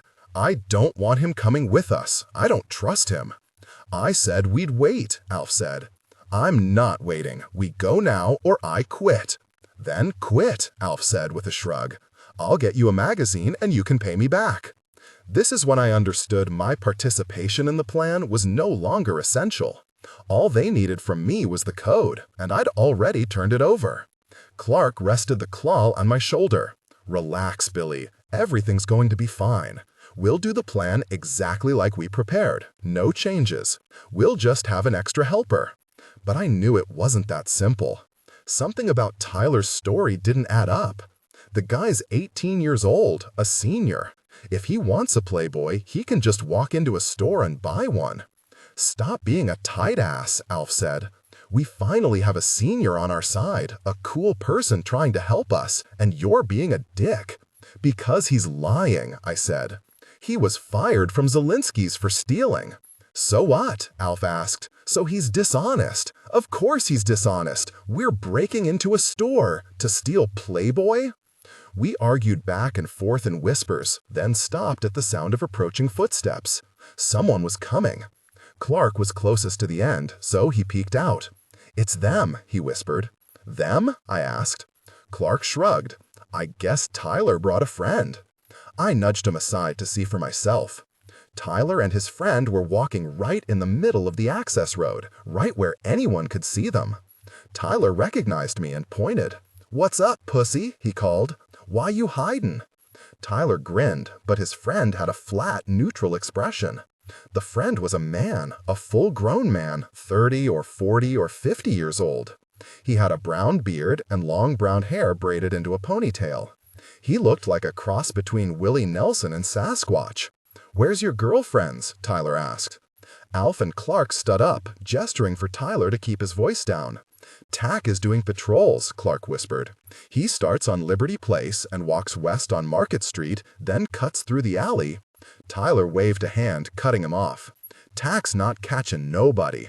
That shitbird couldn't catch AIDS at a faggot convention. He'll be here any minute, Clark said. Then let's get started, Tyler said. Alf nodded at the stranger. Who's this? My cousin, Tyler said. This is Renee. Renee looked at us with dead eyes. He wore a green army jacket and faded jeans, and there was a large canvas bag slung over his shoulder. There was no further explanation. Suddenly, this psycho Hell's Angels lunatic was part of our gang, and I knew I had to get away. There's a problem, I said. A problem? Tyler asked. I have always been a terrible liar. Alf could spin bullshit all day long, and even Clark could stretch the truth now and then, but I was a terrible fibber. I think Mary changed the code after I saw her use it, just to be safe.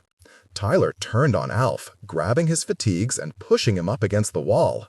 You told me he had the code. You said it was 1002. That's what he told me, Alf sputtered. He turned to glare at me. Tell him the truth, Billy. Maybe that's the code, maybe it's not, I said. That's the problem, I don't know. There's a chance we get in the store and the alarm goes off anyway. Renee never moved or changed his expression. I was starting to wonder if he even understood English. So why are you here? Tyler asked. Did you come here to warn us? I nodded. I don't want anyone to get busted. That's very thoughtful, Tyler said. You put on your ninja costume and sneak out here at 12:30 just to warn us? That's really considerate, Billy. His right hand swung out, and I braced myself for a punch. Instead, he reached around to my back pocket and yanked out the crowbar. So why'd you bring this? He shoved me against the dumpster and pushed the tip of the crowbar into my throat, like he was getting ready to pry off my head. Why are you lying? It was hard to speak with 12 inches of steel pressed into my trachea. I'm trying to help you, I said, but the words came out like croaks. Easy, easy, Alf said, trying hard to keep the peace. We all want the same thing, guys. We're all here to see Vanna White's hoo-ha, am I right? Let's keep our eyes on the prize. That's the important thing. Wrong, I thought. Tyler and Renee weren't going through all this trouble just to see Vanna White's hoo-ha. They were clearly after something bigger. Tyler's eyes were inches from mine. He was searching my face for signs of duplicity. Finally, he released me, and I slunk to the ground, clutching my throat, surprised to find that I wasn't actually bleeding, just scratched. "Get the crates," Tyler said. "Now you're talking," Alf said. "Let's do this." Earlier in the evening, Clark had stolen some milk crates from the loading dock of the Food World and stored them in the dumpster behind General Tso's. Now Alf was climbing into the dumpster and passing the crates to Clark, who stacked them under the fire ladder in a pyramid. If I was gonna bolt, this was my last chance. I couldn't beat Tyler in a foot race, but if I made it to the backyards along High Street, I'd have a decent chance of escaping him. I knew all the hidden gaps in the fences. There were plenty of trees and gardens and tool sheds that would conceal me. But what then? If I managed to escape, they'd just go into Zelinsky's without me. And I couldn't let that happen. Anything that went wrong at the store would be my fault. If I was going to keep it safe, I'd have to help Tyler and Renee break into it. Up in the second-floor window, Arnold Schwarzenegger rose to his feet, turned around in a circle, and sat down again. "You guys go to the roof," Alf said. "I'll ring the doorbell." Tyler pointed me toward the ladder. "Ladies first." I wiped my palms on my jeans. It wasn't particularly warm, but I was sweating like crazy, and walked up the crates. When I stood on top, I was just tall enough to grab the bottom rung of the ladder, but I didn't have the strength to pull myself up. My arms were shaking too much. Clark grabbed my legs and gave me a boost. "Plant your feet against the bricks," he said. "Walk yourself up, all right?" I was surprised by the calm in his voice. From the way he spoke, you'd think we broke into stores every weekend. With Clark pushing from below, I was able to reach for the second rung, then a third, until I was finally standing upright on the ladder. "Sweet Jesus," Tyler said, marveling at our incompetence. "I can't tell which one of you is more crippled." I climbed one rusty rung at a time. The ladder shook and rattled like it was breaking away from the wall, but the drone of the air conditioner masked the noise. I was halfway up when I heard the high-pitched chime of the doorbell and the even higher-pitched yapping of the dog. Now the meter was running. We had 3 minutes to get on the roof and cross over to the bike shop. Some 10 feet below me, Clark grabbed the bottom rung and pulled himself up. Even with the claw, he was stronger and faster than me, climbing right on my heels and urging me higher and higher. Little bits of concrete and rusty ladder were falling all around me. I climbed as fast as I could and threw myself onto the roof, wriggling onto the surface like a worm. There wasn't much to see, just a flat asphalt surface and a few PVC vents.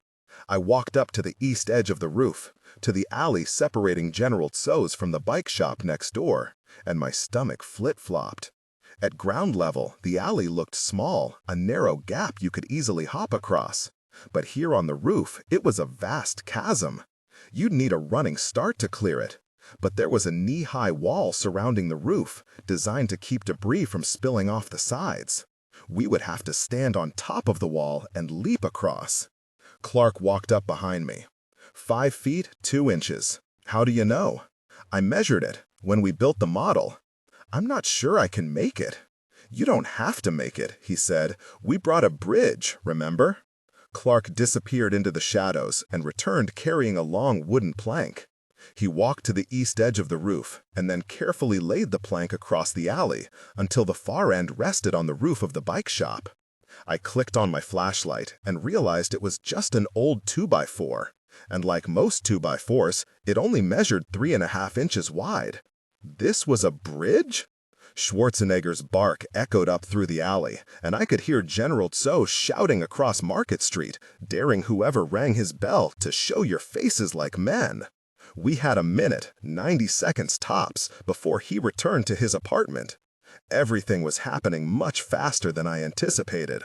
Tyler was next to ascend the ladder. "What are you waiting for?"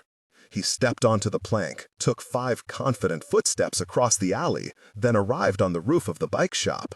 "Let's go, hurry up." Clark held out his arms like an acrobat and stepped forward onto the beam. The wood bowed when he crossed the middle, then sprang back like a rubber band when he reached the other side. Meanwhile, Alf was coming up the ladder. "Where did you find this board?" I asked. "Getty Swamp, behind the Ford plant," he said.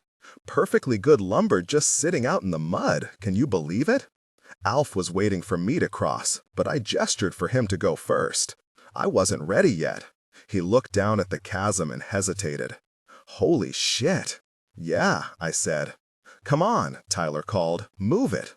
By this point, Renee was climbing up the ladder, and I suspect Alf crossed the chasm just to get away from him. Halfway across the beam, he leapt toward the bike shop.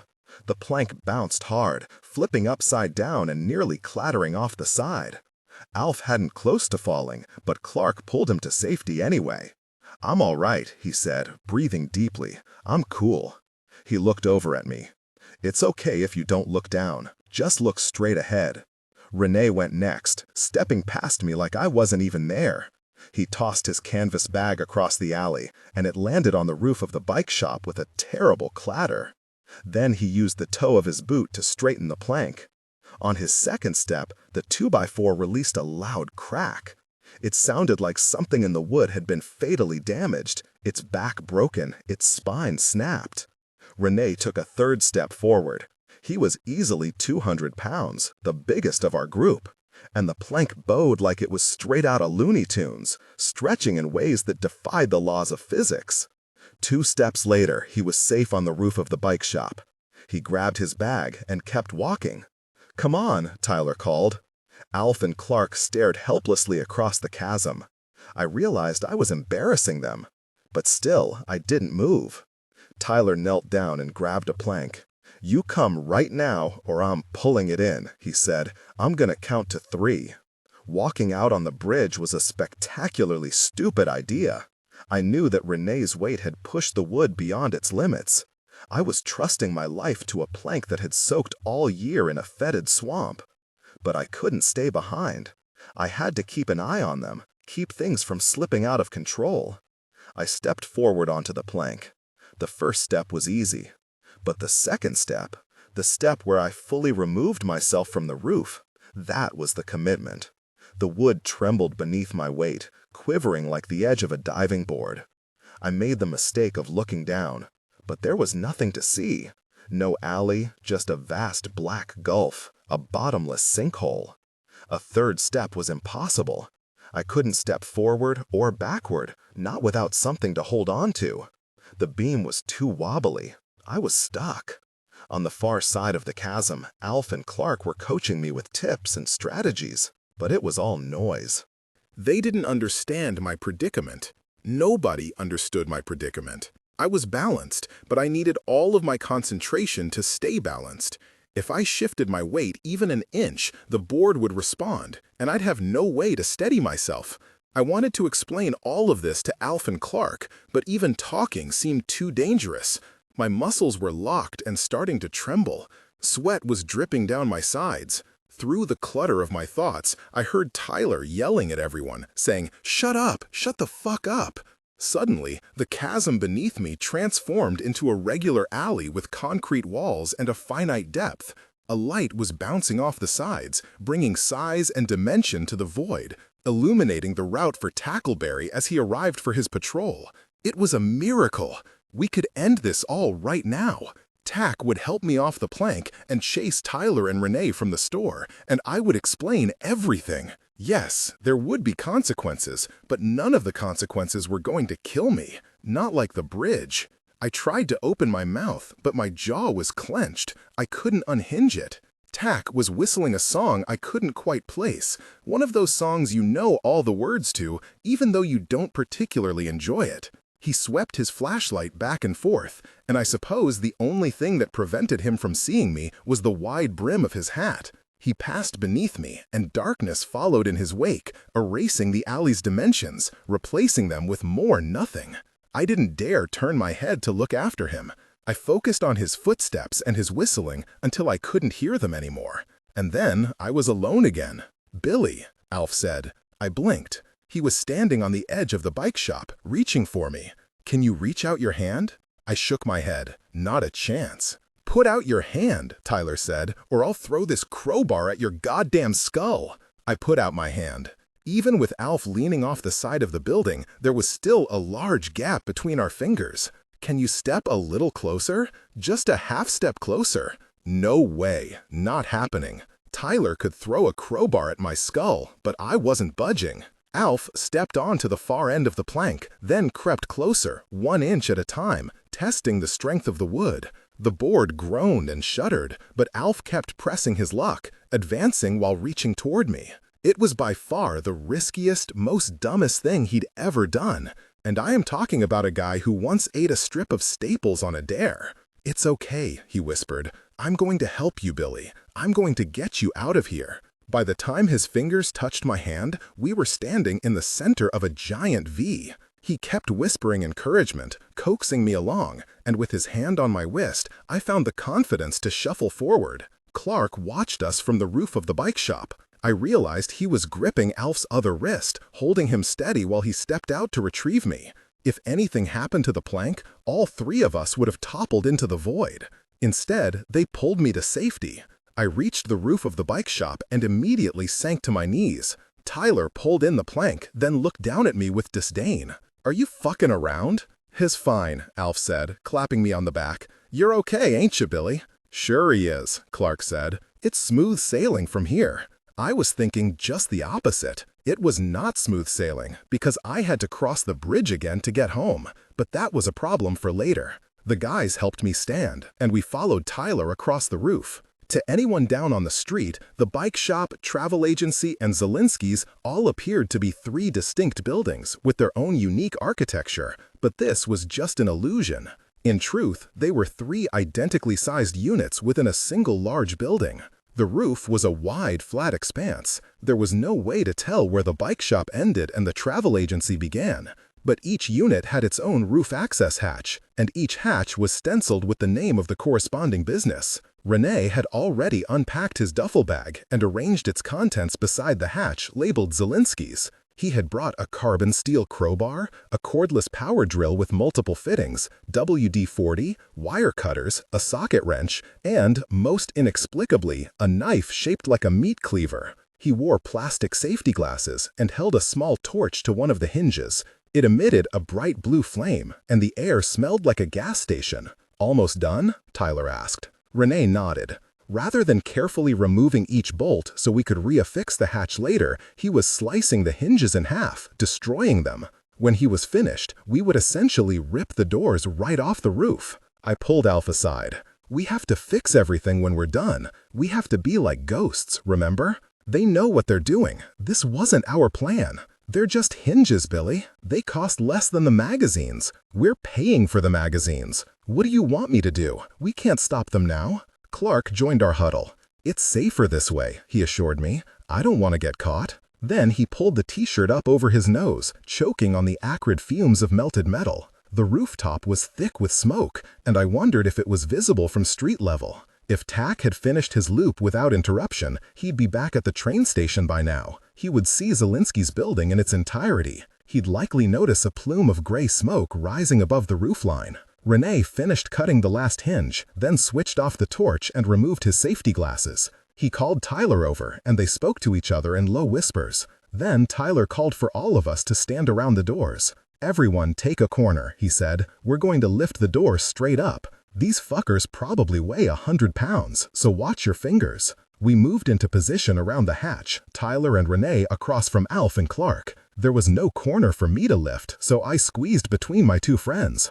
Tyler told me to step back. "As soon as we lift, the alarm's going to trip. You'll have 45 seconds to get downstairs and enter the passcode. Can you do that without fucking up?" "Yes," I said, speaking with confidence for the first time all night. I knew I could find my way around the store, even in the dark. I could turn off the alarm and take 5 copies of the magazine. I could bring them to the roof, and we'd all go home, and there was no need for anyone else to get involved. "You guys can sit tight. I'll take care of everything." "Good," Tyler said, "because if anything goes wrong, we're dropping the doors and leaving you here." They all squatted down, prying their fingers beneath the doors. Then, on Tyler's count of 3, they all lifted, but it was immediately obvious that we'd overlooked something, because the doors didn't budge. The guys strained and groaned and heaved, but nothing happened. Something in the construction, maybe some mechanism in the lock, was holding them back. Tyler stopped to crack his knuckles and adjust his grip. "Let's try this again," he said. "Count of 3. On 3, they lifted again, to no avail. Even with one hand, Clark was trying as hard as the others, straining so much his face turned purple. I foolishly allowed myself a moment of hope. Maybe the doors would never open. Maybe we would go home empty-handed. No harm done, except a few damaged hinges. I don't know, guys, I said. Maybe I was interrupted by a horrible, shrieking squeal, the sound of nails being wrested from wood, and Renee's corner sprang away from the roof. A dirty white wire dangled from the door, its copper strand splayed, the connection severed. That's the alarm wire, I said. No one seemed to grasp the importance of my discovery. They were all busy pulling up on their corners, not wanting to be outdone by Renee. You tripped the alarm, I said. Almost there, Tyler grunted, veins popping on his sweaty neck. It's too heavy, I said. There's no time. Precious seconds were slipping away from us. 1 Mississippi, 2 Mississippi, 3 Mississippi. We can do this, Tyler said. Everybody lift. Clark adjusted his grip and then cried out, dropping his corner and stepping backward. He held up 4 fingers gouged by a thin red line. Blood was welling up to the surface of his good hand and dripping down his palm. 4 Mississippi, 5 Mississippi, 6 Mississippi. Renee shoved Clark aside and took over his corner. Some distant part of my consciousness recognized that Renee was the only one of us who had taken the precaution of wearing gloves. Tyler glared at me. Help, dipshit.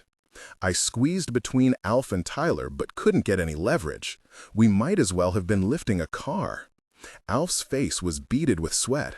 We were straining so hard that somebody farted. There was another screech of rusty nails, and Renee popped a second corner off the roof. He grinned in triumph, but we were too late. We were already way too late. I was counting off the seconds in my head. We have to leave, I hissed. No one answered me. Now that 2 corners were up, Renee and Tyler had some serious leverage. They leaned on the doors together, bending them back at a 45-degree angle and revealing 3 wooden steps leading down into darkness. Go, Tyler grunted. It's too late, I said. Renee grabbed my arm and shoved me into the hole. I spilled down the stairs, landed on my belly, and smashed my face into a metal file cabinet. My flashlight rolled away from me. Somewhere in the store, I could hear the steady chirping of the alarm system, counting down the remaining seconds until all hell broke loose. I touched my hand to my forehead, and it came away wet. 23 Mississippi, 24 Mississippi. I crawled across the floor until I reached my flashlight and stood up. I was back in the labyrinth of shelves and cardboard boxes, but in the dark of night, none of it looked familiar. I wound through the passages, searching for the stairs, but all I saw were boxes and more boxes. My head was throbbing and I couldn't think straight. I couldn't concentrate. I circled the labyrinth, counting off the seconds out loud. 33 Mississippi, 34 Mississippi. Something was wrong. Where were the stairs? I traveled in a complete loop and found myself returning to the hatch. The guys looked down at me in astonishment. "What are you doing?" Alf asked. "Get the alarm," Clark said. "Or I will throw you off this goddamn roof," Tyler said. I was already too scared to think straight, scared of the alarm, scared of getting caught, scared of crossing the bridge again. But my fear of Tyler Bell trumped everything else. I tried again. My focus sharpened. I realized the passage was blocked by a tower of cardboard cartons. Zielinski must have carried up a stack of deliveries and left them to deal with later. I shoved them forward and the boxes tumbled downstairs, falling end over end with a terrible clatter, and I half fell, half ran after them. The first floor was pitch dark, but I had my flashlight and I knew my way around. I ran past the desk where Mary and I programmed the Impossible Fortress, past the cash register where Zielinski offered me a job. If the count in my head, 43 Mississippi, 44 Mississippi, was accurate, the alarm was about to go apeshit. I ran to the front of the store and hit off on the control panel. The display flashed, "Enter access code," and I copied the movements I'd seen Mary use, top left, bottom middle, but nothing happened. In that moment, I realized I was doomed, that I'd somehow gotten the passcode wrong. Then there was a loud beep doop, and just like that, the chirping stopped. I was in. 2300 REM alarm sound. 2310 for I0 to 22, poke L1 I0. 2320 next I, poke L124 15. 2330 poke L15 80, poke L16 243. 2340 poke L13 4, poke L14 65. 2350 for I 20 to 140 step 5. 2360 poke L11 I, next I. 2370 poke L14 64. 2380 for I 1 to 50 next I. 2390 return. The store smelled like wood and ink and tobacco and Zelinsky himself, as if he were puttering nearby, smoking his pipe and restocking shelves. I turned in a circle, aiming my flashlight into corners, making sure I was truly alone. Then I got down to business. Zelinsky's workbench swung open on a hinge, creating a narrow gap that allowed me to squeeze behind the counter. The space was off-limits to everyone except Zelinsky himself, and I felt a little like I was climbing into his bed. Here were the cigarettes and the cigars, the glass case of antique lighters, and a rack with the holy trinity of dirty magazines, Playboy, Penthouse, and Oui. I grabbed 5 copies of the Vanna White issue, then pushed my mother's $20 bill through the slot in the cash drawer. My elbow bumped a small tray labeled "Need a penny, take a penny," and I carefully nudged it back into place, leaving the tray exactly as I'd found it. I didn't dare touch anything else. I was walking back through the showroom when the rest of the guys came trampling down the stairs. "Got 'em," I said, holding up the magazines. "One for each of us." Renee pushed past me, heading to the front of the store. "We can go now," I told him. "Take it easy," Tyler said. He was following his cousin, and Alf and Clark were trailing behind them. With the steel shutters pulled over the windows, the store was pitch dark, but the glow of our flashlights was enough to guide the way. Or almost enough. Alf stumbled into a display of ballpoint pens, and several boxes clattered to the floor. He exploded with nervous laughter. "Be careful," I told him. "Pick those up." Earlier in the week, I had watched Zelinsky build the display, carefully sorting the pens by color, blacks and blues and reds. Alf ignored me, so I knelt down and gathered the pens myself, rebuilding the display exactly as we'd found it.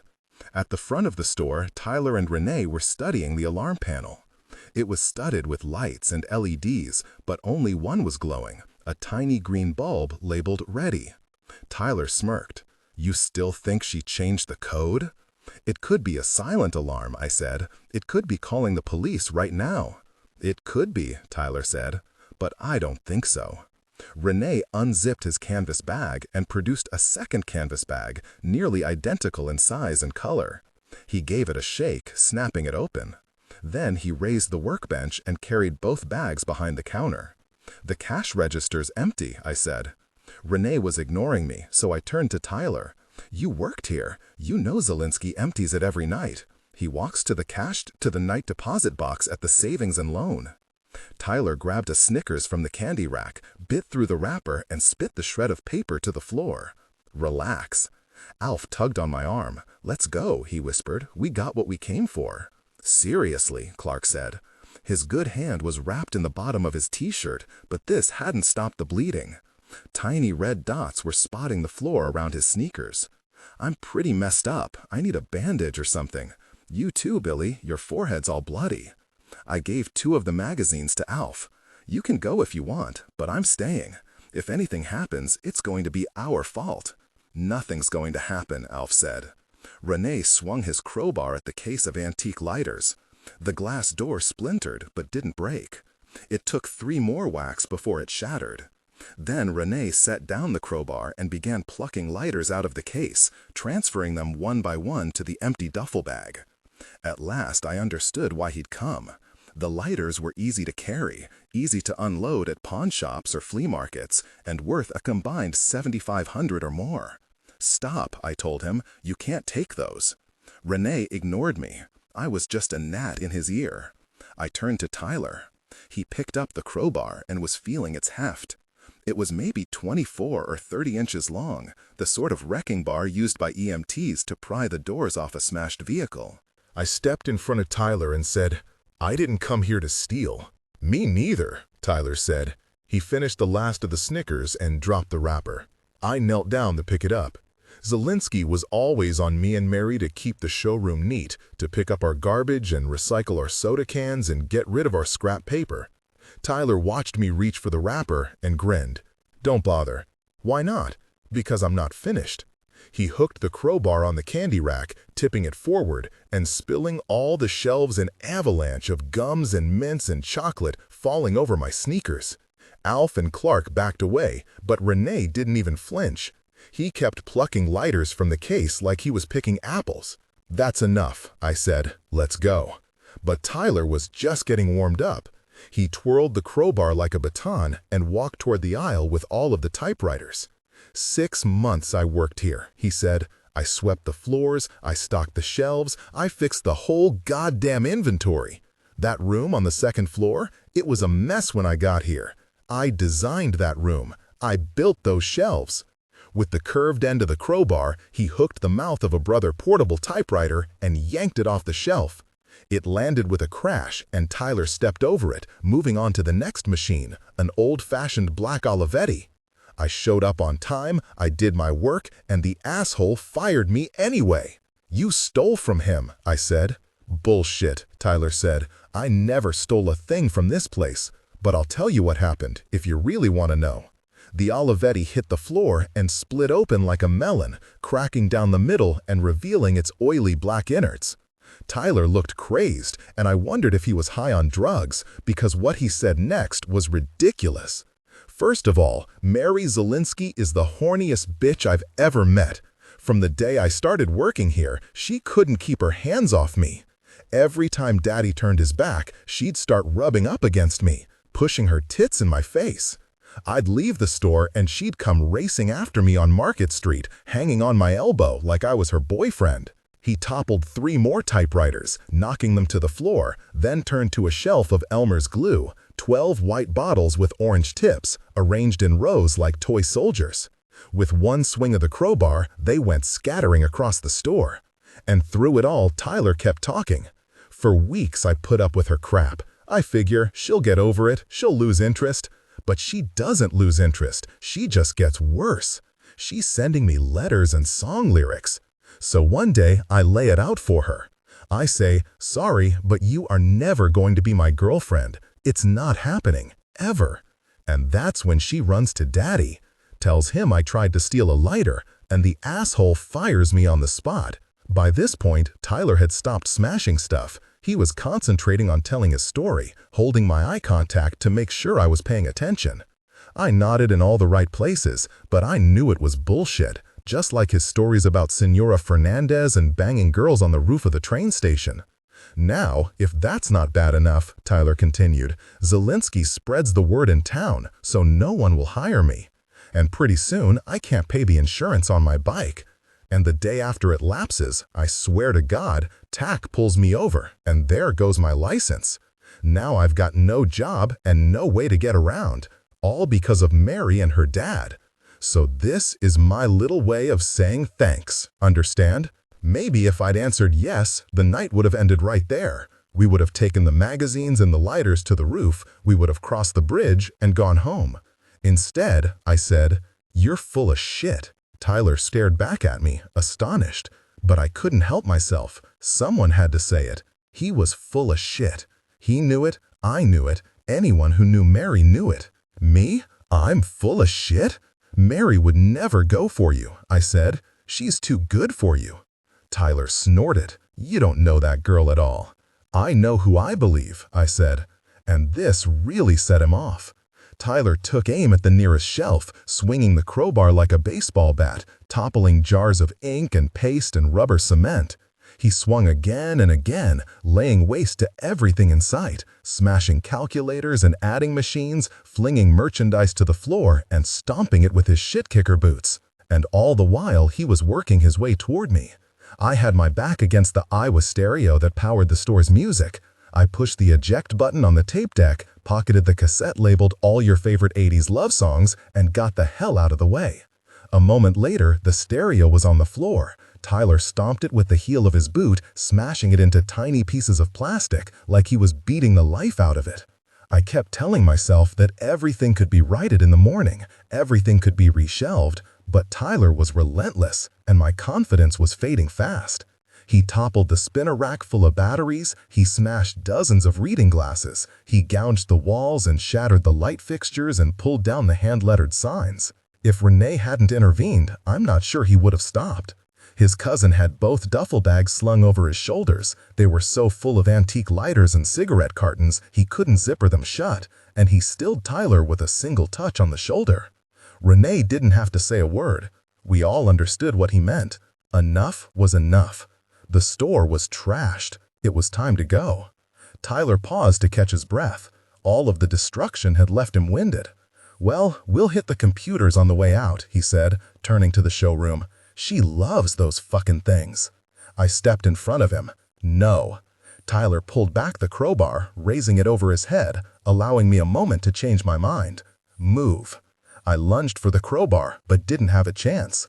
Tyler tripped me with his left knee, knocking me to the floor. I fell on the rack of reading glasses, and Tyler brought down the crowbar. It caught me in the side, and everything went white, like I was staring at the sun. The pain was so sharp and sudden, I nearly threw up. I rolled off the reading glasses and twisted onto my belly. If I could have found the breath to speak, I would have begged Tyler not to hit me again. He stepped over me and walked toward the showroom. Alf and Clark grabbed my arms and helped me up. "Let's get out of here," Alf whispered. "The guy's psycho. We can't stop him." I shook my head. There was still one way to end this. "Go to the roof," I said. "Run as fast as you can." "What about you?" Clark asked. "Go home. Get out of here." Then I limped to the front of the store and aimed my flashlight at the Adamco keypad. Most of the buttons were too cryptic to understand, especially in the dark, but there was a single red button labeled Panic that left no doubt to its function. The alarm was instantaneous, loud and piercing, like an ambulance siren at close range. I clapped my hands over my ears, slipped on a roll of lifesavers, and fell face first on the floor. White strobes flashed 10 times a second, casting my movements in freakish slow motion. I stopped just enough to grab a Playboy, I wasn't leaving without the magazine, and then limped to the back of the store, sidestepping broken typewriters and overturned file drawers. The siren blared non-stop. I knew the sound was reverberating up and down Market Street. Passing the showroom, I saw my tactic had worked. Mary's 64 was spared. Zelinsky's store was destroyed, but the showroom and all its computers were intact. I bounded up the stairs and darted through the maze of boxes. Out on the roof, the siren was a few decibels softer, but there were new sirens on top of the old siren, the peal of approaching patrol cars. The Wetbridge police station was just 4 blocks away. They would be arriving in seconds, not minutes. I ran across the roof. The guys had already moved the bridge into position. Tyler was on the roof of General Cho's, and Clark was hurrying across the chasm. Renee and Alf were waiting on the bike shop for their turns to cross. Renee heaved his canvas bags across the alley, first one, then the other. The bags hit the roof of General Cho's and spilled their contents, lighters and hard packs scattering everywhere. Schwarzenegger answered the noise with a frenzy of yapping. "Hurry up!" Tyler shouted. Renee took 2 steps onto the bridge. The wooden board sagged beneath his weight, then snapped. He dropped straight down, vanishing into darkness, like a stone disappearing into a well. A moment later, amid all the sirens, I heard a sharp cry and the faint clatter of broken 2x4s. 2400 REM captured by guards. 2410, 4 IL1 to L120. 2420, poke I, 0. Next, I. 2430, poke L124, 47. 2440, poke L15, 71. Poke L16, 240. 2450, poke L14, 22. Poke L11, 36. 2660, poke L1, 85. 2700 for T1 to 250, Next, T. 2880 for T15 to 0 step -1. 2900 poke L124, int T. Next, T. Return. After I'd been photographed and fingerprinted, Tack brought me to a payphone and handed me a quarter. "One call," he said. My wrists were cuffed, and I nearly dropped the quarter while fumbling it through the coin slot. I dialed the supermarket, and my mother's boss, Mr. Nanette, answered the phone. Food World. He sounded irritable. Mr. Nanette always sounded irritable, so I lost my nerve and hung up. "What happened?" Tack asked. "I don't need a call." He sighed and fished another quarter from his pocket. "There has to be somebody. A grandfather? Maybe an uncle?" I shook my head. "I'll tell you everything that happened. I don't need anyone to help me." I'd been trying to explain the situation ever since they'd helped me down from the rooftop. But every time I tried to plead innocence, Tack told me to wait. "We'll get your statement in a minute," he said. "There's a proper procedure for everything." I hoped that if I told my side of the story, I'd have a good chance of getting home before my mother finished her shift. I hadn't stolen or destroyed anything. Neither had Alf or Clark. Our only crime was buying a dirty magazine, and with Vanna White on the cover, who could blame us? Everything else could be blamed on Tyler and Renee. They were the real bad guys, and they were only captured because I was brave enough to trigger the panic alarm. Renee was taken to the hospital in an ambulance. The rest of us were escorted to the police station in separate vehicles and placed in separate cells. My mind went around and around, rehearsing the story as I waited for Tack to return. But when the door finally opened, it was these two other guys, regular-looking guys. They didn't look like big, scary cops at all. One wore a Giants jersey, and the other guy had a members-only jacket. They smelled of cigarette smoke and looked like they'd just stumbled out of the bar at TGI Fridays. The Giants guy was in the middle of telling a story, and he didn't even look at me. My car's still at the hospital, so Pudding offers to drive me back. We get there and it's late, past midnight. This is Lincoln Hospital? Yeah, right off 27. And the place is empty. My Mustang is the only car in this big, giant lot. And when Pudding pulls alongside it, I see something on the hood. Little glass jar. Like a baby food jar, you know? On your car? Exactly. A baby food jar on the hood of the car. So I get out of Pudding's car and I go to move the jar, and what do you think's inside it? Members-only guy looks amused. "I'm gonna guess not baby food." "You're goddamn right it's not baby food." "Oh no, dog turds. Little tiny dog turds, like a jar of black olives. On the hood of your car? On the hood of my fucking Mustang. Jesus, what are the odds?" Odds have nothing to do with this. Someone put it there on purpose. Someone collected dog turds, put them in a baby food jar, transported the jar all the way out to the hospital, and then placed it on the hood of my Mustang. Kincaid? He's on my short list. Him and that sneaky fucker Art Wong. Tomorrow I'm gonna bring the jar to forensics, see if McConnell can lift a print. The guy telling the story turned to face me. He was carrying a Dixie cup full of water and handed it to me. I drank it immediately. "Thank you," I said. "Is it Billy or Will?" he asked me. "Huh? Your friends call you Billy, but Zelinsky calls you Will. Who are you?" "Billy," I said. "All right, Billy. My name's Detective Gagliano, but you can call me Dante. We're pretty casual here. This is my buddy Hooper." Hooper gave me a two-finger salute. Then he closed the door, sank into a chair, and pulled the brim of his ball cap over his face, like he was ready to take a snooze. "You got banged up pretty bad," Dante said, gesturing to the cut on my forehead. "Does that hurt?" "Not really." "How about some more water?" "No, thank you." "You're sure? You drank that first cup pretty fast." I was still very thirsty. "All right," I said. "Thank you." He made a big fuss of scooping up the cup and leaving the room to return to the water cooler. While he was gone, Hooper closed his eyes and took a long, deep breath. I realized that I knew him from the store. I knew both of these guys from the store. They were among the regular group of cops who visited daily to receive free newspapers or razz Zelinsky about the Yankees. Dante returned with a second cup, and I immediately drank it. "More?" he asked. "He's fine," Hooper said. He shot me a helpless, exasperated look. Then he said, "I'd like to get home before dawn if that's okay with you guys." "Sorry," Dante said. "All right, let's start." He sat in the third chair and immediately sprang up again. "Shit, I nearly forgot. I think this is yours." He reached in his back pocket for a rolled-up Playboy magazine. "You left it in the car." "Is that Vanna?" Hooper asked, sitting up and snatching the magazine. "Howard Stern's been talking up these pictures for weeks. He says they're incredible." "So let's see 'em already," Dante said. "What the hell are you waiting for?" Hooper placed the magazine in the center of the table where all of us could see it. He hesitated for just a moment, toying with us. Then he opened to the pictorial, and there she was, America's sweetheart, standing before an open refrigerator in black lingerie. She was facing the camera and smiling coyly, like all three of us had entered the apartment and caught her unaware. Hooper turned the pages and the lingerie fell away. Vanna rolled across her bed, whispered into a telephone, and tickled a kitten. And even though I was sitting in a police station at 3 in the morning, the pictures still left me breathless.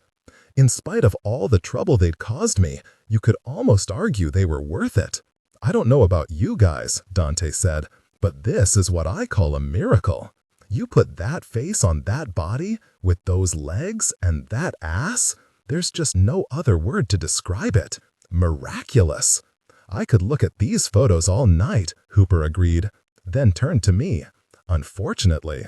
"Right," Dante sighed. "Duty calls." He raised the magazine to his lips, kissing some private part of Vanna's anatomy, then placed the magazine to the side of the table. "Let's keep her around for good luck. You can take her when you go." "All right," I said, and already I felt considerably better. These guys were obviously not like the hard-ass detectives I'd seen in movies like Dirty Harry or Cobra. Instead, they were more like the cool, laid-back detectives I'd seen on TV. They were like Magnum P.I. Hooper reached into his pocket for a small micro-cassette recorder. "Chief makes us do everything by the book," he explained. "Hope you don't mind." He pressed record on the device and placed it in the center of the table. "You want to call your mom again before we start?" I shook his head. "That's okay.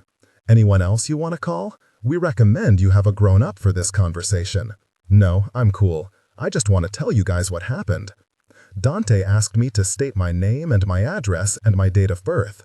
"Very good," he said. "You're doing great, Billy." Now, we've already talked to Alfred and Clark, so we have a pretty good idea of what happened, but we want to hear your version. Start at the beginning and don't leave anything out. We'd rather have too many details than too few, all right? I'd rehearsed my story so many times, it came out easily. I explained that we had only come for the Vanna White pictures, that we planned to act like ghosts, but Tyler and Renee had ruined everything. Dante listened attentively, but Hooper had the brim of his cap down over his eyes. I suspected he was sleeping. I finished my story by describing the escape from Zelinsky's and the unexpected crack of the 2x4. Then I asked if Renee was okay. "I see you," Dante said. "Broken back. Is that serious?" I don't know why I said that. I knew a broken back was serious. "Pretty serious, yeah." Hooper sat up and adjusted his cap. "Listen, we're just about finished. I just need to square away a few details. In case the chief asks," Dante added. "Sure," I said. "I understand." "First question," Hooper said. "How did you get the alarm code?" "I saw Mary use it." "Mary Zelinsky?" "Yes." "How do you know her?" "She's a friend." "How long have you been friends?" "Maybe 3 weeks." "How did you meet her?" "In the store." "Why were you in the store?" "I was buying something." Hooper reached into his back pocket and removed a small memo pad. I recognized it from the store. It was one of those tiny spiral-bound notebooks that fit in the palm of your hand. Zelinsky sold them near the cash register for 25 cents a pop. "I'm going to read what your friend Alf told me," Hooper said. "Tell me if this is right. Tyler said one of us had to be nice to Mary to get the code, flirt with her, take her to the movies, make out with her. Tyler wanted Clark to do it, but Clark said no. He thought it was too mean. But Billy said he would do it. He said he would be nice to her. He said he would screw it out of her if he had to." "I didn't mean that," I said. "But you said it?" Hooper asked. "We were all saying crazy stuff." "Did you flirt with her?" "No." "Did you go to the movies?" Well, yeah, but that was her idea. Did you kiss her? Once, I admitted. To get the code? Hooper continued. No, I said. Then why? I just stared at my knees. I didn't know how to answer. Do you like this girl? You want to be her boyfriend? I thought of Mary shoving me away, the revulsion on her face when she said, I like you as a friend. My humiliation was still fresh like an open wound. I'd never tell anyone about that night. It was a secret shame I'd carry all the way to the grave. No, I said, like the idea was ridiculous. Then why'd you kiss her? I don't know. Look, we get it, Dante interrupted. You were messing with the fat girl, am I right? I didn't deny it, so he kept going. When I was in high school, there was this one girl, Big Alice, we called her. Enormous girl, built like a buffalo. We used to put milk-bone dog biscuits in her locker. Not to be mean, we weren't trying to hurt her feelings. We were doing it for everyone else, you understand? To be funny. His story didn't seem funny to me. It seemed cruel, but I nodded anyway. Dante and Hooper had been so kind, it seemed rude to disagree. We've got to get this answer on the record, Hooper explained. I know these questions are embarrassing, but you've got to answer honestly. Do you have a crush on this girl? No. Are you attracted to her? Have you ever been attracted to her? Do you think she's pretty? No. Be honest, Billy. No. Then why'd you kiss her? I couldn't tell him the truth. I'd never tell anyone the truth. It was too embarrassing. I did it for the code, I said. I wanted to trick her into giving up the code. Bingo, Hooper said. But I didn't want to trash the place. That was all Tyler and Renee. They had already stopped listening. Hooper pressed stop on the cassette recorder and removed it from the table. Dante opened the door, and Hooper followed him out. Can I go soon? I called after them.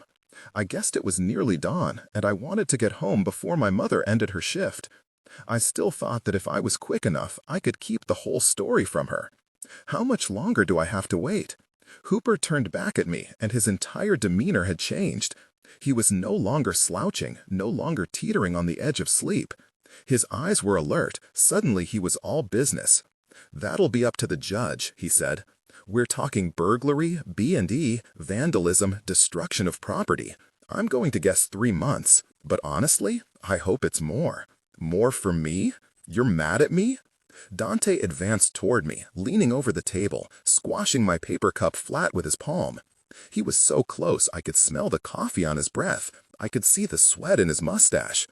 Any fuckwit can swing a crowbar at a typewriter. That's why stores have insurance. But there's no insurance for what you did to that family. They're going to live with this stunt for the rest of their lives, especially my niece. You know her mother died 2 years ago from stomach cancer? Do you know what it's like watching your mother die from stomach cancer, you stupid piece of shit? My knees began to shake. I want to call my mom. Mommy can't help you now, Dante said. Hooper held up his recorder. You're fucked. They left the room and locked the door. 2500 REM, reset score to 0. 2510, score 0. 2520, lives -1. 2530, if lives 0, then 3400. 2540, print blank. 2550, print your score is 0. 2560, print hit any key to try again. 2570, get A. 2580, if A empty, then 2570. 2590, return. I spent the rest of the night waiting for Dante and Hooper to come back, but I never saw them again. I was alone in the room with Vanna White, alone at last. I turned the magazine face down. I wished Dante had left it in the back of the squad car. Now I was stuck with it. I couldn't get rid of it. The tiny cell didn't have any hiding places. I stood up, moved the magazine to the seat of my chair, and sat upon it. When I got tired of sitting, I paced around the cell. I knew I was in trouble, and I'd made the situation worse by lying. But how could I explain the truth? I still didn't understand it myself. I didn't know the words to explain it. I liked Mary, and I hated her. She was the coolest person I'd ever met, and she was a total bitch for leading me on. I felt terrible for what I'd done, and glad I'd found a way to hurt her back. These feelings were all knotted up like wet shoelaces, impossible to untangle. Eventually, I grew so tired that I rested my head on the table and, to my surprise, fell asleep. I didn't hear Tack when he opened the door. I didn't know anyone was in the room with me until I felt Tak's hand on my shoulder, shaking me awake. I opened my eyes, and Zelinsky was inches away from me. His face was greasy with sweat, and the vein in his forehead was throbbing like crazy. I had awakened into a nightmare. I leaned back, but the chair was bolted to the floor. It wouldn't move. His voice was trembling. "I want my tape," he said. "It's not in the stereo. It's not in the store. Your friends don't have it, so you goddamn better know where it is." I realized he meant the mixtape, all your favorite 80s love songs. I'd forgotten it was still in my pocket. "I saved it for you," I explained. I put the cassette on the table, and Zelinsky snatched it up, studying it carefully, making sure everything was intact. For a moment, he seemed soothed by the gentle curves of his wife's graceful handwriting. "You know I love you, don't you? You make my dreams come true." Then he turned to Tak. "Do your worst to this one," he said. "Charge him with everything you've got. Send him someplace awful." Tak replied in a low voice, "If we charge Billy, we charge everybody. We can't pick and choose who's responsible." "But you know he's responsible," Zelinsky said. "That's for the courts to decide," Tak said.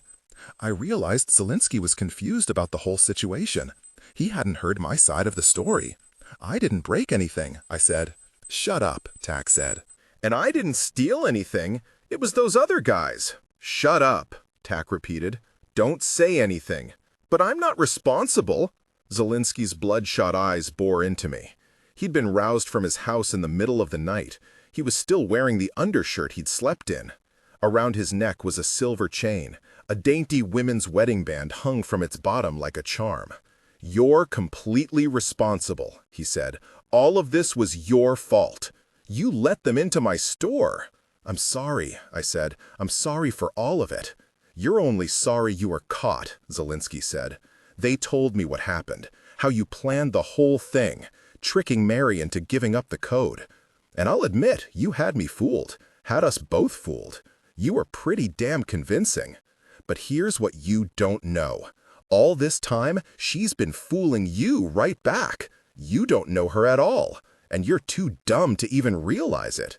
He said this with tremendous satisfaction, as if somehow, at the end of this absurdly long night, he was walking away with the last laugh. "I don't understand," I said. "I know you don't," he said. "You never will." I wanted to ask what he meant, but he was already leaving.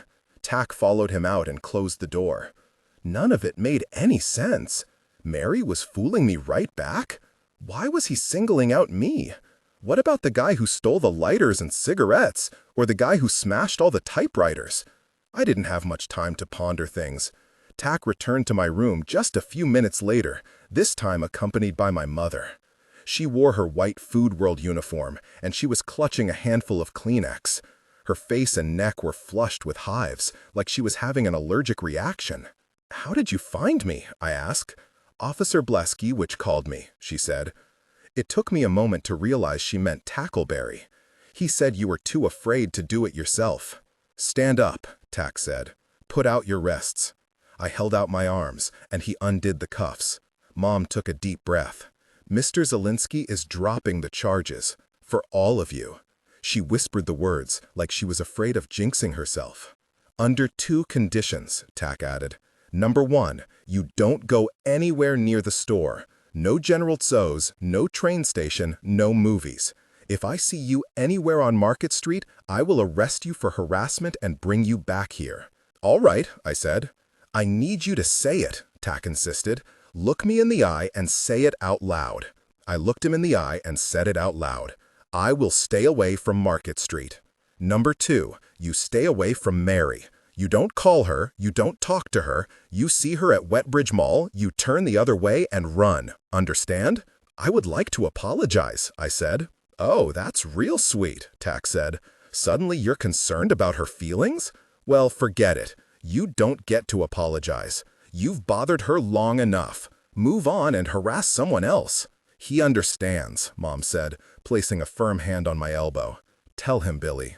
I looked down at her hand, at the red blotches that were spreading across her arm. I felt all of her weight bearing down on me, like she was about to fall over. "I'll stay away from Mary," I agreed. "I'll never talk to her ever again. We left the police station at dawn. Market Street was deserted. Off on the horizon, the sun was rising behind the train station, filling the sky with pink and orange. There were no signs of Al for Clark or their parents. I wanted to ask about them, but didn't dare say a word. I kept my mouth shut and got in the car. Mom cried all the way home. Halfway to Baltic Avenue, she got so upset she had to stop the car on the side of the road. I said I was sorry, and she hit me in the arm with her purse. We entered the house, and Mom told me to sit on the couch. I said I wanted to go to bed. "We're not finished," she said. "You and I, our conversation hasn't even started." I sat on the couch. She sat across from me with a box of Kleenex and took a deep breath. When Officer Blesky called me at the store, I refused to believe him. I thought he was talking about a different Billy Marvin, another kid with the same name. And on the way to the police station, I actually stopped by our house. I was convinced I'd find you asleep in your bed. But I went up to your room, and you weren't there. Your bed was empty. And then I saw this. She unzipped her purse and removed a sheet of loose-leaf paper. I recognized it from earlier that morning, from 1,000,000 years ago. I must have left it on my desk before running out to the mall. It was covered with the words "fat bitch" and "fat fucking bitch" over and over in a deranged scrawl. I didn't even recognize it as my own handwriting. "This is not the life I wanted for us," Mom said. "I wish I had more money. I wish I had a better job. Heck, I wish your father hadn't left us. But I don't complain, Billy. You know why? Because plenty of people have it worse. We're surviving. We're healthy. We're capable. We're getting by. And the number one thing that keeps me going is you. Your grades drive me crazy, and you're squandering all your potential. But I always knew you were a good kid with a good heart, and that sustained me." She looked at the loose leaf again. The fat bitch, the fat fucking bitch. "But now, I realize I don't know you at all." Her voice broke, and she covered her face with her hands, taking big, heaving breaths as tears ran down her cheeks. "I welcomed that girl into our home. You made me part of this horrible plan. How could you? There are plenty of things that a teenage boy doesn't tell his mother. As we get older, there are more and more things we hold back, things too hard to say or too embarrassing to explain. We do this to protect our mothers as much as ourselves, because let's face it, most of our thoughts are truly unthinkable. That morning was the last time I was ever fully candid with my mother about anything. I talked for a good hour. I told her everything. It was hard to tell the truth, but every detail seemed to revive her, even the embarrassing ones, especially the embarrassing ones. It killed me to admit some of this, but the more I talked, the better she looked. She stopped crying and set down her Kleenex, and the red hives slowly faded from her neck. My explanation must have been pretty thorough, because she didn't interrupt me with questions. She just sat and listened and nodded until I was finished. Then she abruptly stood up and went into the kitchen. She returned a moment later with a washcloth, a bowl of warm water, and a first aid kit. "That is a nasty cut," she said, and I realized I'd forgotten about the gash on my forehead. "Close your eyes for a second, all right? Sit back." My mother was an expert at fixing scrapes. She often reminded me that she'd been planning to go to nursing school before I'd entered her life so unexpectedly. She dabbed a wet cotton ball to my forehead, and I braced myself for a sting that never came. Then she gently blew on the cut and unwrapped a fresh bandage. "I guess I only have one question," she said. "There's one thing I still don't understand."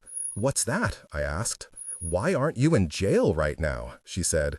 "Why did Zelensky let you go?" And the truth was, I had no idea. 2610, REM clear memory. 2620, print a moment. 2630, sys 49608. 2640, if int S43, S43, then poke W320. 26 poke, H3, peak SP1. 2660, peak W321. 2680, if NB blank dot dot, then 4000. 2690, go to 4500. I slept all through Sunday. When I finally awoke, it was Monday morning, and my 64 was gone. The disk drive, the paddles and joysticks, all of my games and books, even the power strip, Everything had been cleared away. My mother was in the kitchen. She wished me a good morning and handed me a glass of orange juice. I asked her about the computer, and she explained that she had already placed a for sale ad in the newspaper's classified section. The money we raised would go to Mr. Zielinski. Zielinski to pay for whatever his insurance wouldn't cover. Well, have a yard sale too. Every penny helps. I'd sell the car if I didn't need it for work. When I left the house for school, Alf and Clark were waiting in my driveway. Alf had bruises on his face. He explained that his father started kicking his ass in the parking lot of the police station. I apologized for pulling the alarm. I didn't want us to get caught, but I couldn't let Tyler trash the showroom. I'd expected Alf to be angry, but he just shrugged. That bridge was going to break whether you pulled the alarm or not, he explained. I'm just glad I wasn't standing on it. Plus, you're the reason Zielinski dropped the charges, Clark added. If he didn't like you so much, we'd all be in jail right now. I shook my head. Zielinski didn't drop the charges because of me. I still remembered his words at the police station. Do your worst to this one. Charge him with everything you've got. He must have had a reason, Alf said. My uncle says you can't collect insurance if you don't press charges. So what? So he'll have to pay the damages out of his own pocket. Letting us go will cost him a fortune. Why would he do that? I tried to imagine the cost of all the repairs, all of the broken shelves, all of the smashed inventory, and my stomach churned like I was back in the police station all over again. I don't know, I said. I had pondered Zielinski's decision all weekend, but it still didn't make any sense. We got on our bikes and pedaled slowly along Baltic Avenue. Our neighbors gawked as we went by. News of our caper had obviously gotten around, and I dreaded the idea of returning to school. I asked Alf how he planned to handle our classmates and all of the money he owed them. That's the only good news, he said, skidding to a stop so he could show me the contents of his backpack. Inside were hundreds of glossy photocopies, all neatly stapled and collated. My grandma Gigi felt sorry for me, so she went to 7-Eleven and bought their last Playboy. I can't tell if she's skipping her meds or just being really cool. Alf may have settled all of his debts, but our first day back at school was a mess. When I arrived in homeroom, I found an obscene stick figure of Vanna White sketched in black ink on my desk. The other boys burst out laughing. They coughed the words loser and pervert into their fists. The girls were even worse. They turned away from me in disgust, like I'd just arrived with dog poop all over my sneakers. After passing most of my freshman year in relative anonymity, I'd finally made a name for myself. The only person who mentioned the break-in directly was the principal, Mr. Hibble. I passed him standing outside his office, and he warned me to keep your rooster straight. He explained that students with criminal records were not eligible for Cosmex fellowships. The door to a Yankee prison swings one way, he said. Have you heard that saying? Do you understand what it means? Nobody wants to hire a criminal, I guessed. Precisely. For once, Mr. Hibble seemed pleased with me. Don't blow this chance, Billy. I can spot a good kid from a mile away, and I know you're a good kid. It was the only positive human contact I'd have all day. I was so surprised and grateful, I asked if we could speak privately inside Mr. Hibble's office. Of course, he said, and I think he was expecting me to reveal some confidential information about Zielinski's store. Instead, I walked behind his desk and rewired the cables behind his computer, linking the printer to the terminal via the disk drive. Then I instructed him to press the F3 key, and he watched in astonishment as the first page of the school directory spooled from his printer. "How did you know?" he asked. I shrugged. Just a hunch. More like natural instincts, if you ask me. Hibble grabbed my wrists and forced me to study my palms. "You're a born mechanic, good with your hands. That's called a gift, Billy, and Cosmex will put your gift to work, I guarantee it." I avoided my locker all day because I was afraid of seeing Tyler Bell. I feared he was planning to take some kind of spectacular revenge on me. But at lunchtime, Alf and Clark explained that I didn't have to worry. Tyler had dropped out of school just 3 weeks before graduation and enlisted in the United States Army. "They're sending him down to Fort Benning," Alf explained. "It'll be a long time before you see him around Wetbridge again." Relieved, I finished my lunch and went to my locker. Upon opening the door, I found a black Maxell disc waiting atop my belongings. I recognized it immediately. The label read Fortress Backup in Mary's pristine cursive handwriting. The night of the deadline, we'd sent the master copy to the Rutgers Punt test but kept a backup for ourselves at the store. I checked around the disc for a note, some kind of explanation, but there was nothing. Then I remembered who I was dealing with and brought the disc to the library. The lone computer terminal was available, so I inserted the disc and loaded the directory. There were just 2 files, a large backup of the game and a smaller file named Goodbye. I loaded Goodbye into memory and typed Run. At first glance, it appeared to be another text adventure, like the other 2 mini-games Mary had sent me. "They told me what you did, Billy. I can't believe it's true. But they say you made a full confession, that you answered to everything. The impossible fortress was an excuse. Radical Planet was a trick. The plan was to fool the fat girl, make the fat girl think she was pretty. Well, I have to admit, it worked. This fat girl was fooled." The cursor was blinking, prompting me to input a reply. "I'm sorry, but I knew it was a dummy prompt, that it didn't matter what I typed, that there was no way to win or lose this game." More text spilled down the screen. "I can't believe I trusted you. I told you so many things that I never told anyone. And guess what, genius? If you just asked me for the alarm code, I probably would have told you that too. I would have wanted you to know the story behind it. October 2nd was my mother's birthday, so 1002 was my lucky number. And now that's ruined for me, along with everything else." Again, the cursor prompted me for a reply, another dummy prompt. I didn't type anything this time, just hit return. So now I just need to forget. That's what all the grown-ups keep telling me. Don't waste another minute thinking about that jerk. And I know they're right. I just don't know how. I could have been so wrong. Lucky for me, there aren't many reminders of you in the showroom. Just some notes and backup discs that I've already trashed. This is the last backup copy of the game we made together. I just wish all mistakes were this easy to erase." As I read, the motor in the disk drive started spinning, a familiar sound which usually meant the computer was loading more data. But then the drive made a loud knocking noise, the sound of a disk being reformatted and wiped clean. I popped out the disk and the game was interrupted by a DOS error. I thought that I'd been fast enough, but when I checked the directory, it came up empty, 0 files in memory. The impossible fortress was gone. 2700 REM, draw new hero. 2710, 4XO to 62. 2720, read A. 2730, poke 1254X A. 2740, next A. 2750, poke 2444 196. 2760, poke V21 16. 2770, poke V43 1. 2780, poke V8 HX, poke V9 HY. 2790, return. That afternoon, I went to my classes determined to make a fresh start.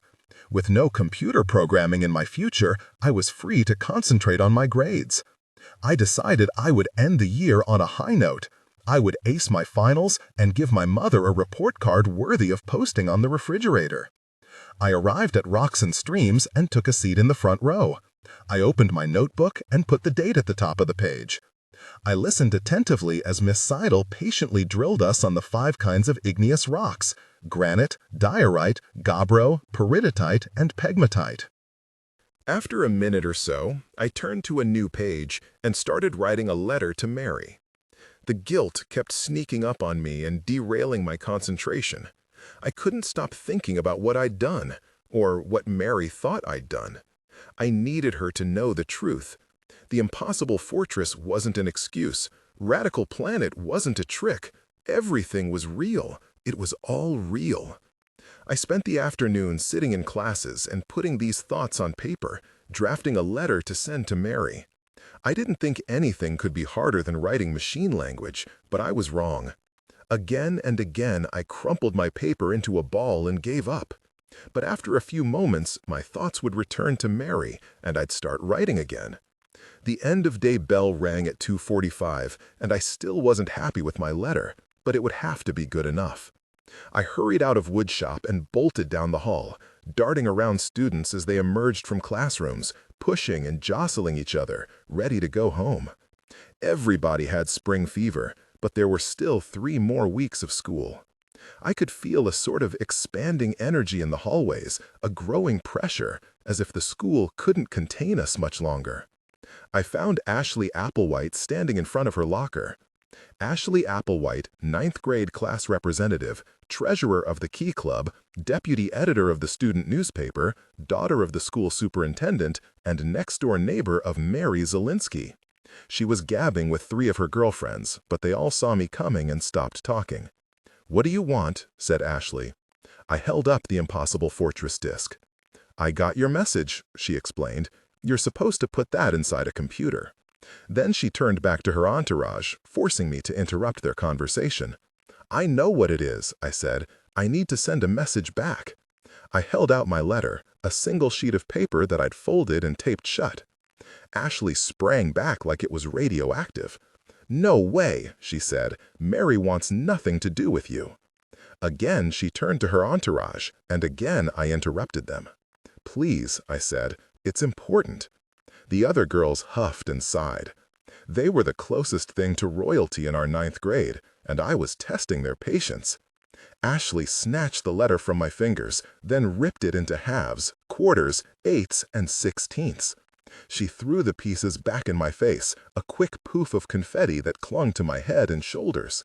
Suddenly, we had the attention of everyone in the hallway. "Stay away from her," she said. "Mary doesn't want to hear from you, ever.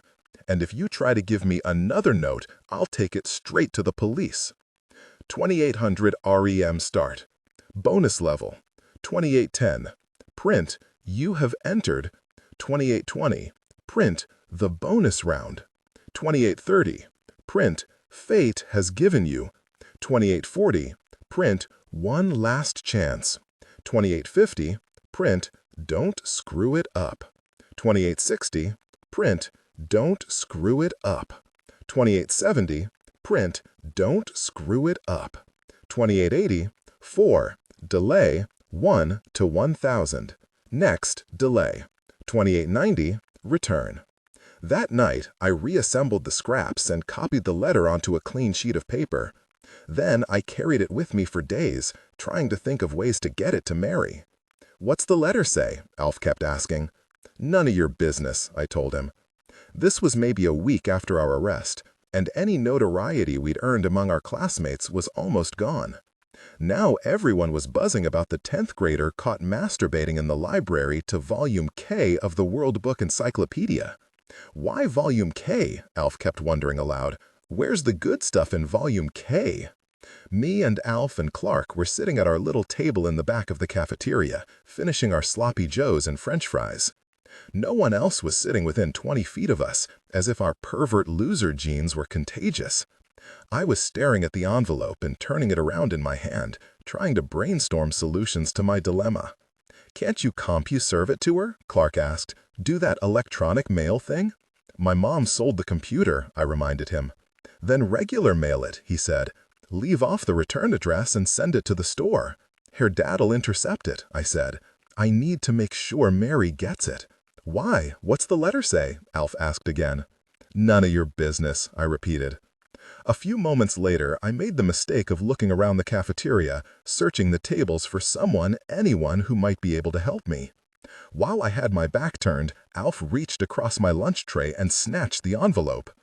I nearly dove across the table to get it back. The only thing keeping me in check was the stern presence of Mr. Hibble, standing at the entrance of the cafeteria, proudly overseeing his domain. "Give it back," I warned Alf. "Take it easy. I won't open it, I promise. I'll just use my psychic powers, all right?" "What does that mean?" I asked.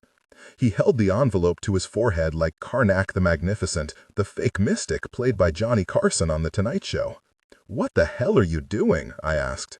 He closed his eyes and feigned tremendous concentration. I'm sensing the word sorry. It's very strong. This is an apology? I decided the easiest way to get my letter back was to endure the stupid game. Yes. Alf closed his eyes and resumed his mystic performance. He was a terrible actor. His attempts at concentration looked like constipation. You feel bad about what happened? Yes.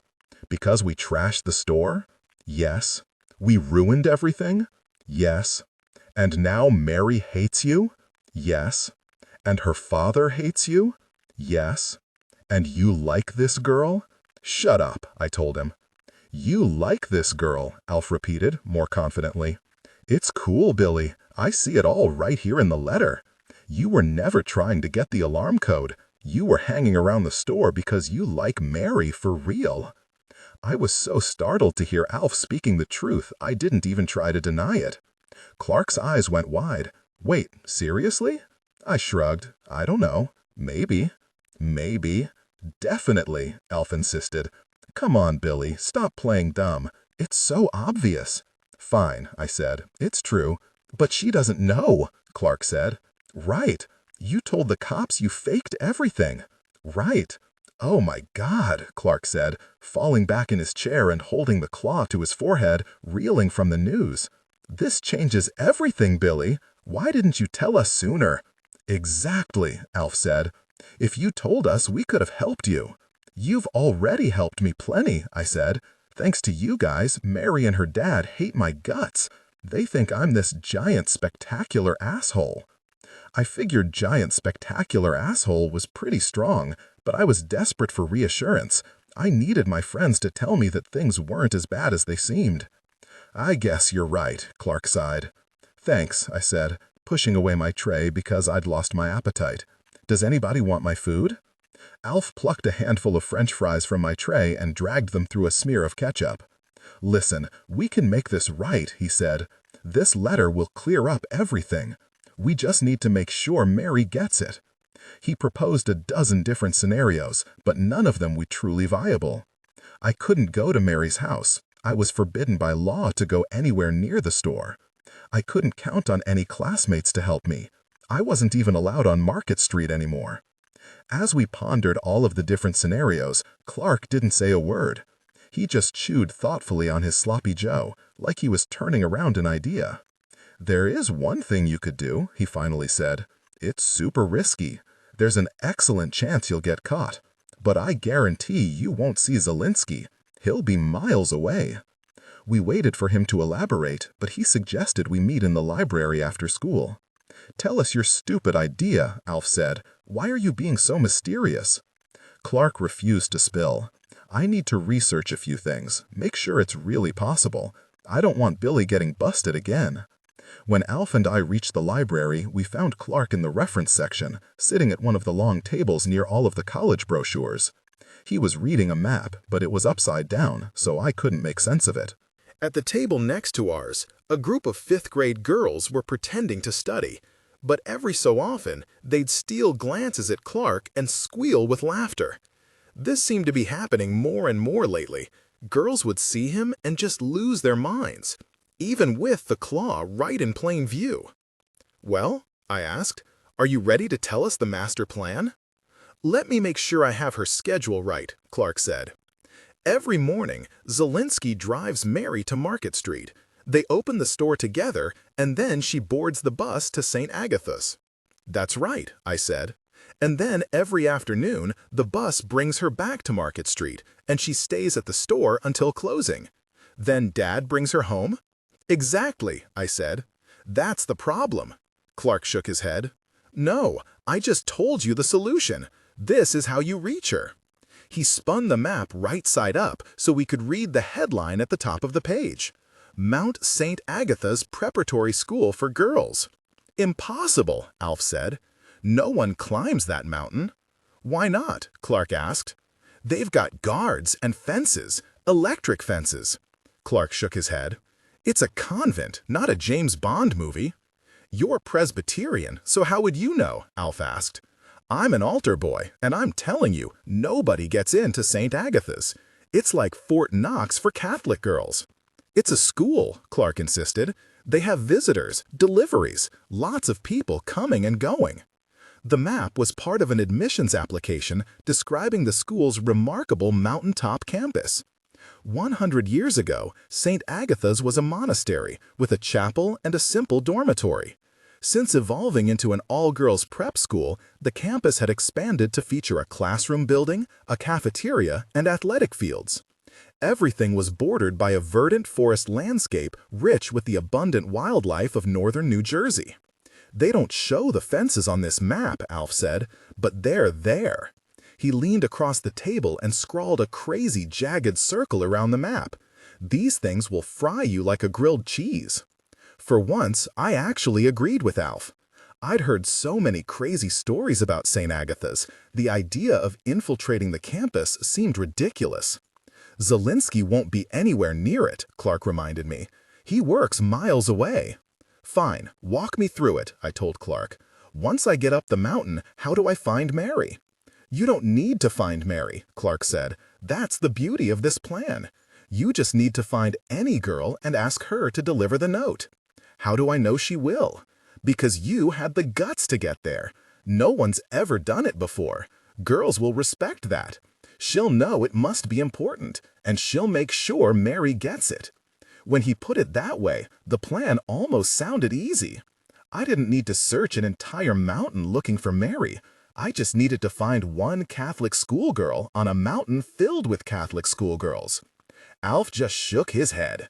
"You'll never pull it off," he said. "If you bike up that mountain, I promise you'll come down in the back of a police car." I knew he was right, but I also knew I couldn't live with the guilt another day. Mary was out in the world, thinking terrible things about me, and it was driving me crazy. "I'll have to leave early," I said. "If I'm out the door by 7, I can make it to the school before noon." "And she'll have the letter before lunchtime," Clark said. "And we'll visit you in jail," Alf promised. 2900 Rem. Draw new guards. 2910 for X 0 to 62. 2920 Read A. 2930 Poke 12608 X. 2940 Next X. 2950 Poke 2045 197. 2960 Poke V21 32. 2970 Poke V44 2. 2980 Poke V10 GX Poke V11 GY. 2990 Return. When I got home from the library, Tack was standing on my front steps talking to my mother through the screen door. By the time I saw him, it was too late to turn back. He saw me coming and waved hello. It seemed like he had somehow developed ESP. He was coming to bust me for the letter before I even tried to deliver it. "There he is," Mom said, and there was a cheerful lilt in her voice, like everything in our lives was sunshine and roses. "How are you, Billy?" Tack asked. I shrugged but didn't say anything. It seemed that any possible answer was likely to get me into trouble. "I'm fine." "How can you be fine? You were nearly arrested this weekend. You should be miserable." "I'm miserable." "Why are you miserable? You could have gone to prison. You should be the happiest kid on earth." "I'm the happiest kid on earth." "You self-centered little creep. Don't you feel any guilt at all?" "Officer Blaskitchy wanted to see how you were doing," Mom explained. A strand of hair fell over her face and she pulled it back, tucking it behind her ear. "He wanted to make sure everything was okay." "Everything's okay," I told him. "Glad to hear it," he said. "You were lucky to get a second chance, you know." He went on for several minutes about the beauty of second chances. He spoke of clean slates and fresh starts and the turning over of new leaves. The moment he stopped to catch a breath, I thanked him for coming and ducked inside the house. I sat at the kitchen table and waited for Tack to go away, but he and my mother kept talking and talking. Eventually, I went out the back door and crept around the side of the house to eavesdrop on their conversation. To my astonishment, I discovered they weren't even talking about me. They were discussing the season finale of Dallas. The show's heroine, Pamela Ewing, had just smashed her car into an oil tanker. Mom was convinced that no one could survive the fiery explosion. Tack insisted it was just a rating stunt, and the producers would bring her back, bandaged and bruised, in September. I was pretty sure that my mother and Tack were the only two people in 1987 who were still watching Dallas.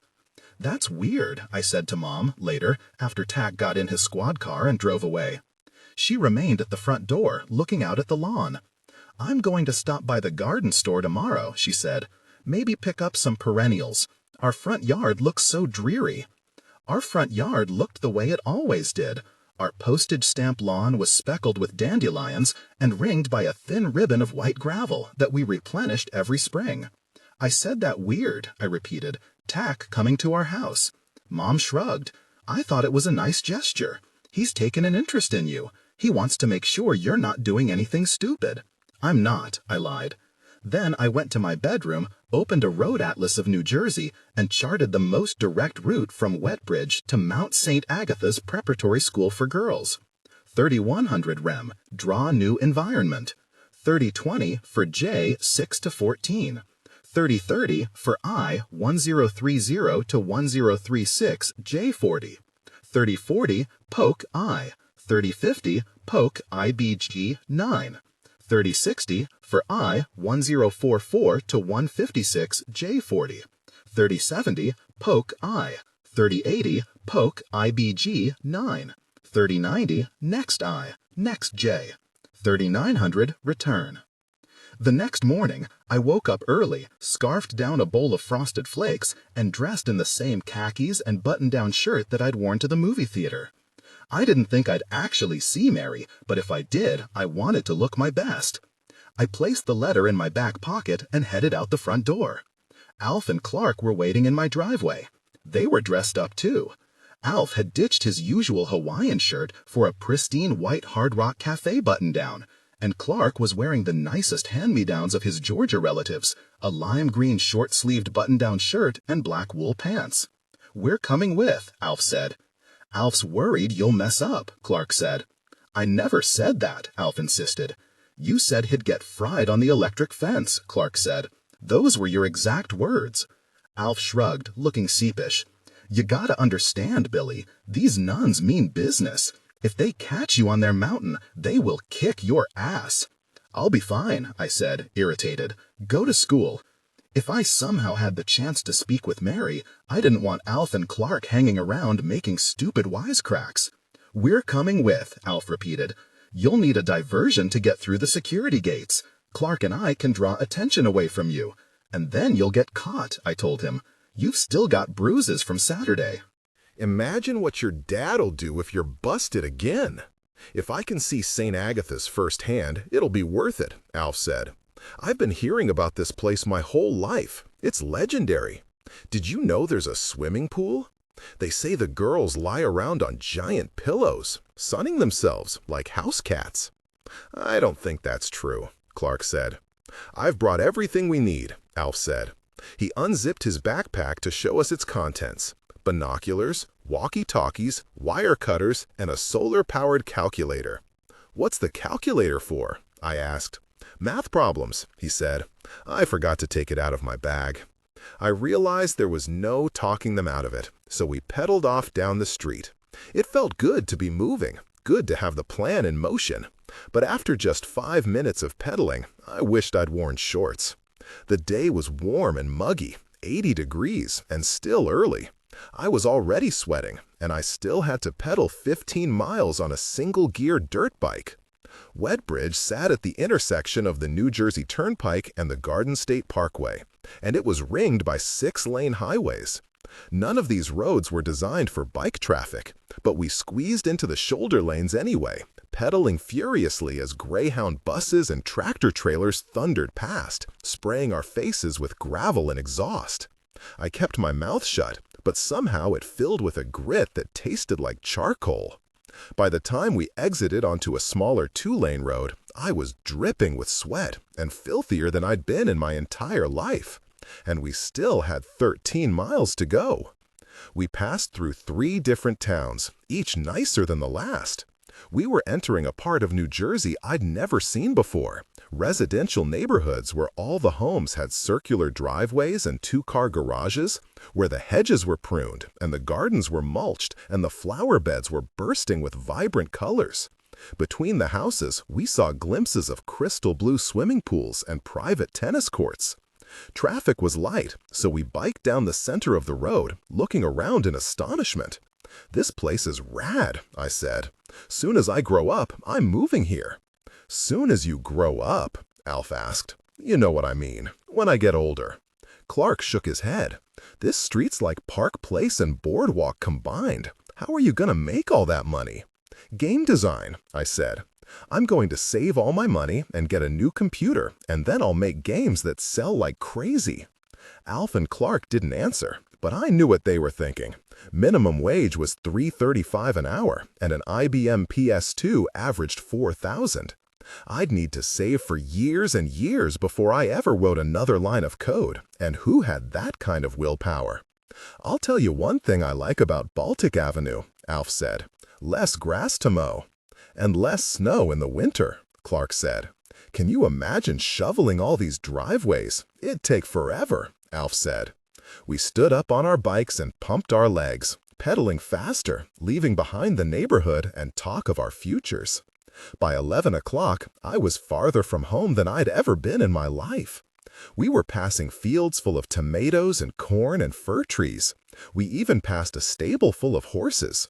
Our teachers had always told us that New Jersey was nicknamed the Garden State, and that day I finally understood why. The relentless heat made everything seem more unreal. The temperature had soared into the 90s. I had a headache, and I desperately needed a drink. We biked more than a mile on a dusty two-lane road without passing a single person or automobile. "You're sure this is the right way?" Clark asked. I stopped to check the map. "We're almost there," I told them. "Another mile and change." We stopped at a two-pump golf station to buy drinks and clean ourselves up. Clark paid 50 cents for a bottle of something called Evian, which turned out to be plain old water. Alf and I teased him mercilessly. What kind of dummy wasted 50 cents on water when there was a free spigot and hose right outside the building? Clark shrugged and drank it down. "This is fantastic," he insisted. "It's the best water I've ever tasted." I removed Mary's letter from my pocket and tucked it under my bike seat for safekeeping. Then I used the hose to clean my face and rinse the dirt and gravel from my clothing. Within minutes, I was sopping wet, but it felt tremendous, and I knew the sun would bake everything dry before we arrived at St. Agatha's. The attendant was an old man in a plaid shirt and oil-stained pants. He dragged a rusty lawn chair into the shade of the garage and sat down. He watched us spraying ourselves with the hose, and I sensed he was getting ready to yell at us. "Are we close to St. Agatha's?" I asked him. "Very close," he said, "but you won't make it." Alf and Clark stopped horsing around. "What did you say?" Alf asked. "I said you won't make it. I know what you're trying, and it ain't going to work." Clark set down the hose, and we all walked over to him. "How do you know?" "I've owned this station since 1969. That's the year Neil Armstrong walked on the moon. And every year when summer rolls around, I sell sodas and Slim Jims to knuckleheads who think they can sneak into St. Agatha's.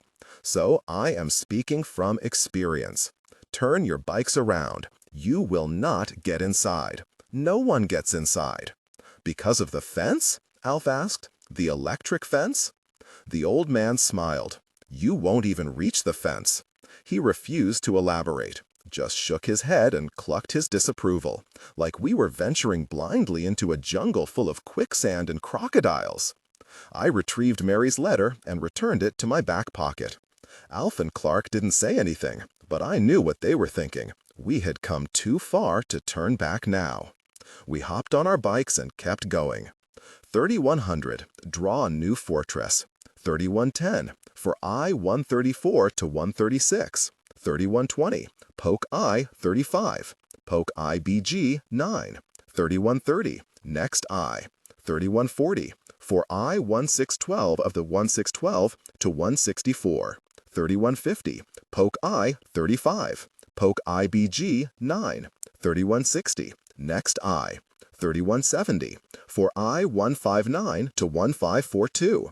3180, poke I-35, poke IBG 9. 3190, next I. Return.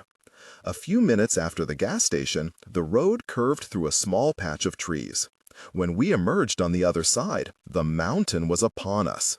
No one associates New Jersey with mountains, but there are 40 miles of them in the northern part of the state, formed by volcanoes 150 million years ago. Apparently, I did retain one or two facts after a year of studying rocks and streams.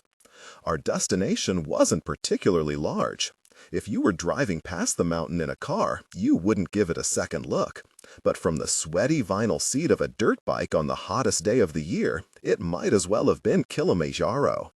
We soon arrived at the base of the mountain, and a large sign, "Now entering Mount St. Agatha's Preparatory School for Girls. Private property, authorized visitors and guests only. Hear ye, children, the instructions of a father, and attend to no understanding." Proverbs 4:1. "This is it," Clark said. "Are you sure about this?" "Sure, I'm sure," Alf said. "I've come this far, haven't I?"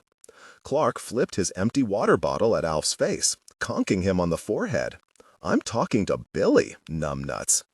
Alf leapt off his bike, and it clattered to the pavement. He reached his arm around Clark's neck, pulling him into a chokehold. I'm sure," I said, inserting myself between them and calling for a ceasefire. "Knock it off and let's go."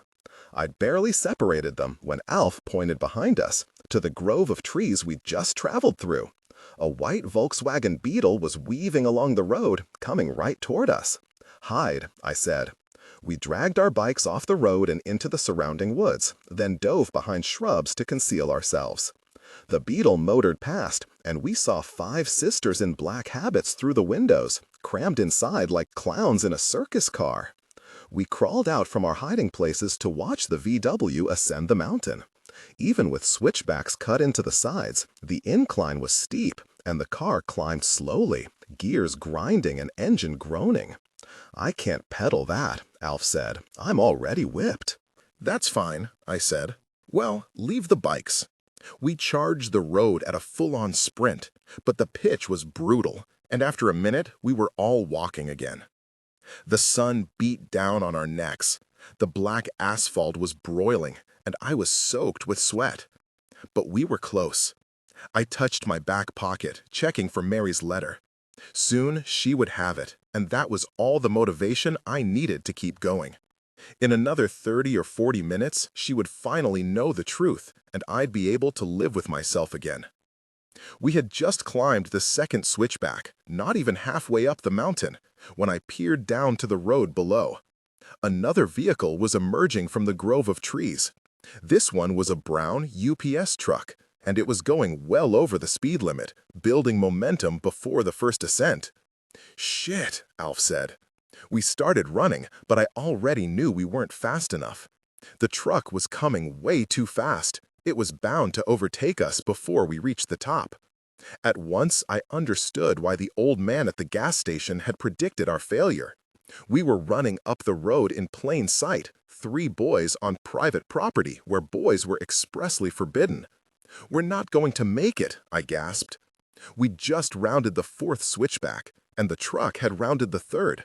We had to hide, but there was no place to hide. There were no trees or shrubs, just rocky slopes covered with roses and wildflowers, everything in full bloom. We were moments from being spotted. We had to get off the road, had to camouflage ourselves. "Down," I told the guys, and then I dove face first into a bed of pink roses. Now, up until that moment, I guess I'd never seen a rose in real life.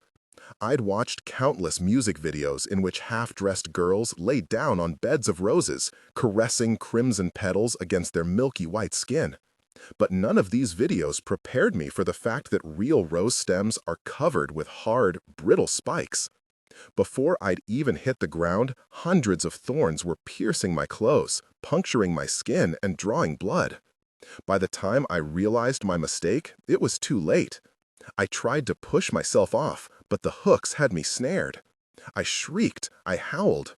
Everywhere I moved, there were more thorns, biting deeper into my ankles and gouging the soft, tender flesh of my forearms.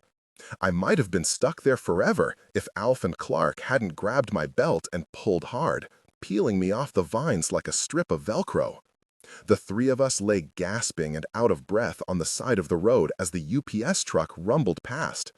The driver hadn't even noticed us. I touched my fingers to my forehead, and they came away red. Am I bleeding? It's just a scratch, Alf said. He pointed to my temple and traced the outline of a large trapezoid. Right here, and here, and here, and here. There were more gashes in my shirt, and little spots of blood were blooming through my khakis. But I could see we were nearing the top of the mountain. Are you all right? Clark asked. We're almost there. Let's go before another car comes.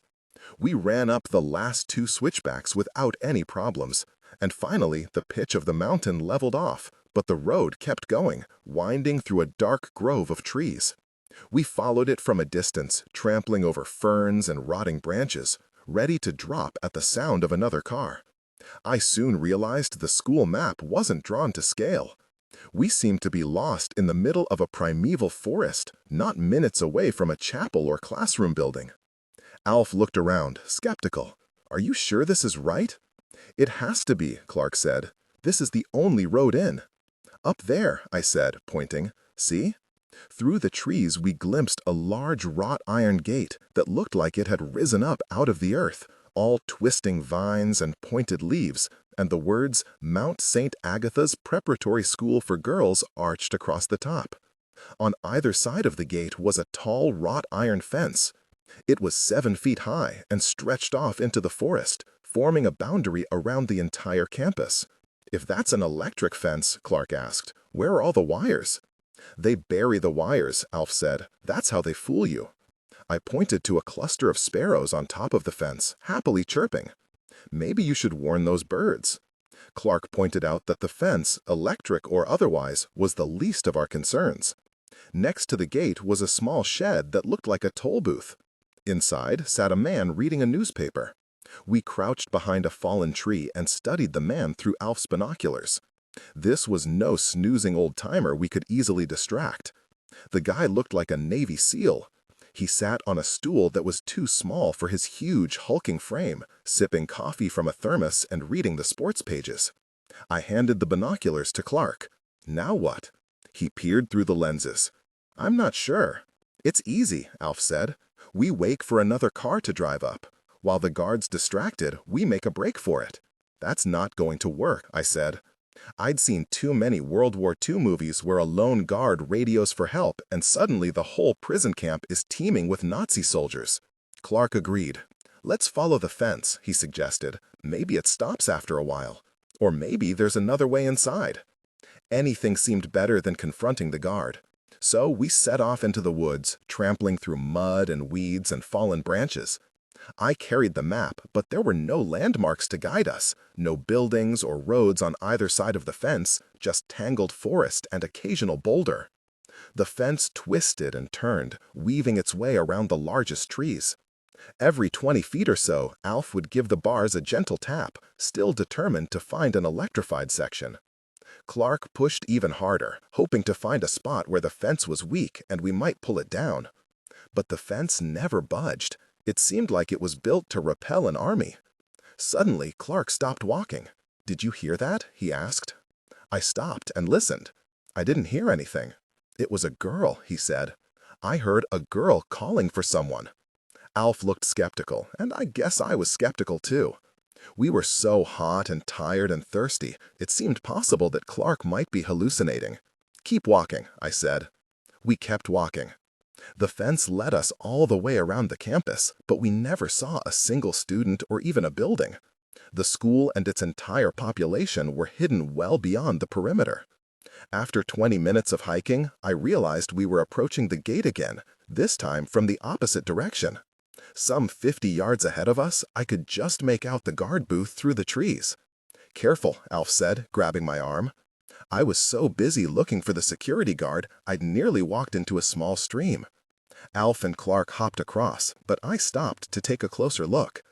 The running water had eroded a narrow gorge beneath the fence, maybe 12 inches deep. Forget it, Alf said. We won't fit. We might, I said. Clark teased the water with the toe of his shoe, poking around at the mud. It's not deep enough, Billy. Maybe if we had a shovel, but not like this. He didn't seem to understand we were out of options, that we'd reached the end of the line. I kicked off my sneakers and hurled them over the fence. They landed on the other side, far beyond my reach. "You can turn back if you want," I said, "but I'm going in."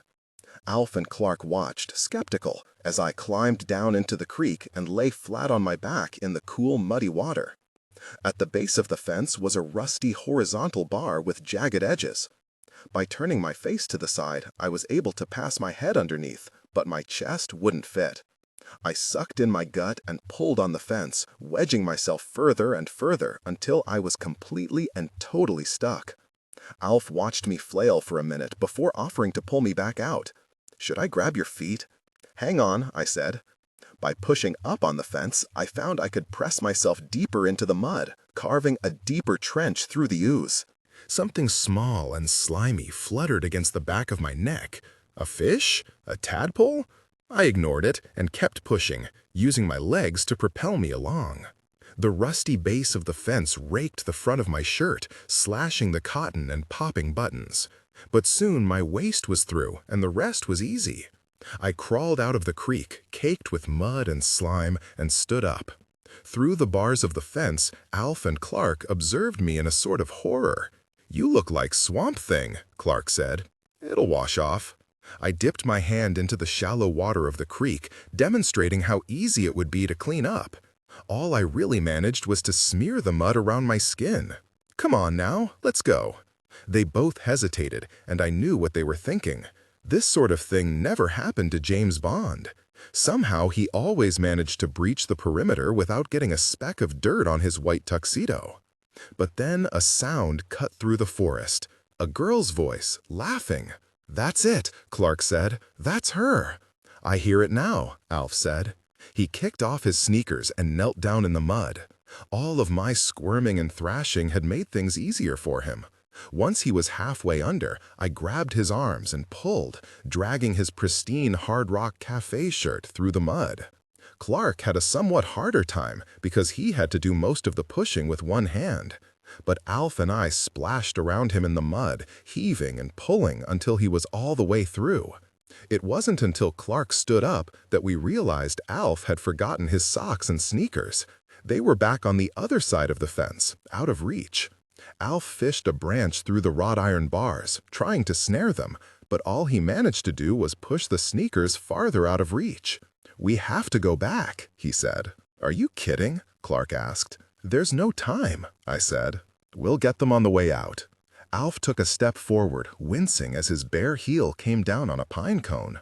"I'm not going to make it," he said. But then there was more girlish laughter echoing through the woods, a siren song calling us forward. Clark and I followed the sound, and Alf had no choice but to limp after us, hopping and complaining the whole way. Through the trees, we began to discern a large athletic field. Some 30 girls were running, shouting, and swinging nets on long sticks. It was a sport I'd never seen before. They all seemed to be chasing a small rubber ball. "Is that polo?" Alf asked. "You play polo on horses," I said. Alf shook his head. "No, that's jousting." "It's lacrosse," Clark said. "They're playing lacrosse." We lay flat on the ground to avoid being spotted, then crept closer on our bellies for a better look. These girls didn't look anything like the bikini models on my bedroom walls. None of them would ever make the pages of the Sports Illustrated swimsuit issue. They were too short or too tall, too fat or too freckled, too sweaty and too flushed and too imperfect. But they were real. They were gloriously alive, laughing and shouting and sprinting across the field. I watched them in quiet astonishment and realized that the rumors about St. Agatha's were true. These were the most beautiful girls I'd ever seen. "I bet they all get their periods together," Alf said. "Please don't talk right now," Clark said. "Just let me enjoy this moment." "It's true," Alf said. "When girls live together, their menstrual cycles sync up automatically to protect the herd." I had listened to Alf's bullshit stories all my life, but this seemed like a whole new level of absurdity. "Protect the herd? From what?" I asked. "It's a biological safety check," Alf said. "What does that mean?" I asked. Charles Darwin, Billy. Don't you pay attention in science? Keep your voice down, Clark hissed, but it was too late. Out in the field, one of the girls stopped running, lowered her net stick, and turned toward the tree line. We got down as low as we could, crouching behind skimpy shrubs and trying to disappear into the ground. Alf was still mumbling about natural selection and gorilla tribes until I elbowed him in the side. The girl on the field was maybe 20 feet away from us. She stepped closer to our hiding place, and I felt certain we were busted. Then a rubber yellow ball streaked past her, and she turned to sprint after it. That was close, Clark whispered. Let's keep going. We fell back into the forest, weaving through the trees until we saw the tall spire of the chapel. I checked my map and saw we had arrived at the north end of the campus, just behind a large 2-story classroom building and a garden ringed by tall hedges. It was our only lucky break all day. The hedges were enormous, 9 or 10 feet tall, and shielded us when we emerged from the tree line. Any students or teachers glancing out the windows of the classroom building wouldn't see us. "What is this thing?" Alf asked. I pointed to a narrow gap between 2 hedges, an entrance. There was a small stone tablet embedded in the ground.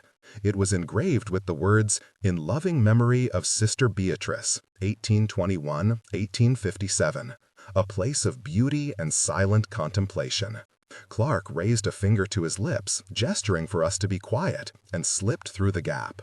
Inside the garden was a labyrinth of smaller hedges, all waist-high, guiding us through flower beds on paths lined with white gravel. Alf cringed with every step, tiptoeing like a little baby, hopping and yelping and crying out in pain. I glared at him. "Do you need to be carried?" Alf lifted his right foot and plucked 3 jagged stones from his sole. "It's like broken glass," he said. "Keep your voice down," Clark said. The garden was full of shady nooks with stone benches and statues of angels and cherubs, and Clark reminded us that a sister could be lurking in the shadows. "You should have left me at the polo field," Alf said. "I'm no good without sneakers." "We're almost through," Clark said. "If we get closer to the classroom building, I bet we find someone." But the garden was more complicated than it looked.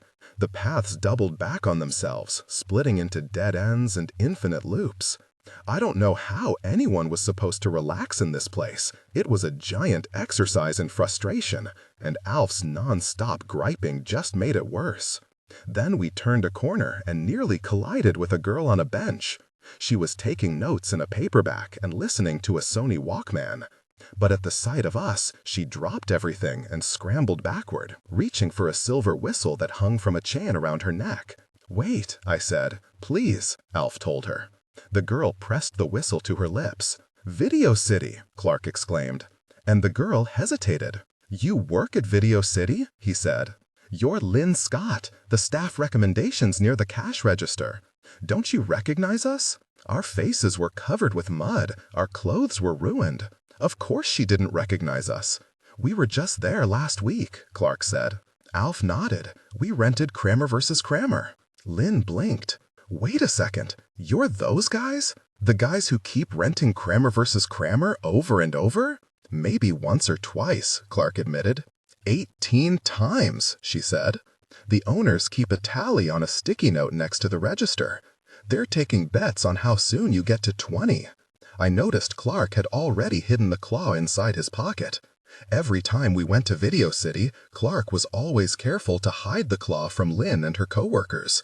He'd managed to show his membership card and pay for the movie and accept his change and carry out the video, which is a lot more awkward than it sounds. Clark started to introduce us, but Lynn cut him off. "You guys aren't allowed to be here," she said, kneeling down to retrieve her book and highlighter. "I'll get expelled just for talking to you." "We need your help," Clark said. She shook her head. "I'm here on scholarship. I can't take any chances. My parents will kill me." "Please," I said. "I have a letter from Mary Solinsky. I just need you to give it to her." I reached in my back pocket for the envelope, only to find a limp, soggy mess, saturated with muddy water. I'd ruined the letter while crawling through the creek. I peeled open the envelope and saw all of my words blurred together. Mary would never be able to read them. Lynn observed the dripping envelope, skeptical. "Maybe you could find Mary?" I asked. "Can you bring her here?" "No." "It's important," I said. "Then go to the store, or go to her house. Knock on her door like a regular person." "I can't." "Why not?" Lynn was already walking away from us, and we had no choice but to follow her. She clearly knew the fastest route to the exit. In just moments, she would be out and gone. "It's a long story," Clark said. "Billy can't go anywhere near her." Lynn glanced back at me. "Your name is Billy?" "That's right." "And Mary knows you?" "Yes." She shook her head. "I don't believe it. I talk to Mary all the time. She's never mentioned any Billy." Now, right there, I should have known something was wrong. I was certain my name would have come up once or twice, especially after I led a gang of thieves into her father's store and destroyed the place. "Maybe a will?" I asked. "Did she ever mention a will?" "Never." "Never?" "Raoul. She brags about Raoul all the time, but she's never mentioned any will." "Who the hell is Raoul?" Alf asked. He was limping along behind me, clutching my shoulder for support. "I don't know," I said. It was my first moment of doubt all day. "You don't know her at all," Zelinsky had warned me. "All this time she's been fooling you right back." Maybe this was why Mary had pushed me away in the store. Maybe she was secretly in love with some asshole named Raoul. "Please," Clark told Lynn, "just find Mary and tell her Will is here. He wants to see her. She can come or she can ignore him, but let her decide. Give her the choice, okay? That's all we're asking." It was the most Clark had spoken to a girl in years, and I don't know where he found the courage. But in that moment, I realized he was blessed with a remarkable gift. Even with his muddy hair and weird hand-me-down clothes and one hand shoved deep in his pocket, there was something about the way Clark looked or the way Clark spoke that made him impossible to refuse. In the span of just 15 seconds, Lynn went from looking pissed off to anxious and concerned. Suddenly, our mission had become her mission. "All right," she said, "but you won't have much time. Lunch is almost over." Even Clark seemed surprised by her turnaround. "But you'll actually get her? You'll bring Mary here?" I better not get in trouble. She pointed to a shady nook in the garden with a large statue of the Virgin Mary. "Go hide over there, behind the statue. Keep your voices down because Sister Ellen comes here all the time, and you do not want to cross Sister Ellen." "Thank you," Clark said. "Don't thank me. Just hide," she said. We all moved behind the statue and crouched down. Clark was whispering excitedly about the way Lynn had spoken to him. "I am totally asking her out," he said.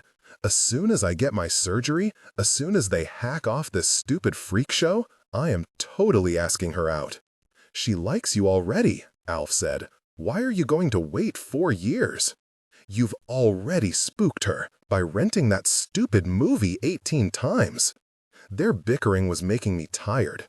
Or maybe it was just the sun directly overhead and beating down on us. I could feel parts of my skin crisping up. The rest was slathered in mud. My heart was pounding. Clark took the claw from his pocket and tucked it under his shirt. He looked like a portrait of Napoleon. "Is this less obvious?" "You're just calling attention to it," I said. Clark shook his head. "I wish I brought gloves." Alf was exasperated. "You need to get over this, Clark. The girl's here on scholarship. She's not stupid. You're not fooling her." Clark wouldn't relent. He kept the claw hidden beneath his shirt. "If she sees it too soon, she'll be repulsed. It's better this way." Footsteps passed nearby, on the other side of the hedge wall, and we all stopped talking until they were gone. I was feeling anxious, and I asked if the guys would mind giving me a little privacy. I'd like to meet with Mary one-on-one. "Sure, totally," Alf said. He suggested that we meet by the gap in the fence where we crawled through the creek. "If you're not there in 20 minutes, we'll know something's wrong, and we'll leave. Does that sound all right?" "That sounds great," I said. "And thank you, guys. Thanks for helping me get this far. I owe you big time." "You don't owe us nothing," Alf said.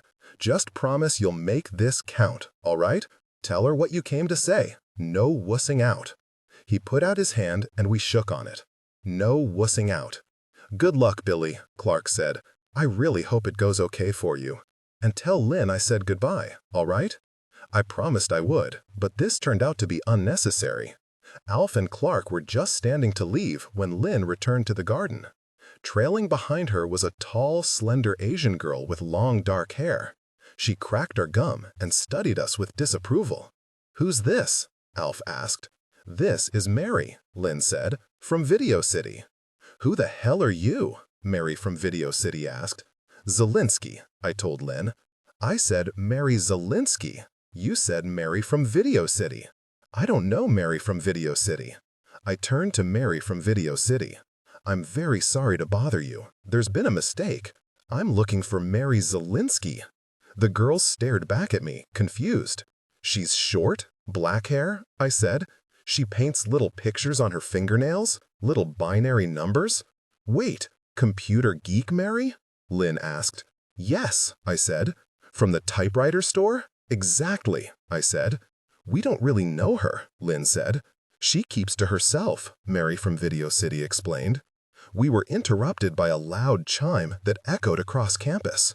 Lynn explained that this was the bell between classes. "You're too late anyway," she said. "I'm sorry, but I gotta go. I can't miss Trig." My mind couldn't move fast enough to brainstorm a plan B. "Where does Mary go after lunch?" I asked. "I don't know," Lynn said. "She might have organic chem," said Mary from Video City, "on the second floor of the classroom building." I wasn't leaving now, not after coming this far. I reached into the wall of hedges, pulling apart the leaves and branches and peering out across campus. Girls were spilling out of the cafeteria, dozens of girls talking and laughing and carrying textbooks. They filed across a concrete walkway, walking to the doors of the classroom building. Clark peered over my shoulder. "There," he said, pointing with his good hand. "Do you see her?" I saw her. Mary had just exited the cafeteria, and the trip to the classroom building would take her less than 30 seconds. There was no time to think or make smart choices. If she reached the classroom building, she was gone for good. I lunged forward, bulldozing through the hedges like a cartoon character, pushing and clawing my way through the brambles. Then I ran as fast as I could. As soon as I left the garden, I realized I'd miscalculated. Mary was already halfway to the classroom building, and there was no way I'd reach her in time. I shouted, "Mary!" And what followed seemed to happen in slow motion. Every girl on the campus, and by now there were at least 100 of them, they all stopped moving and turned to stare at me. They gaped and pointed, and their mouths formed perfect O's. Mary heard me yelling and turned around. At first, she just seemed confused. But then I came running up, and all the color left her face. She looked mortified. And suddenly, I felt like an idiot. What the hell was I thinking? What was I going to say, here at the school, in front of everyone? I turned to retreat, and to my astonishment, I saw that Alf and Clark were right behind me. They'd left the garden and followed me, and now they were beside me. A crowd of girls closed around us, forming a circle. They were pointing at us and laughing, and I remembered how awful we looked. Our clothes were ripped and ruined. My khakis were spattered with blood and muck. Alf was barefoot, and Clark had his claw tucked away like Napoleon, and all of us reeked of swamp water. I'm surprised Mary even recognized me. She was dressed in the St. Agatha's school uniform, a white blouse and a pleated plaid skirt, and she was holding a stack of textbooks like a shield. Her classmates all peeled away, leaving Mary to stand alone. The other girls squealed and jeered at us like monkeys in the zoo. I'd have to shout to be heard over them. Mary looked like she wanted to sink into the ground and disappear. A nun in a black habit pushed her way through the crowd. She was built like a linebacker, almost as tall as Officer Tackleberry, but dressed in a black tunic and a black belt and black orthopedic shoes. "What is this? What's happening here?" I didn't answer, so she turned to Mary. "Miss Zelinsky, are you talking to these creatures?" Mary shook her head. "No, Reverend Mother." She turned to me, and I couldn't hold eye contact. I looked down at my filthy sneakers. It was all too much. It had to be 100 degrees. I was exhausted and hurting and ridiculously thirsty. All three of you are trespassing on private property. You're going to follow me to the main office and we'll wait for the police. I knew what would happen after that. I knew they would cart us back to the police station, and my mother would get summoned with another phone call, and this time there would be no second chances. There were no more breaks. "I need to talk to Mary," I said. The Reverend Mother's eyes widened. "Did you say something? Are you actually speaking to me? Can we please have 5 minutes of privacy?" You'd think I'd ask to spend the night with her. "Absolutely not," she exclaimed. "You'll come to the office right now, and all of these young women will go to class. Go on now, go!" The young women didn't disperse. They were too riveted by the drama. This was better than episodes of Knots Landing and Falcon Crest combined. More and more students were joining the crowd every moment, and I saw sisters weaving among them, shooing people away. "Please," I said, "just 1 minute." "Go on," the Reverend Mother repeated.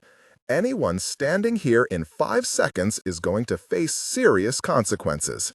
They seemed to understand this was no idle threat. They shuffled backward, reluctantly stepping away from the spectacle. Mary looked absolutely miserable.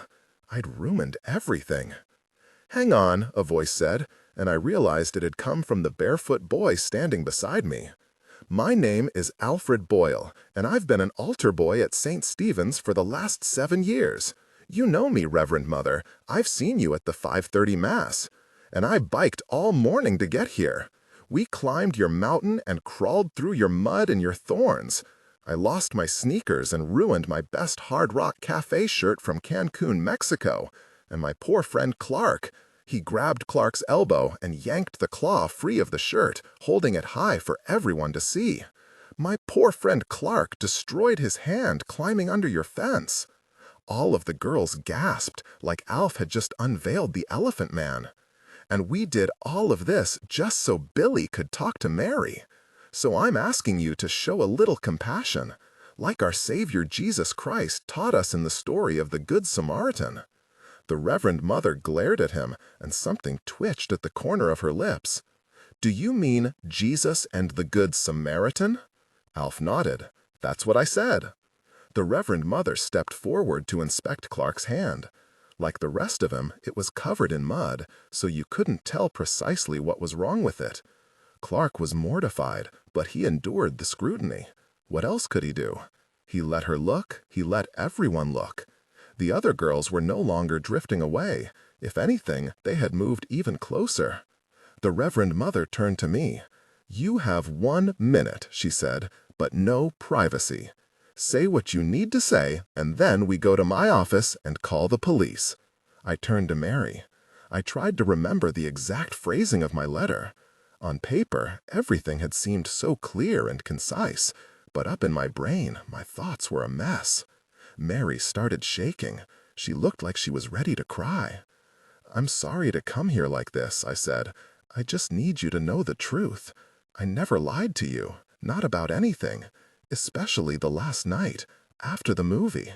All that stuff was real. I liked you. I still like you." I looked at her eyes so she'd see I was telling the truth. I willed her to believe me. The Impossible Fortress was real. Radical Planet was real. Everything I felt for Mary was real. She was beautiful and kind and funny. She was better than I deserved, and I was a better person for knowing her. I stuttered and stammered and went well over my allotted minute, but in the end, no one could accuse me of wussing out. I said everything I came to say, and then some. Mary looked like she was ready to throw up. Her forehead was beaded with sweat, and she clung to the handrail to keep her balance. "Are you all right?" I asked. The Reverend Mother stepped forward. "That's enough." "I'm fine," Mary whispered. "You should go." Water piddled on the concrete steps beneath her feet. A stain spread across the front of her skirt. She was wetting herself. "Mary?" I asked. Another sister rushed to Mary's aid, and everyone started talking at once. "Get back! Get the nurse! Go to class! He doesn't know!" This last voice was Mary's. I could hear her speaking to the other sisters. They were swarming around her, steering her toward the cool shade of the classroom building. I went to follow, but the Reverend Mother grabbed my arm, yanking me in the opposite direction, whispering hot words into my ear. "Tell the truth," she said. "Are you her father?" I stared back at her, puzzled. Her father is Sal Zelinsky. It was hard to hear anything with all of the shouting, but the Reverend Mother repeated herself, and this time I understood the question clearly.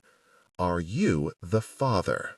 3200 REM repeat siren SFX 3020 for I to 22 3030 poke L1I, 0 next I 3040 poke L124, 15 poke L15, 80 3050 poke L16, 243 poke L13, 4 3060 poke L14, 65 3070 for I 20 to 140 step 5 3080 poke L11, I next I 3090 poke L14, 64 for I 1 to 50 3410 next I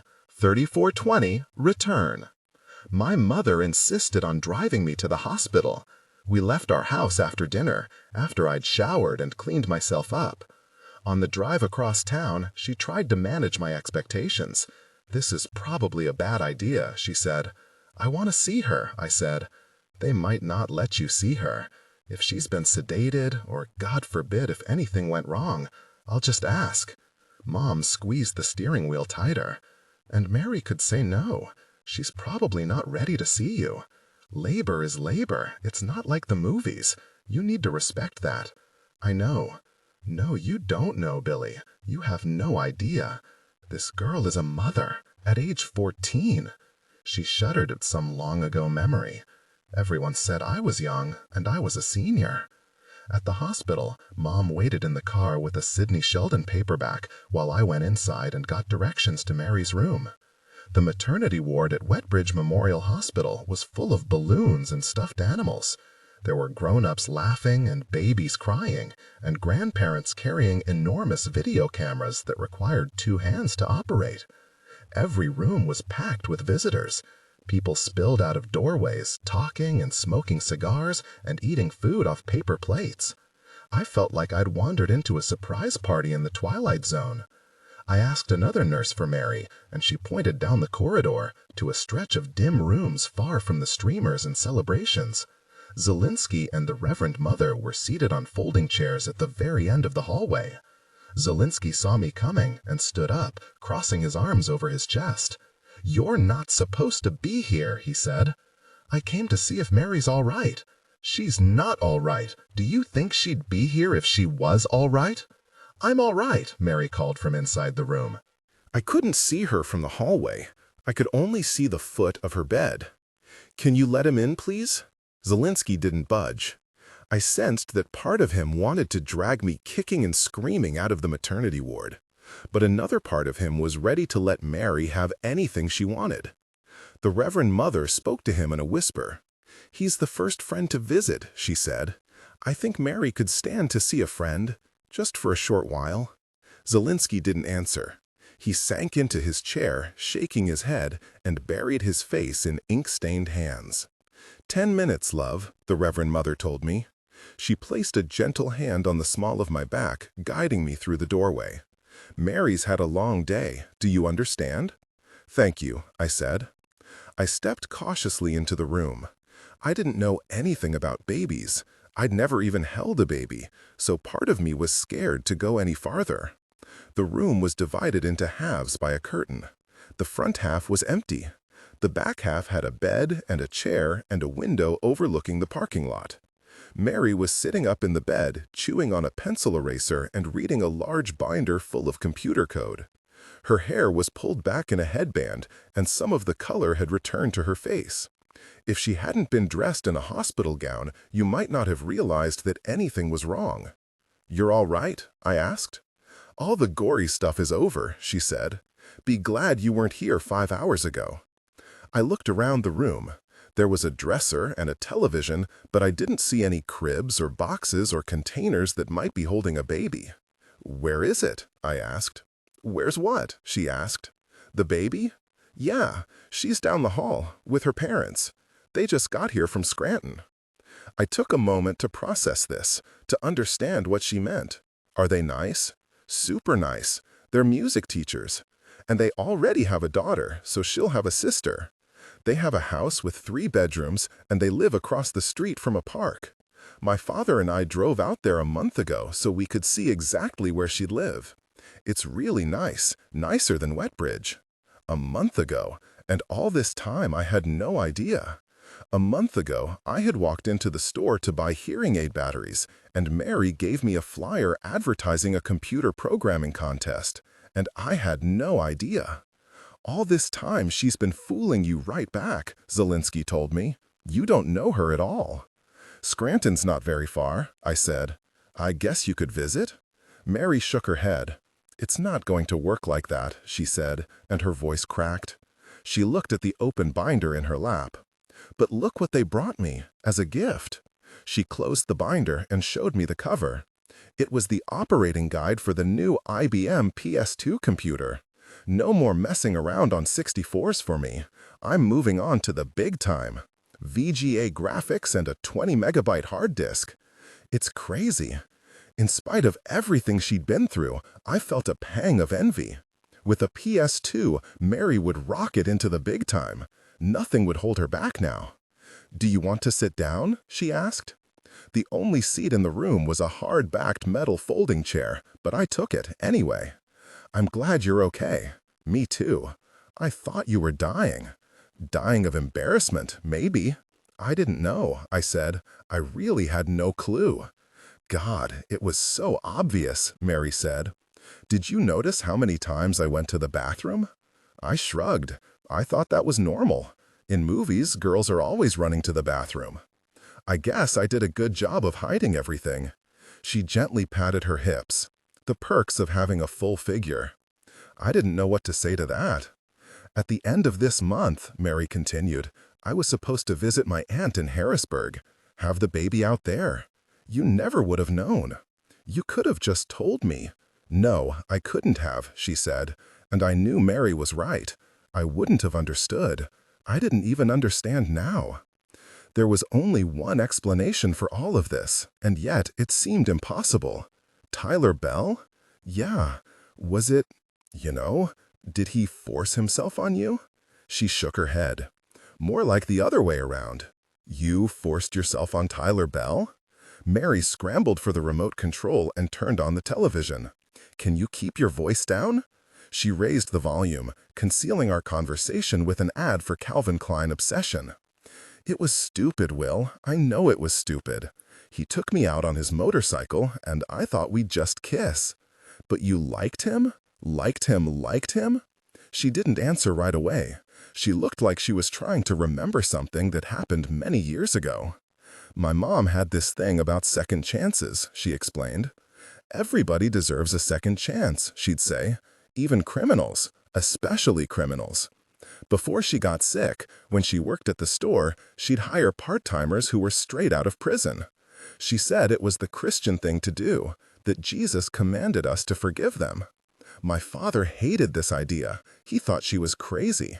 Hiring thieves to stock our shelves? It was nuts, right? But Mom didn't care. She hired ex-cons for years, never had any problems. And then, after she died, Mary stopped, reached for a plastic cup, and took a long drink of water. Maybe a year after she died, our part-timer quit, so now it's Dad's turn to hire someone. And he decides he wants to honor Mom's legacy. He wants to do the Christian thing. So he goes to the cops and says, "Bring me a screw-up." Meaning, bring me some kid who's always in trouble, so Dad can straighten him out. The very next day, a cop comes by with Tyler Bell. Did you know him? No, I'd never met him, but I'd seen him riding around Market Street on his Harley. Every girl in Wetbridge knows him by sight. They would come by the store and buy crap they didn't need just for the chance to see him.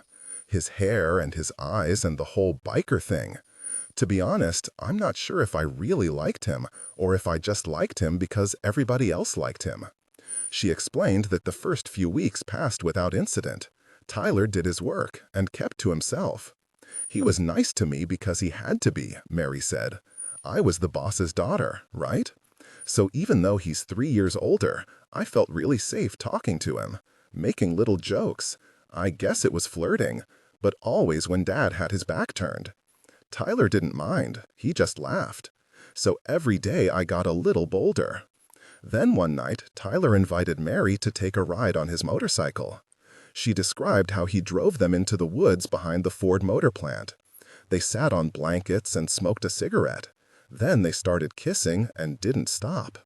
I was so mad at myself, Will. As soon as it ended, I knew it was a mistake. Tyler was nervous. He wouldn't stop talking. He said that out of all the girls he'd been with, I had the nicest hair. Like that was a compliment, you know? I didn't say anything. I felt like she was talking about a completely different person, some other Mary, like a character you'd read about in a book. I couldn't believe I knew someone who'd had real sex. The next day was awful. He came to work and he kept touching me. Every time my dad turned his back, he wouldn't keep his hands off me. And I just wanted to pretend it never happened. I wanted him to go away. But we were stuck in that store together, every day. So I made up an excuse to get rid of him. I said he tried to steal a lighter. You lied? He was so angry because no one believed him, you know? Not a single person. It was such a selfish, shitty thing for me to do. Did you know you were... I couldn't bring myself to say the word aloud. I still couldn't believe I was sitting in a maternity ward. No, I wasn't sure for another 6 weeks. I kept hoping I was wrong. By the time I knew for sure, Tyler was long gone. Up on the television screen, 3 gorgeous women in cowboy hats welcomed Spuds MacKenzie to a country western concert on a dude ranch. The dog hopped up behind the drums, grabbed the sticks, and began to play along. I waited until February to tell my dad. I couldn't bring myself to tell him. I was too embarrassed. It was such a stupid thing to do. I thought of Tyler's rampage during the robbery, thought of the blitz of destruction that never totally added up. Does he know now? My dad told him last week, at the police station. That's why he didn't press charges, by the way. He couldn't send his granddaughter's father to jail. He figures she might want to look up Tyler someday, find out who he is, and it wouldn't be right if he was a criminal. So he told the cops to drop the charges, and they let you all go. Up on the television, the Bud Light commercial ended and a studio audience shouted, "Wheel of Fortune!" It was 7:30 and America's favorite game show was starting. I wanted to change the channel, but Mary still held the remote. She seemed grateful to have something to watch, an excuse to stop or at least pause our conversation. Vanna White appeared on stage, resplendent in a designer gown, and the audience applauded as she twirled around, showing off the scooped back and her taut calves. The first puzzle was a popular phrase consisting of 6 words. After several spins, the board looked like this: I-F-I-L-T-A-T-I.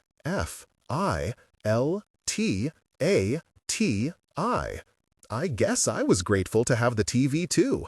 I was happy to just sit there and hang out like nothing had spoiled between us. For some strange reason, my mind kept going back to Tyler Bell, the biggest screw-up in Wetbridge and the father of a huge mistake. I knew Tyler was already en route to basic training and a new life, and I guess the baby was better off without him. But I wondered if he would ever look back and have regrets. I was still wondering when Zelinsky appeared in the doorway. "Time's up," he said. "Get out." And there was something comforting about his arrival, like we were back in the store and Zelinsky was kicking me out again, just like the good old days. "Thanks for coming this morning," Mary said. "Your timing was terrible, but I was glad to see you."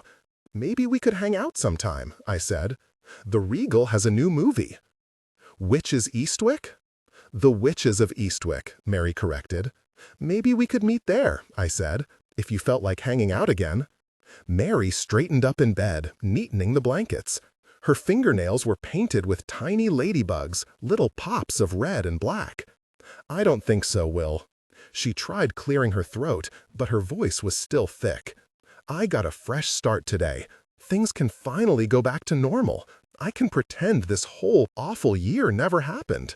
She hesitated, then said, "If I could turn back time." "Yeah?" I asked. Mary just nodded at the television screen, and I realized she had solved the puzzle. 3300 REM, game over. 3310, poke 5321, 0, poke 5328, 0. 3320, print, ... 3330, print, thy game is over. 3340, print, you are trapped. 3350, print, in the fortress. 3360, print, for all of eternity. 3370, print, your score is score. 3380, print, your rank is rank. 3390, return. School ended 2 weeks later, and I started my Cosmex internship at 6:45 the following morning. The factory was hidden among a sea of warehouses off Route 287. I had to wake at 5:30 and take 2 different buses to arrive on time. My boss was a short, squat Haitian man who never told me his name or asked for mine. He simply thumped his chest and said, "Boss man." "Boss man?" I repeated. "Très bon," he said. The factory floor was the size of several gymnasiums, full of quietly humming machines that united to create a dull roar. Within minutes of my arrival, Boss Man had me outfitted with earplugs and a hairnet, and I was standing over a conveyor belt with a box of mascara brush caps. He flipped a switch, and the line groaned to life. A row of open mascara tubes surged toward me. Boss Man grabbed a brush cap, plunged it into the first open tube, and twisted it closed. "Push, twist, yes," he said. "Push, twist, push, twist, push, twist," he said, capping the subsequent tubes with a speed that was dazzling. He gestured for me to join in the work, but the tubes moved faster than my hands. I felt like I was chasing them. "Push, twist, Boss Man sang, like it was some kind of lullaby he'd learned growing up in Haiti. I hadn't capped more than a dozen tubes when Boss Man abruptly stepped away. "First break, 10:30. "Hang on," I called. "Can I just—" "Push, twist." He was already gone, and the tubes kept coming, hurtling down the line like the march of the wooden soldiers. My heart was racing, my palms were sweating. I needed all of my concentration just to keep up. Some 20 feet to my left, at the end of the conveyor belt, a trio of elderly women collected the finished tubes and placed them in slender cardboard sleeves. They regarded me with suspicion, just waiting for me to screw up. Gradually, my confidence increased. I learned to grab the brushes by the caps, not the bristles, so I could plunge them directly into the tubes. After a while, I didn't even have to think about the work anymore. My hands were doing it automatically, and my mind wandered. My perch on the mascara line faced a windowless cinder block wall. Sometimes people walked behind me, and I'd overhear snippets of conversation, but there was never enough time to turn and look. The tubes continued their march, relentless. Eventually, I was so bored I looked at my watch, and I realized it was only 7 o'clock, that I'd been working on the assembly line for a mere 15 minutes. That's when I saw my entire summer falling away from me. 10 weeks of mind-numbing, soul-crushing, 40-hour shifts through Labor Day. Push, twist, push, twist, push, twist. There were 12 other interns, all boys. Half of them were mentally disabled, the other half looked like they wanted to kill me. The adult employees were Hispanics, Asians, and Indians with limited English skills. At lunch, they divided into factions, like cliques in a high school or gangs in a prison. No one ever said hello or even smiled at me. I might as well have been invisible. At break time, I took my sandwich outside to the parking lot, crouched in the shade of a dumpster, and read Stephen King novels. I crammed as much story as I could in the allotted 30-minute break so I could spend the afternoon chewing over the plot, trying to figure out what might happen next. There was nothing else to occupy my mind. Sometimes I'd try to count the mascara tubes. This required more concentration than you'd think. The highest I ever got was 715 tubes in 47 minutes. But most of the time, I just thought of Mary and Zelensky and how I managed to ruin everything. Meanwhile, Alf and Clark had joined the closing shift at the Wetbridge McDonald's. They were constantly complaining about the difficulty of their work, the rude customers, the sweltering kitchens, the filthy grease traps. But I could tell they were having the time of their lives. The restaurant was staffed entirely with teenagers, half of them girls, and the night shifts sounded like long, raucous parties. They were staying up until midnight, pigging out on quarter pounders and chicken McNuggets, and clearing more than $100 every week. Most nights, I'd walk over to the McDonald's and sit on a playground designed for little kids, reading my Stephen King books until Alf and Clark came outside for their breaks. Over the weeks, I met all of their coworkers, the cute girls on register, the other guys in grill, the friendly geezer who dragged out the trash and swept up the dining room. They entertained me with outrageous stories of crazy customers, like the vegetarian who ordered a Big Mac with no meat, or the guy who paid with a $50 bill and drove away without his change. "How about you?" Clark would ask me after they'd carried on for too long. "Tell us a story from the factory. What's going on?" I never had anything to share. Every day at Cosmex was the same. The factory never stopped. The machines never broke. The giant vats never ran dry of mascara. I spent the mornings dreaming of my lunch break and my afternoons dreaming of the bus rides home. Meanwhile, Alf and Clark had joined the closing shift at the Wetbridge McDonald's. They were constantly complaining about the difficulty of their work, the rude customers, the sweltering kitchens, the filthy grease traps. But I could tell they were having the time of their lives. The restaurant was staffed entirely with teenagers, half of them girls, and the night shifts sounded like long, raucous parties. They were staying up until midnight, pigging out on quarter pounders and chicken McNuggets, and clearing more than $100 every week. Most nights, I'd walk over to the McDonald's and sit on a playground designed for little kids, reading my Stephen King books until Alf and Clark came outside for their breaks.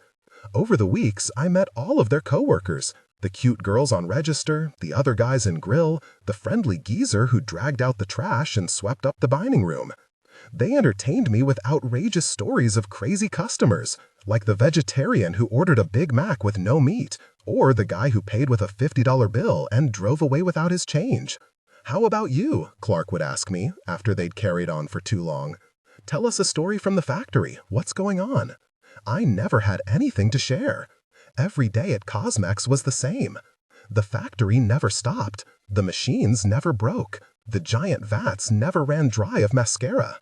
I spent the mornings dreaming of my lunch break and my afternoons dreaming of the bus rides home. Meanwhile, Alf and Clark had joined the closing shift at the Wetbridge McDonald's.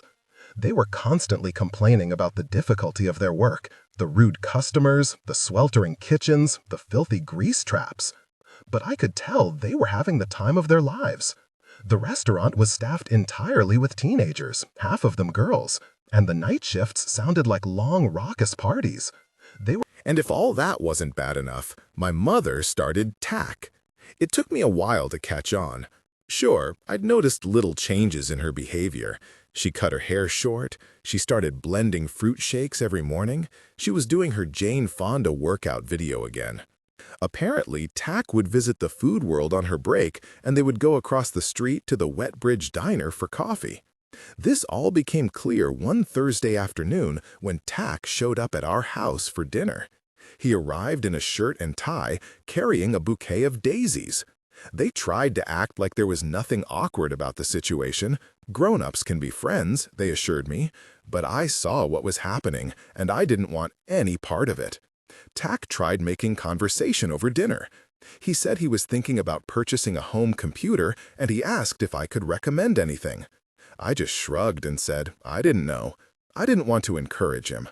I didn't like having him at our table with his stiff posture and his silver buzz cut, like he expected Libyan rebels to come crashing through the windows any moment.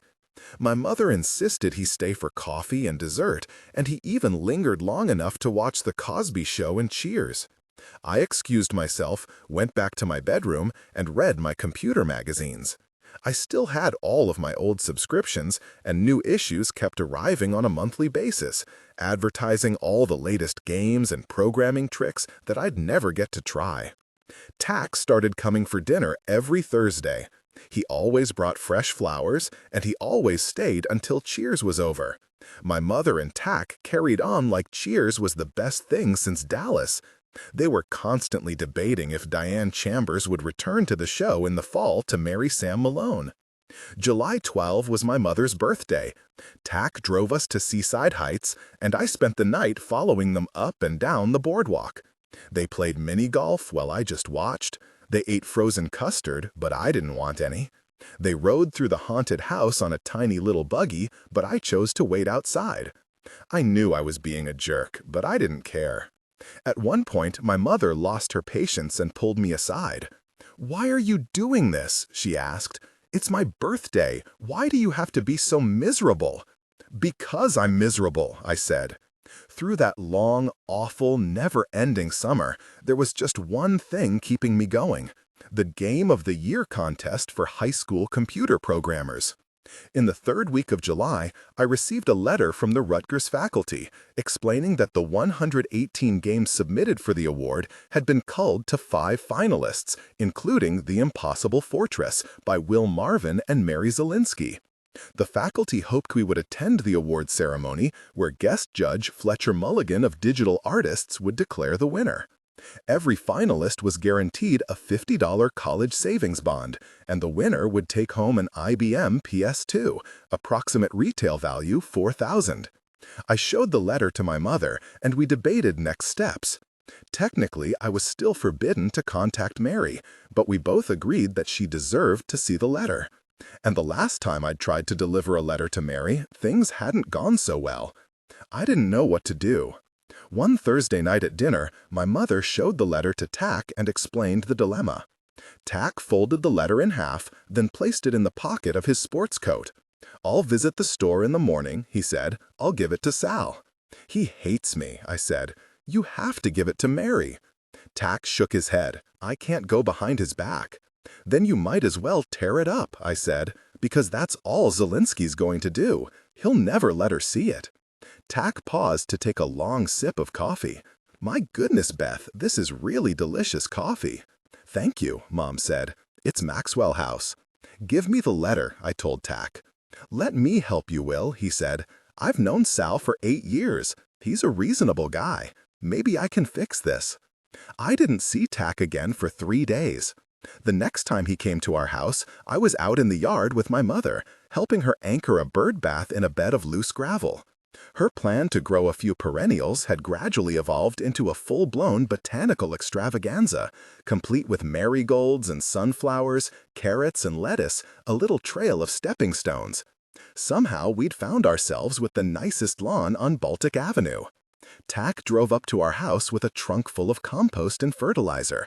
He carried it across the yard under my mother's supervision. I knew right away that something was wrong. Most days, Tack was quick to say hello and ask how I was doing, but that afternoon he wouldn't look at me. He lifted every bag of mulch with tremendous care, like the job required his complete and total concentration. I waited maybe 90 seconds before asking if he'd delivered the letter. "I gave it to Sal," he said. "And?" "And he gave it to Mary." "Were you there? Did you see her read it?" "Yes." "And?" "What did she say?" He shook his head. "She didn't say anything." Tack reached in his pocket for the letter and returned it to me. I checked the paper front and back, hoping that maybe Mary added some kind of message, but no. Tack sensed my disappointment. He clapped a hand on my shoulder. "The girls had a tough year, Will, a real tough year. Sometimes the best thing for people is a fresh start, you know? 3400 REM, play again. 3400 print, quote. 3500 print, quote. 3600 print, would you like to? 3500 print, play again, quote. 3500 print, yes, why? 3700 print, no, n. 3800 get, PA. 3900 if PA dot yes or no, then 3800. 400 hundred if PA dot yes, then go to 10. For 1000 and the day of the award ceremony, I could barely function at work. I kept dropping brush caps, and 6 of my mascara tubes failed a QC spot check because the tops weren't tight enough. Normally, I fell asleep on the bus rides home, but all day I was wired and jumpy. I'd spent weeks waiting for the ceremony, daydreaming about computers I might win and conversations I might have with Fletcher Mulligan. Now that the big moment had finally arrived, everything felt slightly unreal, like I was still in a factory daydream. I got home from work, and Mom announced that Tack was joining us for the ceremony. "No," I told her, "no way." "He's excited for you," she said. "He really wants to be there." I reminded her that Alf and Clark were already coming to the ceremony, that our tiny Honda couldn't hold more than 4 people. She assured me there was plenty of space in Tack's car. "His police car?" I asked. "We're taking a cop car?" "You've seen how big it is," Mom said. "He's got plenty of room for all of us." Alf and Clark were delighted by the idea, and Mom invited them to join us for a pre-contest cookout. We stood around the backyard, drinking orange soda and eating hamburgers off paper plates, while Tack shared crazy stories of Wet Bridge's most notorious criminals, like the woman who stole a butterball turkey using a baby carriage, and the old man who kept exposing himself to the girls at Crenshaw's pharmacy. My friends howled with laughter at every story, and the cookout dragged on forever, despite my repeated requests that we get going. The ceremony started at 7 o'clock, and I wanted to leave the house by 5:30. But at 6 o'clock, we were still in the backyard. Now Alf was telling McDonald's stories, and I was fuming. I must have scowled one too many times, because Tack set down his hamburger and pulled me aside. "Tell me something," he said. "What time do you want to be at this thing?" 7, I said. "It starts at 7. "Then we'll be there at 7, he said. "I'm giving you my word, all right? Now relax and be a good host. These are your friends." I'd spend a lot of the next 22 years making fun of Tack. I'd ridicule his extreme patriotism, his collection of John Wayne porcelain plates, and his insistence on bringing his gun everywhere, even to the zoo, even to the beach. But there's one thing I understood early on. This guy always kept his promises. If Tack said 7 o'clock, he'd have you on the campus of Rutgers University with 10 minutes to spare, descending the steps of the athletic center to a large basement gymnasium where a dot matrix print shop banner hung over the doorway. "Welcome, high school programmers." I'd never been to a college before, and I wasn't sure if I was dressed okay. I'd worn turquoise jams and a white polo shirt with a popped collar because the preppy kids in movies always popped their collars. But as we got in line with the other kids and parents, I realized I'd worried for nothing. Everybody else was wearing tees, Pac-Man tees, Bloom County tees, Farside tees. To most people, I'm sure it looked like a science fair crammed inside a gym. But I felt like I'd arrived at Disney World. There were rows and rows of folding tables with all kinds of computers, and giant bundles of power cables crisscrossing the floor. There were schools and colleges advertising their computer science programs. There were wholesalers and software vendors and computer club representatives. And everywhere I looked, there were kids, hundreds of kids, all of them computer geeks just like me. Along one wall was a row of coin-op arcade games set to free play, and Alf and Clark drifted off to try them. I walked over to the registration desk and met a man named Dr. Brooks, who introduced himself as a trustee of the university. He wore a Navy sports coat with an American flag on the lapel. His face was very tan, almost orange, and he had the whitest, brightest teeth of anyone I'd ever met. He handed me a badge that said "Finalist" and said, "I liked your game, Will." I thought he was mistaken, that he'd confused me with someone else. "My game is the Impossible Fortress." "I know, you're Will Marvin," he said. "I'm judging the winners this evening." "You're judging? Where's Fletcher Mulligan?" "His flight was delayed," Dr. Brooks explained. "There were storms over Pittsburgh and his plane was rerouted to Cleveland." "So what time is he getting here?" "I'm afraid he's not going to make it." My disappointment must have been obvious because Dr. Brooks quickly started telling me about his own qualifications. He explained that he was an executive at Boeing, an aerospace company that supplied jets to the Air Force and rockets to NASA. I've been working around computers my whole life, so I'm pretty sure I can judge a video game contest. He looked over my head to Tack and winked. I'm sure Fletcher Morgan would approve of my decision. Fletcher Mulligan, I said. His name is Fletcher Mulligan. Exactly, Dr. Brooks said. Go have some fun, Will. This is going to be a great night. I couldn't believe it.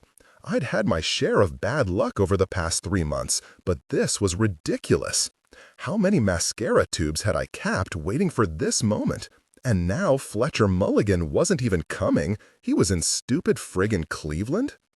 As we walked away from the registration desk, Tack draped a burly arm around my shoulders. The doc says he likes your game, Will. I don't know much about computers, but I'd call that conversation a good sign. It's not, I said. Mary and I had designed the impossible fortress for the king of video games, not some smug, suntanned corporate executive who didn't even know Fletcher's name. There's no way I'll win. Win, lose, who cares? Mom asked. It's 1987, and Robert Redford still hasn't won an Oscar. Do you think he lets that get him down? Ever since she started dating Tack, my mother saw the bright side of everything. There was nothing else to do except walk the aisles of the gymnasium. But even this was a disappointment, because the vendors were giving away discs, supplies, and other accessories, and every freebie was a reminder of what I'd lost. My mother insisted I take something, so I accepted a small plastic keychain molded in the shape of a compact PC. I knew it was the only computer I'd bring home that night. Eventually, Mom and Tack peeled off to an aisle of colleges offering programs in computer science, and I walked toward the coin-op arcade games, looking for Alf and Clark. Some kids were playing Miss Pac-Man and Rolling Thunder, but the biggest crowd had formed around the Gauntlet machine, a game that allowed up to 4 players to compete simultaneously. I assumed a team of players had reached some unprecedented level, and I pushed through the crowd to get a better look. I found myself squeezing past a large man dressed in a white shirt and black tie. Sorry, I said. Uh-huh, Zelinsky grunted. I did a double take. He was dressed in his usual work clothes, like he'd come straight from the store. My face must have said, "What the hell are you doing here?" because he shook his head slowly.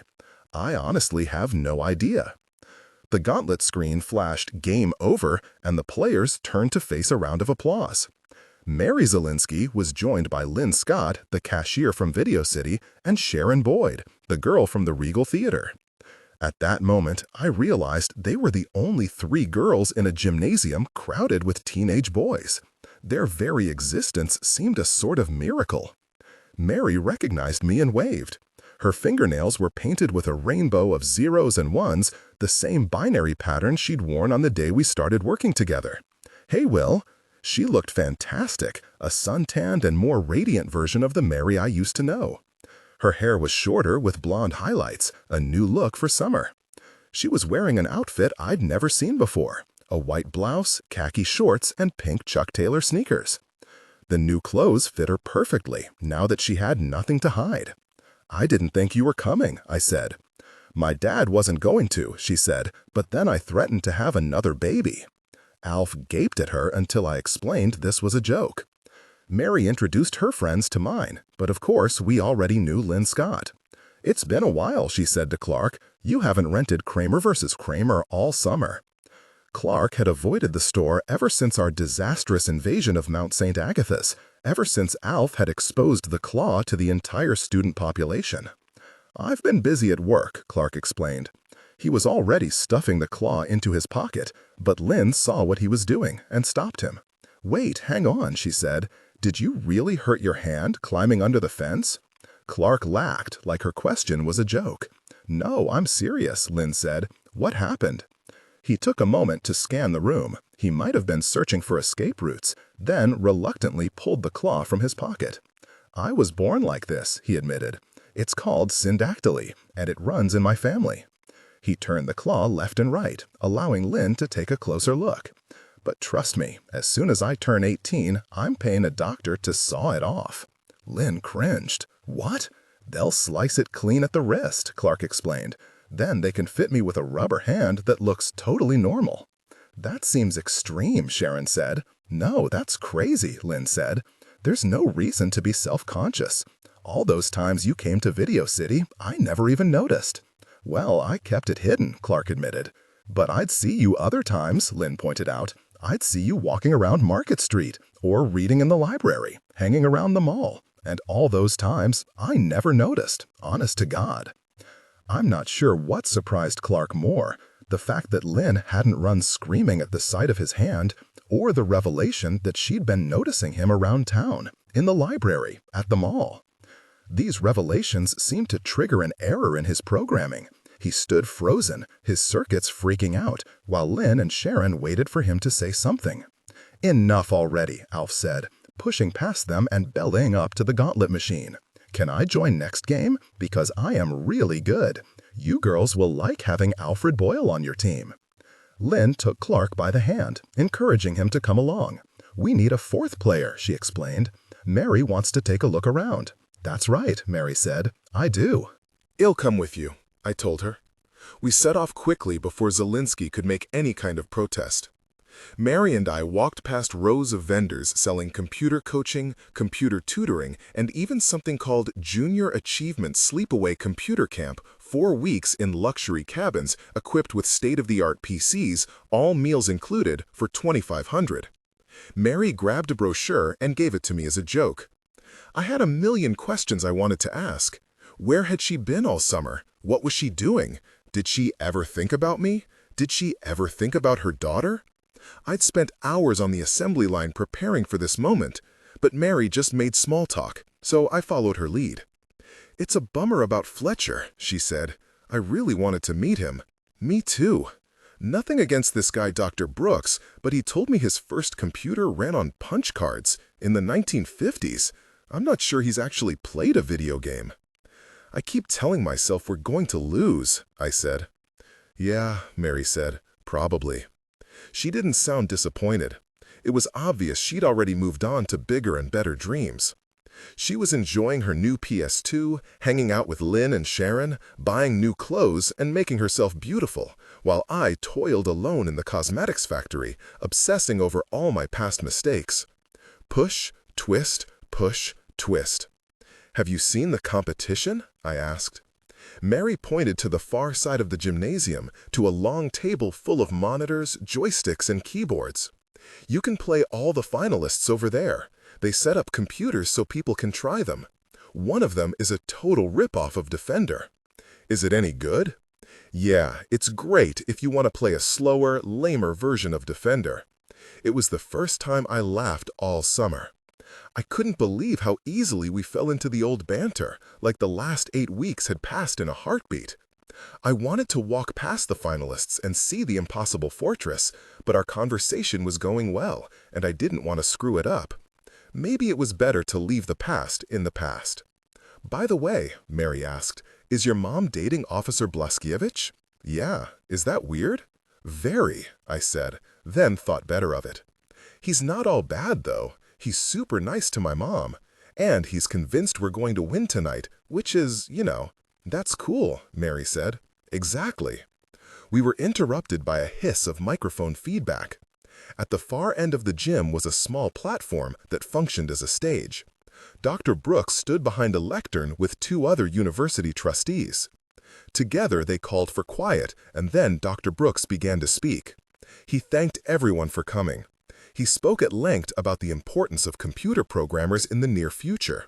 He predicted that one day soon, everyone would have computers in their homes. He promised that people would carry computers in their pockets and even wear computers on their bodies. "Imagine a computer no bigger than a candy bar," he exclaimed, and we laughed at the absurdity of his predictions. They were all straight out of the Jetsons. Finally, he turned his attention to the main event, the winner of the Game of the Year contest. I want to be clear about something. All 5 of the finalists have terrific code. They're very well programmed. But most are variations on popular arcade games like Space Invaders. Only one game tonight aspired to be truly daring, truly original. Mary shot a hopeful glance at me, and I knew what she was thinking. Maybe Dr. Brooks was a better judge than we realized. After all, what could be more daring and original than the impossible fortress? Dr. Brooks cleared his throat, looked down at his index cards, and continued. Tonight's winner is no simple arcade game. It offers a different, more sophisticated kind of fun, with strong graphics and exceptionally catchy music. And it's artfully programmed in a mix of basic and machine language to minimize the lag time in computer calculations. Please join me in congratulating this year's first prize winner, Zhang Hu, for his extraordinary game, 5-Card Poker. The wall above the platform filled with a screenshot from the winning game, 5 playing cards on a plain green background. Everyone around me was applauding, but I was too stunned to clap my hands. Dr. Brooks continued, "Yes, it's impressive when a programmer animates spaceships and monsters and moves them across a screen. But what Zhang Hu has done is even more remarkable. His poker simulation is powered by a complex artificial intelligence that can outwit human opponents in 35% of the games I played. It's very well done, and I'm confident it demonstrates a bright future in computer programming. Congratulations, Zhang Hu." Zhang Hu came to the stage, a short, terrified-looking boy who couldn't be older than 12. He made a short but gracious acceptance speech, thanking his parents and all of his teachers at Millstone Prep for their patience and support. There was another round of polite applause, and then Zhang Hu's father helped him carry the enormous IBM PS2 off the stage. "Wow," Mary said. "Yeah, we just lost to a 9-year-old? I think so." I'm not going to lie, I was disappointed. Losing to a terrific game like Choplifter or Space Taxi would be understandable, but a 5-card poker simulation? To make matters worse, we didn't even collect our $50 savings bond. Amid all the excitement, the faculty seemed to forget about them. Mary and I asked 3 different adults about prizes for runners-up, but no one seemed to know what we were talking about. My mother walked over, followed by Tak and Zelinsky, and gave us hugs. "I'm sorry, kids. You guys gave it a good try. You guys should be really proud of yourselves." "I think it's bullshit," Tak said, and he seemed genuinely outraged. "If I want to play poker, why do I need a $4,000 computer?" He put this question to Zelinsky, who just shrugged. "We should go," Zelinsky told Mary. "It's not over yet," she said. "You said we could stay for the whole thing." Zelinsky nodded at the stage, where a custodian was already unplugging a microphone and dismantling the podium. "They're wrapping up. Where's your friends?" Mary looked around the gym, but there was no sign of Lynn or Sharon anywhere. I hoped they would stay lost. I wasn't ready for the night to be over. There was nothing left after tonight, nothing but thousands of mascara tubes in a never-ending stream. I didn't know how I'd find the strength to wake up in the morning. "Let's go," Zelinsky said. "It's late." Out of nowhere, Clark pushed his way through the crowd. "You guys have to come with me," he said, gesturing not just to me and Mary, but Mom and Tak and Zelinsky as well. "You all need to see this." Clark led us across the gym to a section designated with a banner as Finalists Row. There were 2 long tables full of computers, and the machines were set to play any of the top 5 contest entries. We could hear the familiar music before we even reached the tables, before we saw that every machine, every single machine, was playing the impossible fortress. Kids and adults were crowded around the screens, gesturing frantically and arguing about tactics and strategy. Even more people were lined up behind them, waiting to take turns. One guy succeeded in rescuing the princess, and he danced to the game's victory theme while his friends showered him with high fives. "Holy crap," Mary said. "People love it," Clark said. "Look at them." "No," Mary said, "I don't mean that." She put a hand on my shoulder, turning me slightly so I could see what she saw. Standing behind Finalists Row was a silver-haired man in a purple sports coat and black jeans. He was watching the players carefully, observing how they reacted to the game. I recognized him immediately, of course, the way anyone else might notice if Ronald Reagan walked into a room. "You're Fletcher Mulligan," Mary said. "You made it." He gave a little bow. Better late than never. We left LA 9 hours ago, but Mother Nature was determined to thwart us. He was accompanied by 2 younger men and a younger woman, his entourage from digital artists. They looked like teenagers themselves, older than me and Mary, but not by much. Fletcher pointed to the screen. "I'm getting a real kick out of this one," he said. "Look at the animation on those sprites, and the music. Such a clever use of the SID chip, don't you think?" I was too terrified to answer. I couldn't believe this was really happening. Mary elbowed me in the side. "We made this," I said. "Me and Mary. This is our game. Are you kidding?" Fletcher looked us up and down. "But you guys are just kids. What are you, 14? Did your teachers help you?" Mary laughed. "Definitely not." One of the players restarted the game, and the title screen popped up. Fletcher leaned closer to the monitor, squinting to read the credits. "What's Radical Planet?" Zelinsky, Mom, and Tack had wandered up behind us, and everyone was waiting for me to answer the question, "What's Radical Planet?" I thought back to the night in the store when we coined the name. It seemed like a million years ago. "It's our company," Mary said. "Will oversees the games, and I handle the music, but we both do a little of everything." "Who handles your sales?" "We don't have a publisher yet," Mary said. "We just want to make good stuff and worry about distribution later." "Exactly, exactly." Fletcher turned to his entourage and asked Mary to repeat herself, like she'd just summarized the meaning of life. "This is what I keep saying. Nothing ships before it's ready. Just ask Atari. They learned their lesson with that dreadful E.T. game." Fletcher's companions laughed politely, while our parents looked on, confused, trying to grasp what extraterrestrials had to do with anything. "Do you guys have business cards?" Fletcher asked. I nearly said no, but again, Mary was way ahead of me. "We forgot them." "How can I follow up with you?" Mary wrote the address of her father's store on a slip of paper, along with the phone number. "We have an office in Wetbridge, across the street from the train station. It's a really nice setup." Mr. Zelinsky cleared his throat. "And newly renovated," he said dryly. "All new lights and shelving." Fletcher gave us business cards. They were embossed with the famous digital artist's logo, the image stamped on the boxes of all my favorite games. "I want to keep this conversation going, understand? Stay in touch with me."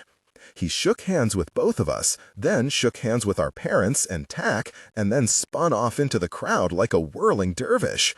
As soon as he left, Mary and I exploded with nervous laughter. "Did you hear what he said about the animation?" she asked. "Did you hear Fletcher Mulligan complimenting the animation in our game?" We marveled over the business cards like they were made of gold. They were way better than any trophy, certainly better than any $50 savings bond. Mary pushed the card in her father's face. She was practically jumping up and down. "Dad, that's the guy I was telling you about. He's like the Willy Wonka of video games. Did you hear what he said about the SID chip?" "Calm down," Zelinsky said. "What's a SID chip?" Mary's eyes went wide. "Oh my God, he's coming back." "Who's coming back?" I asked. "Behind you," she whispered. "Fletcher Mulligan's coming back." And the Willy Wonka of video games strolled up like we were old friends, like we'd known each other forever. "I forgot to ask," he said. "What's next?" "Next?" Mary asked. "What's the next game?" Fletcher asked. "What are you guys working on?" I froze. We all froze. I didn't know what to say. I didn't want to ruin anything. Even Fletcher seemed to understand he had asked a delicate question. "You are working on a new game, right?" Mary took a deep breath, like she was getting ready to blow out some candles. "It'll be ready in a month?" "Perfect," Fletcher said. "It's good?" "You'll love it," Mary promised. "It's way better than the Impossible Fortress. Better graphics, better music, faster gameplay. It's probably the best thing Will and I have ever made." Fletcher nodded, like this was the answer he'd been expecting all along. "Then I want to see it as soon as you're finished," he said. "My address is on the card. I'll be waiting, okay?" We all shook hands again, and he vanished into the crowd. Mary and I stared after him, dumbfounded. "1 month?" I asked. "I'm sorry," she said. "I panicked." 1 month to build a whole game from scratch? There's no way. It's impossible. That's what you said about machine language, but we figured it out. We could do it again. It's different now. I don't even have a computer. Mary looked hopefully to her father, and Zelensky looked hopefully to the rafters of the gymnasium, as if the perfect excuse might be written on the ceiling. "Come on, Sal," Tack said. "Fine," Zelensky said. "You can use the showroom, but this doesn't change anything." He pointed a finger at me. "I still want you out by 7. And just like that, we were back in business.